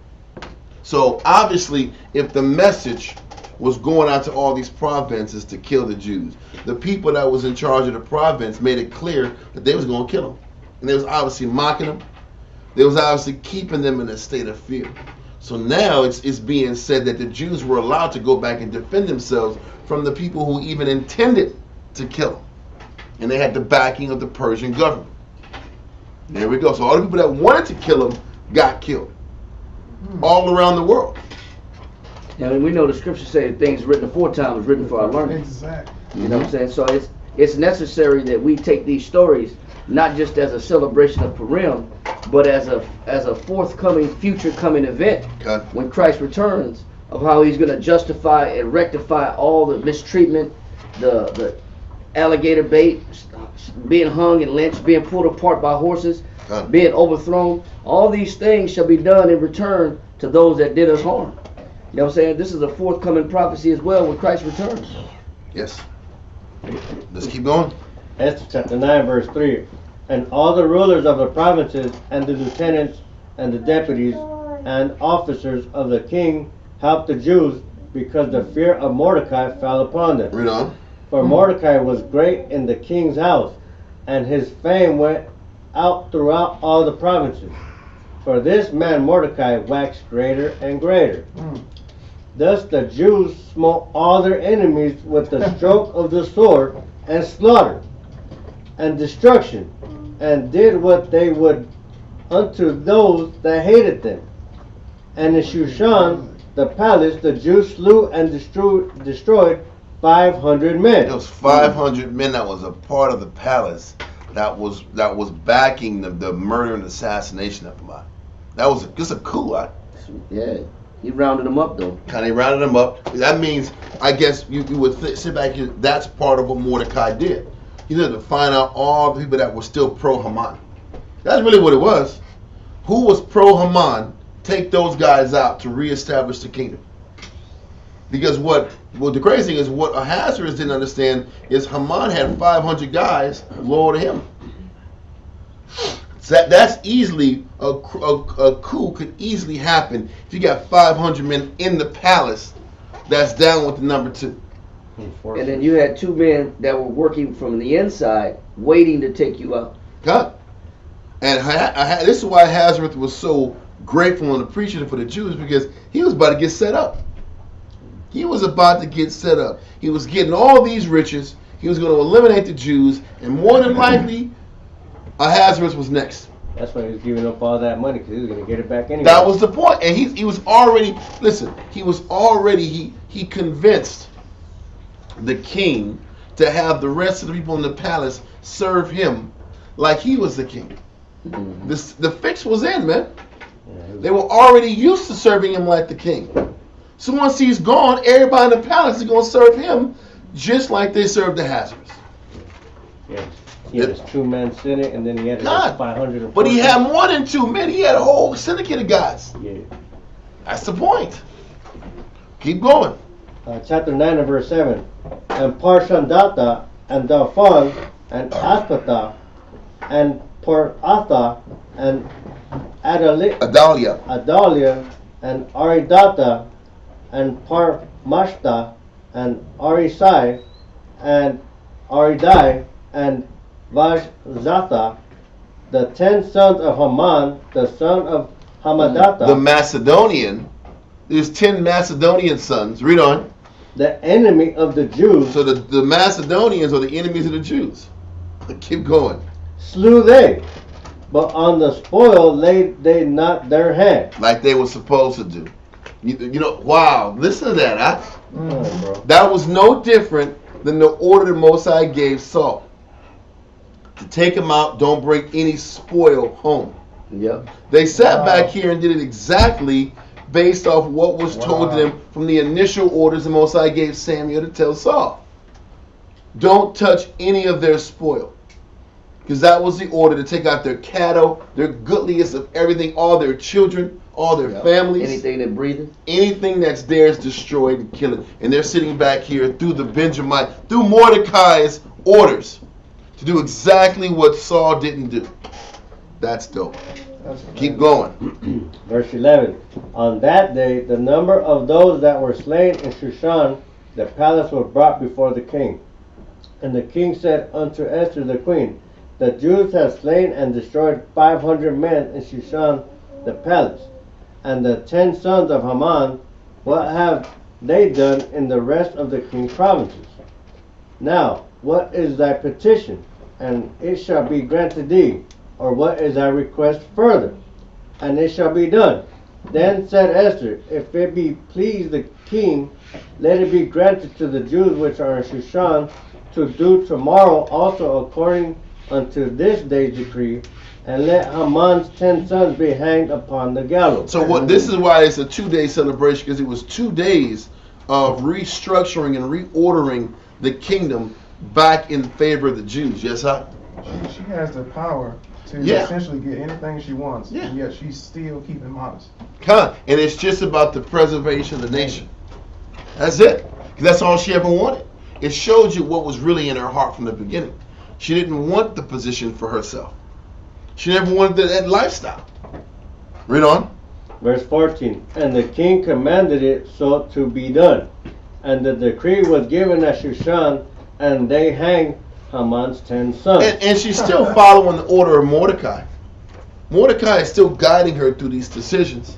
Read on. So they hung the 10 sons in those same gallows that Haman was hung in. Read on.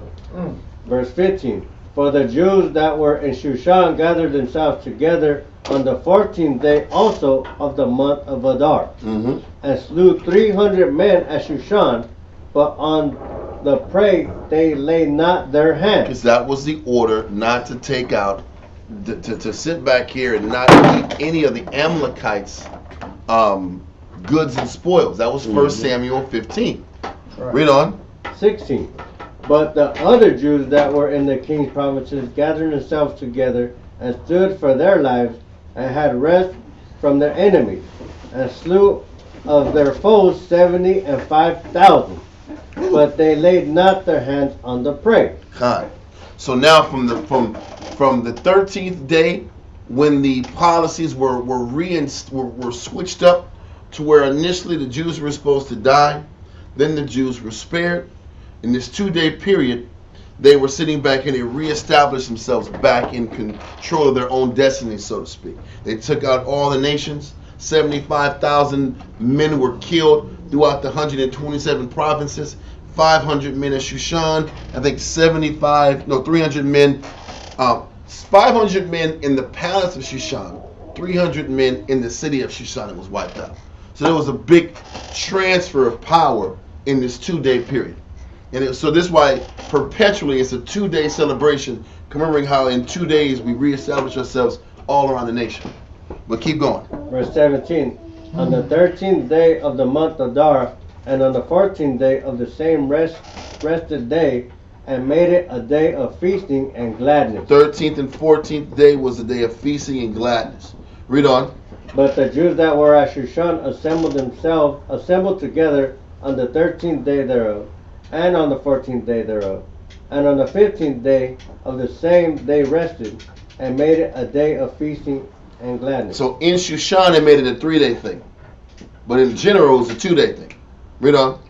Therefore the Jews of the villages that dwelt in the unwalled towns made the 14th day of the month Adar a day of gladness and feasting, and a good day, and of sending portions one to another. So this is why this is the only day really where you give gifts to each other. And you can sit back and find in the scriptures where gifts were given. Even when you sit back here and deal in when Hanukkah with the whole concept of gift giving, that didn't happen until the 20s.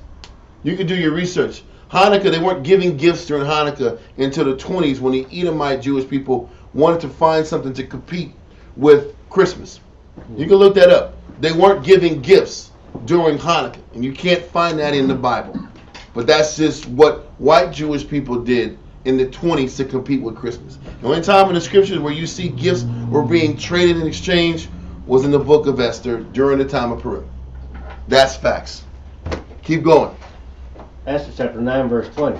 And Mordecai wrote these things and sent letters unto all the Jews that were in all the provinces of the king Ahasuerus, both nigh and far, to establish this among them, that they should keep the 14th day of the month Adar and the 15th day of the same year. Mm-hmm. So I said it wrong. It's not the 13th and 14th. It's the 5th. It's not the 13th and 14th. It's the 14th and 15th. Keep going. So that's going to be the days that we're going to be kept. The 14th day and the 15th day. Not the 13th. Because the 13th day was really when the letters got to all the people. Because that was the day they were supposed to get killed. Was the 13th day. But they switched the ruling, and then 14th and 15th is when they sat back here and made the transition of power. But keep going. Verse 22. As the days wherein the Jews rested from their enemies, and the month which was turned unto them from sorrow to joy, and from mourning into a good day, that they should make them days of feasting and joy, and of sending portions one to another, and gifts to the poor. I need that gift. I need that beginning. Con. Yeah, I had to read this real quick. Ecclesiastes chapter 11, verse 1. Ecclesiasticus chapter 11. Verse 1. Verse 1. And read real quick down to verse 7. Come. Wisdom lifted up the head of verse him. 6, I'm sorry. Go ahead. I'm sorry. It says wisdom what? Wisdom lifted up the head of him. That's why you can't discount wisdom. Even in a situation where you don't know how the Most High is going to turn things around in your favor. You always got to use wisdom even when your back is against the wall. He said wisdom a lot of people don't realize the value and the power of using wisdom in crunch time. Read on. Wisdom lifted up the head of him that is of low degree. It says wisdom lifted up the head of him that is low degree. But that doesn't, you don't see how that process is going to happen. Your job is when you're in a position to use wisdom, but you may be in that position where you don't see the benefits of wisdom until after the fact, until a long time. It doesn't mean like the minute I use wisdom, I see benefits right away. No, use wisdom and then wait on the Most High to come through for you. Read on. And maketh him to sit among great men. And he says wisdom will cause a man that's in a low position, just like Mordecai. Mordecai was at the bottom, sitting at the gate, not wanting to pay homage or bow down to Haman. He said, but it allows you eventually, in totality, over a period of time, to be lifted up amongst who? Among great men. Read on. Commend not a man for his beauty. That's why no matter how glorious Haman was and how he inserted himself into the kingdom, read on. Neither abhor a man for his outward appearance. That's why you can't judge somebody. You can't judge a situation at all. Read on. The bee is little among such as a fly. He's showing you the benefits of using wisdom. Read on. But her fruit is the chief of sweet things. And he's showing that's how powerful wisdom is. It may seem small. A lot of people underestimate wisdom, but he's showing you how great wisdom is when you're in a position where you have to trust the Most High. Read on. Boast not of thy clothing and raiment. Read on. And exalt not thyself in the day of honor. Why is that? Read on. For the works of the Lord are wonderful. It says for the works of the Lord are what? Wonderful. Read on. And his works among men are hidden. It says the works amongst men are what? Hidden. You don't know how the Most High is going to turn a situation of poverty into praise. Neither should you boast when you're on top. Because the Most High can easily flip your situation Know that. when you're on the top and you get switched over to the bottom. Look at the position of Haman and Mordecai and how their roles had been reversed and how their roles have been swapped. That's how you can't look at the current situation and say the Most High bless me. Well, you don't know where you're going to be at or what the Most High is doing over time. No doubt. Read on. Verse 5. Many kings have sat down upon the ground. And that's exactly where Haman was. Haman was second in command in the Persian Empire. And he got brought down to the ground and hung on gallows, him and his family. Read on. And one that was never thought of. And one that was never thought of, just like Haman had it in his mind. Man, I can't stand this guy Mordecai. Read on. Hath worn the crown. And Mordecai had a gold crown with blue and white royal apparel. And purple. And purple under. On a horse. On a gnat. On a net. Yeah. So you see how the Most High, you never know how the Most High is changing things at any moment, at a moment's notice. Yep. Read on. Many mighty men have been greatly disgraced. And many mighty men have been what? Greatly disgraced. Go ahead. And the honorable delivered into other men's hands. And that's but all of it is the Most High's doing. Your job is to learn how to trust the Most High, fear the Most High, and use wisdom. And that's your job at all times, is to have faith. You never know what the end of a situation is going to look like, because that is hidden by the Lord. And what we're looking at in the story of Purim is how the things that are hidden of the Most High are made manifest so that we can understand to trust Him in the end. All right? Go back to where you was at. Esther chapter 9 and verse 23. And the Jews undertook to do as they had begun, and as Mordecai had written unto them, because Haman, the son of Ammedatha, the Agagite, the enemy of all the Jews, had devised against the Jews to destroy them, and had cast Pur, that is, the lot, to consume them, and to destroy them. But when Esther came before the king, he commanded by letters that this wicked device, which he devised against the Jews, should return upon his own head, and that he and his sons should be hanged on the gallows. You know what it also was showing is this also about Pur means lot. And the whole story of Purim is about how whatever lot that was casted on the Jews was reversed.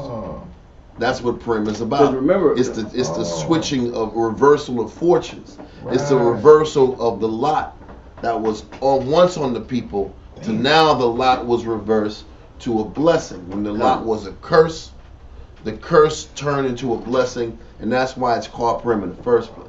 Pur, which means lot. The reversing of the lot, the reversing of your fortunes. The original trading quickly. Places. That?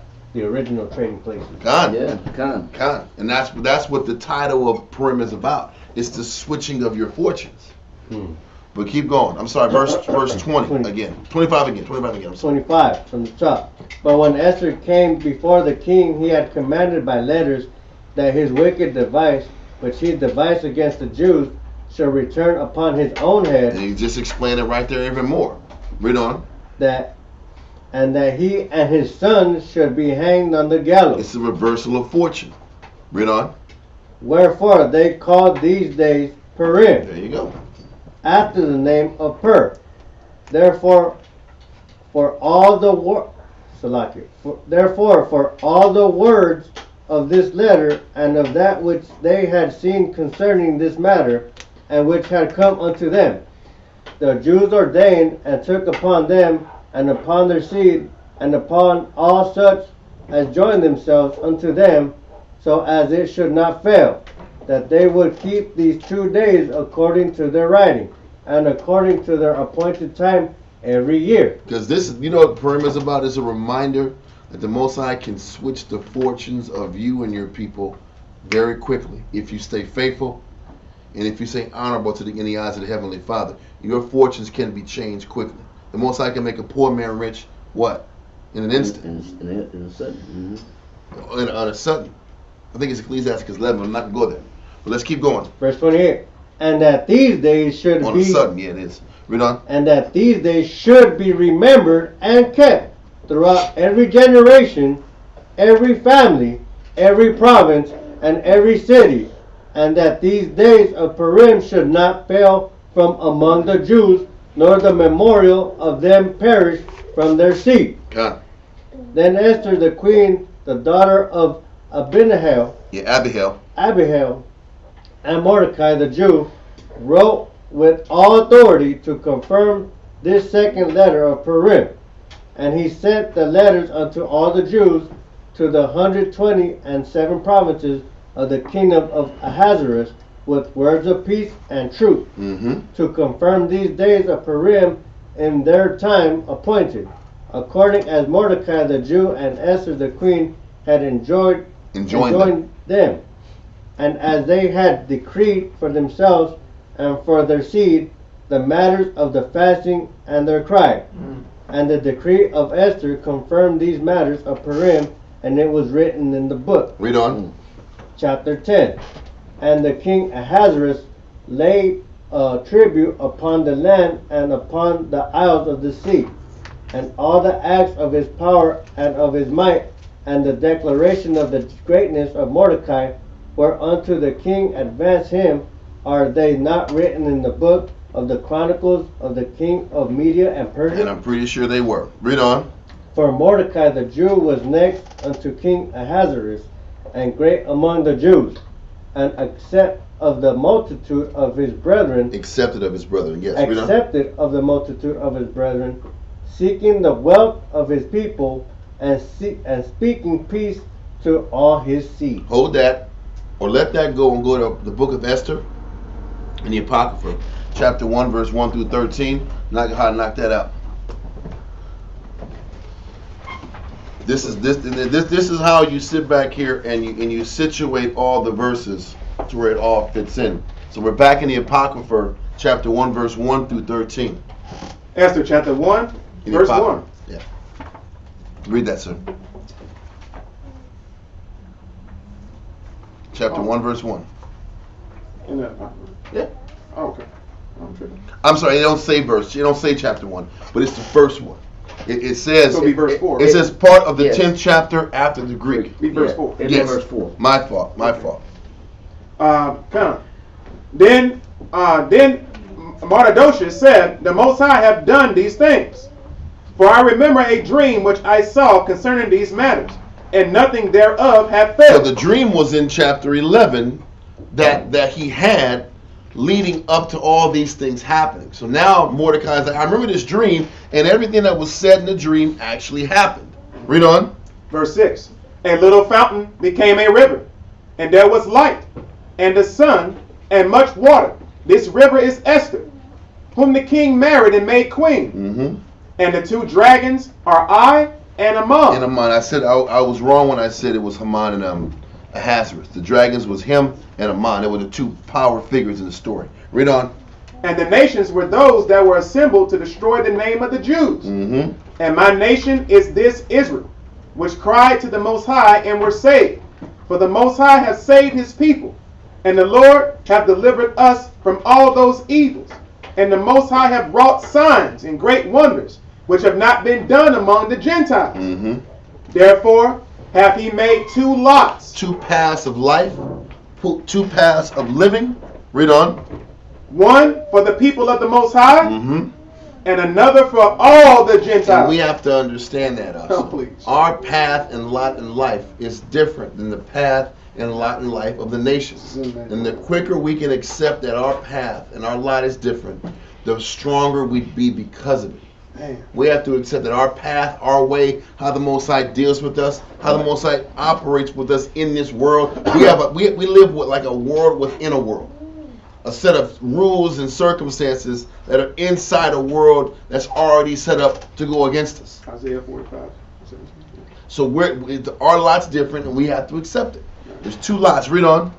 Verse 11.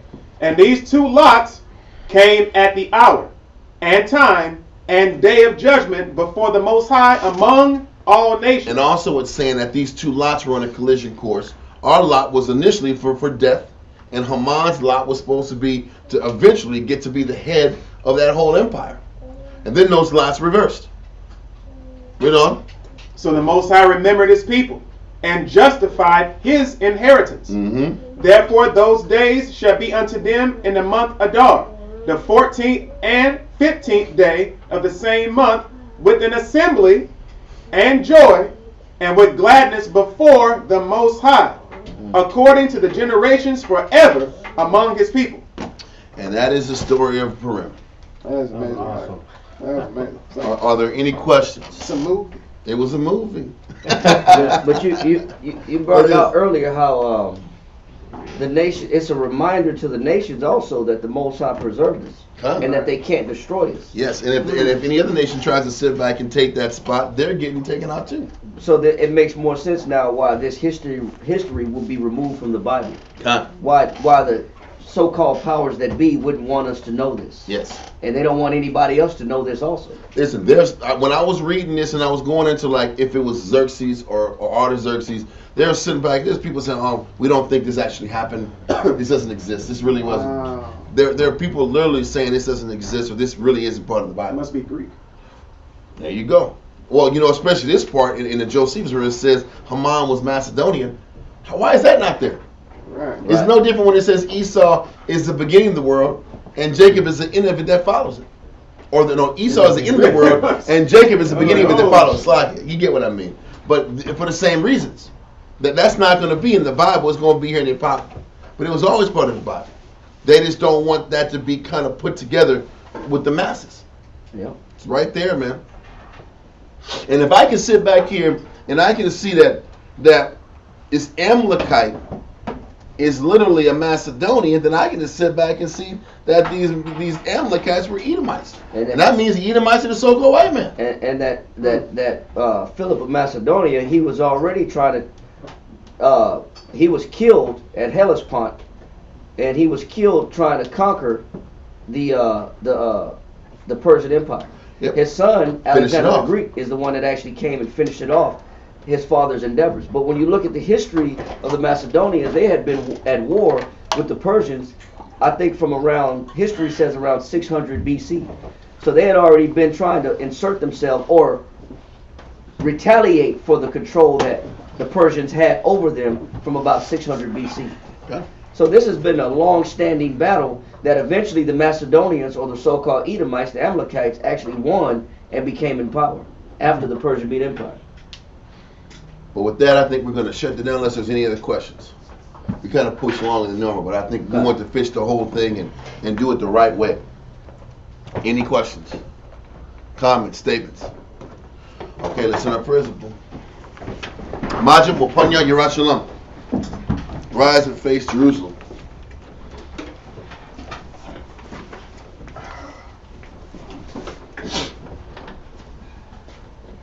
Yahweh. Yahweh. In the name of Yahweh Shai. In the name of Yahweh Shai. Please listen to us right now. Please listen to us right now. Send Micah Allah. Send Micah Allah. And the righteous angels. And the righteous angels. To watch over. To watch over. Bless. Bless. Heal. Heal. Protect. Protect. And make strong. And make strong. The people of Yasharallah. The people of Yasharallah. Also send unto us. Also send unto us. Much wisdom. Much wisdom. Much knowledge. Much knowledge. Much understanding. Much understanding. Much patience. Much patience. Much faith. Much faith. Much brotherhood. Much brotherhood. And much love. And much love. Spiritual power. Spiritual power. And forgive all of our sins. And forgive all of our sins. Yahweh Shai, come quickly. Yahweh Shai, come quickly. For in thee. For in thee. Is our hope. Is our hope. Always. Always. And forever. And forever. Amen. Amen.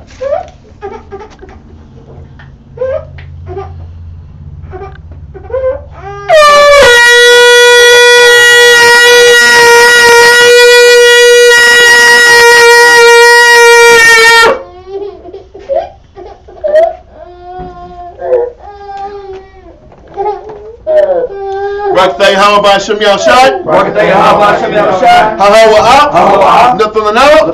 Hathawara. Blessed are you, Yahweh, in the name of Yahweh Shai that gives to us the law. Rakatay Hawa Shem Yahshai. Rakatay Hawa Shem Yahshai. Hahawa Nathanawa. Award. Blessed are you, Yahweh, in the name of Yahweh Shai that gives to us the light to see. Rakatay Hawa Shem Yahshai. Rakatay Hawa Shem Yahshai. Hahawa Nathanawa. Ha'ayin. Blessed are you, Yahweh, in the name of Yahweh Shai that gives to us the ram's horn to call the people.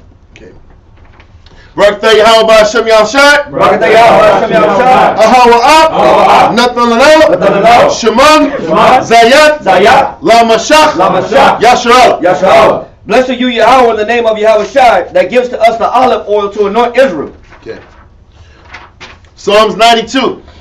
It is a good thing to give thanks unto the Lord. It is a good thing to give thanks unto the Lord. And to sing praise unto thy name. And to sing praise unto thy name. O Yahweh. O Yahweh. To show forth thy loving kindness. To show forth thy loving kindness. In the morning. In the morning. And thy faithfulness. And thy faithfulness. Every night. Every night. Upon an instrument of 10 strings. Upon an instrument of 10 strings. And upon the psaltery. And upon the psaltery. Upon the harp. Upon the harp. With the solemn sound. With the solemn sound. For thou, Yahweh. For thou, Yahweh. Hast made me glad through thy work. Has made me glad through thy work. I will triumph in the works. I will triumph in the work of thy hands. Of thy hands. O Yahweh. O Yahweh. How great are thy works. How great are thy works. And thy thoughts are very deep. And thy thoughts are very deep. A brutish man knoweth not. A brutish man knoweth not. Neither doth the fool understand this. Neither doth the fool understand this. When the wicked spring is the grass. When the wicked spring is the grass. And when all the workers of iniquity do flourish. And when all the workers of iniquity do flourish. It is that they shall be destroyed forever. It is that they shall be destroyed forever. But thou, Yahweh, art most high forevermore. Art most high forevermore. For lo thine enemies. For lo thine enemies. O Yahweh. O Yahweh. For lo thine enemies. For lo thine enemies. Shall perish. Shall perish. All the workers of iniquity. All the workers of iniquity. Shall be scattered. Shall be scattered. But my horn shalt thou exalt. My horn shalt thou exalt. Like the horn of a unicorn. Like the horn of a unicorn. I shall be anointed with fresh oil. I shall be anointed with fresh oil. Mine eye also shall see. Mine eye also shall see. My desire. My desire. On my enemies. On my enemies. And my ear shall hear. And my ear shall hear. My desire of the wicked. My desire of the wicked. That rise up against me. That rise up against me. The righteous shall flourish like the palm tree. The righteous shall flourish like the palm tree. He shall grow like a cedar in Lebanon. He shall grow like a cedar in Lebanon. Those that be planted in the house of the Lord. Those that be planted in the house of the Lord. Shall flourish in the courts of our power. Shall flourish in the courts of our power. They shall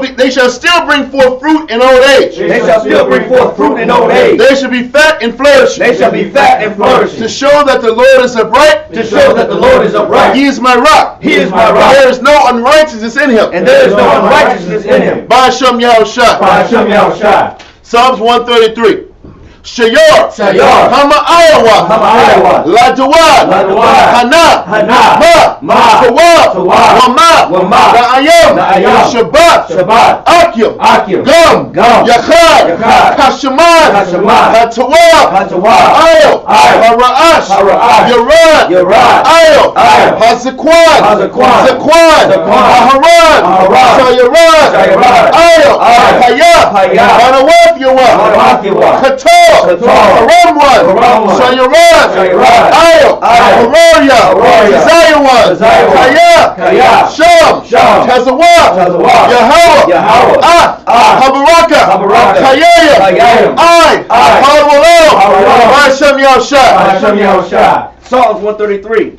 Behold, how good and how pleasant it is for brethren to dwell together in unity. It is like the precious ointment upon the head that ran down upon the beard, even Aaron's beard, that went down to the skirts of his garments, as the dew of Hermon, and as the dew that descended upon the mountains of Zion. For there the Lord commanded the blessing, even life forevermore. Amen. Amen.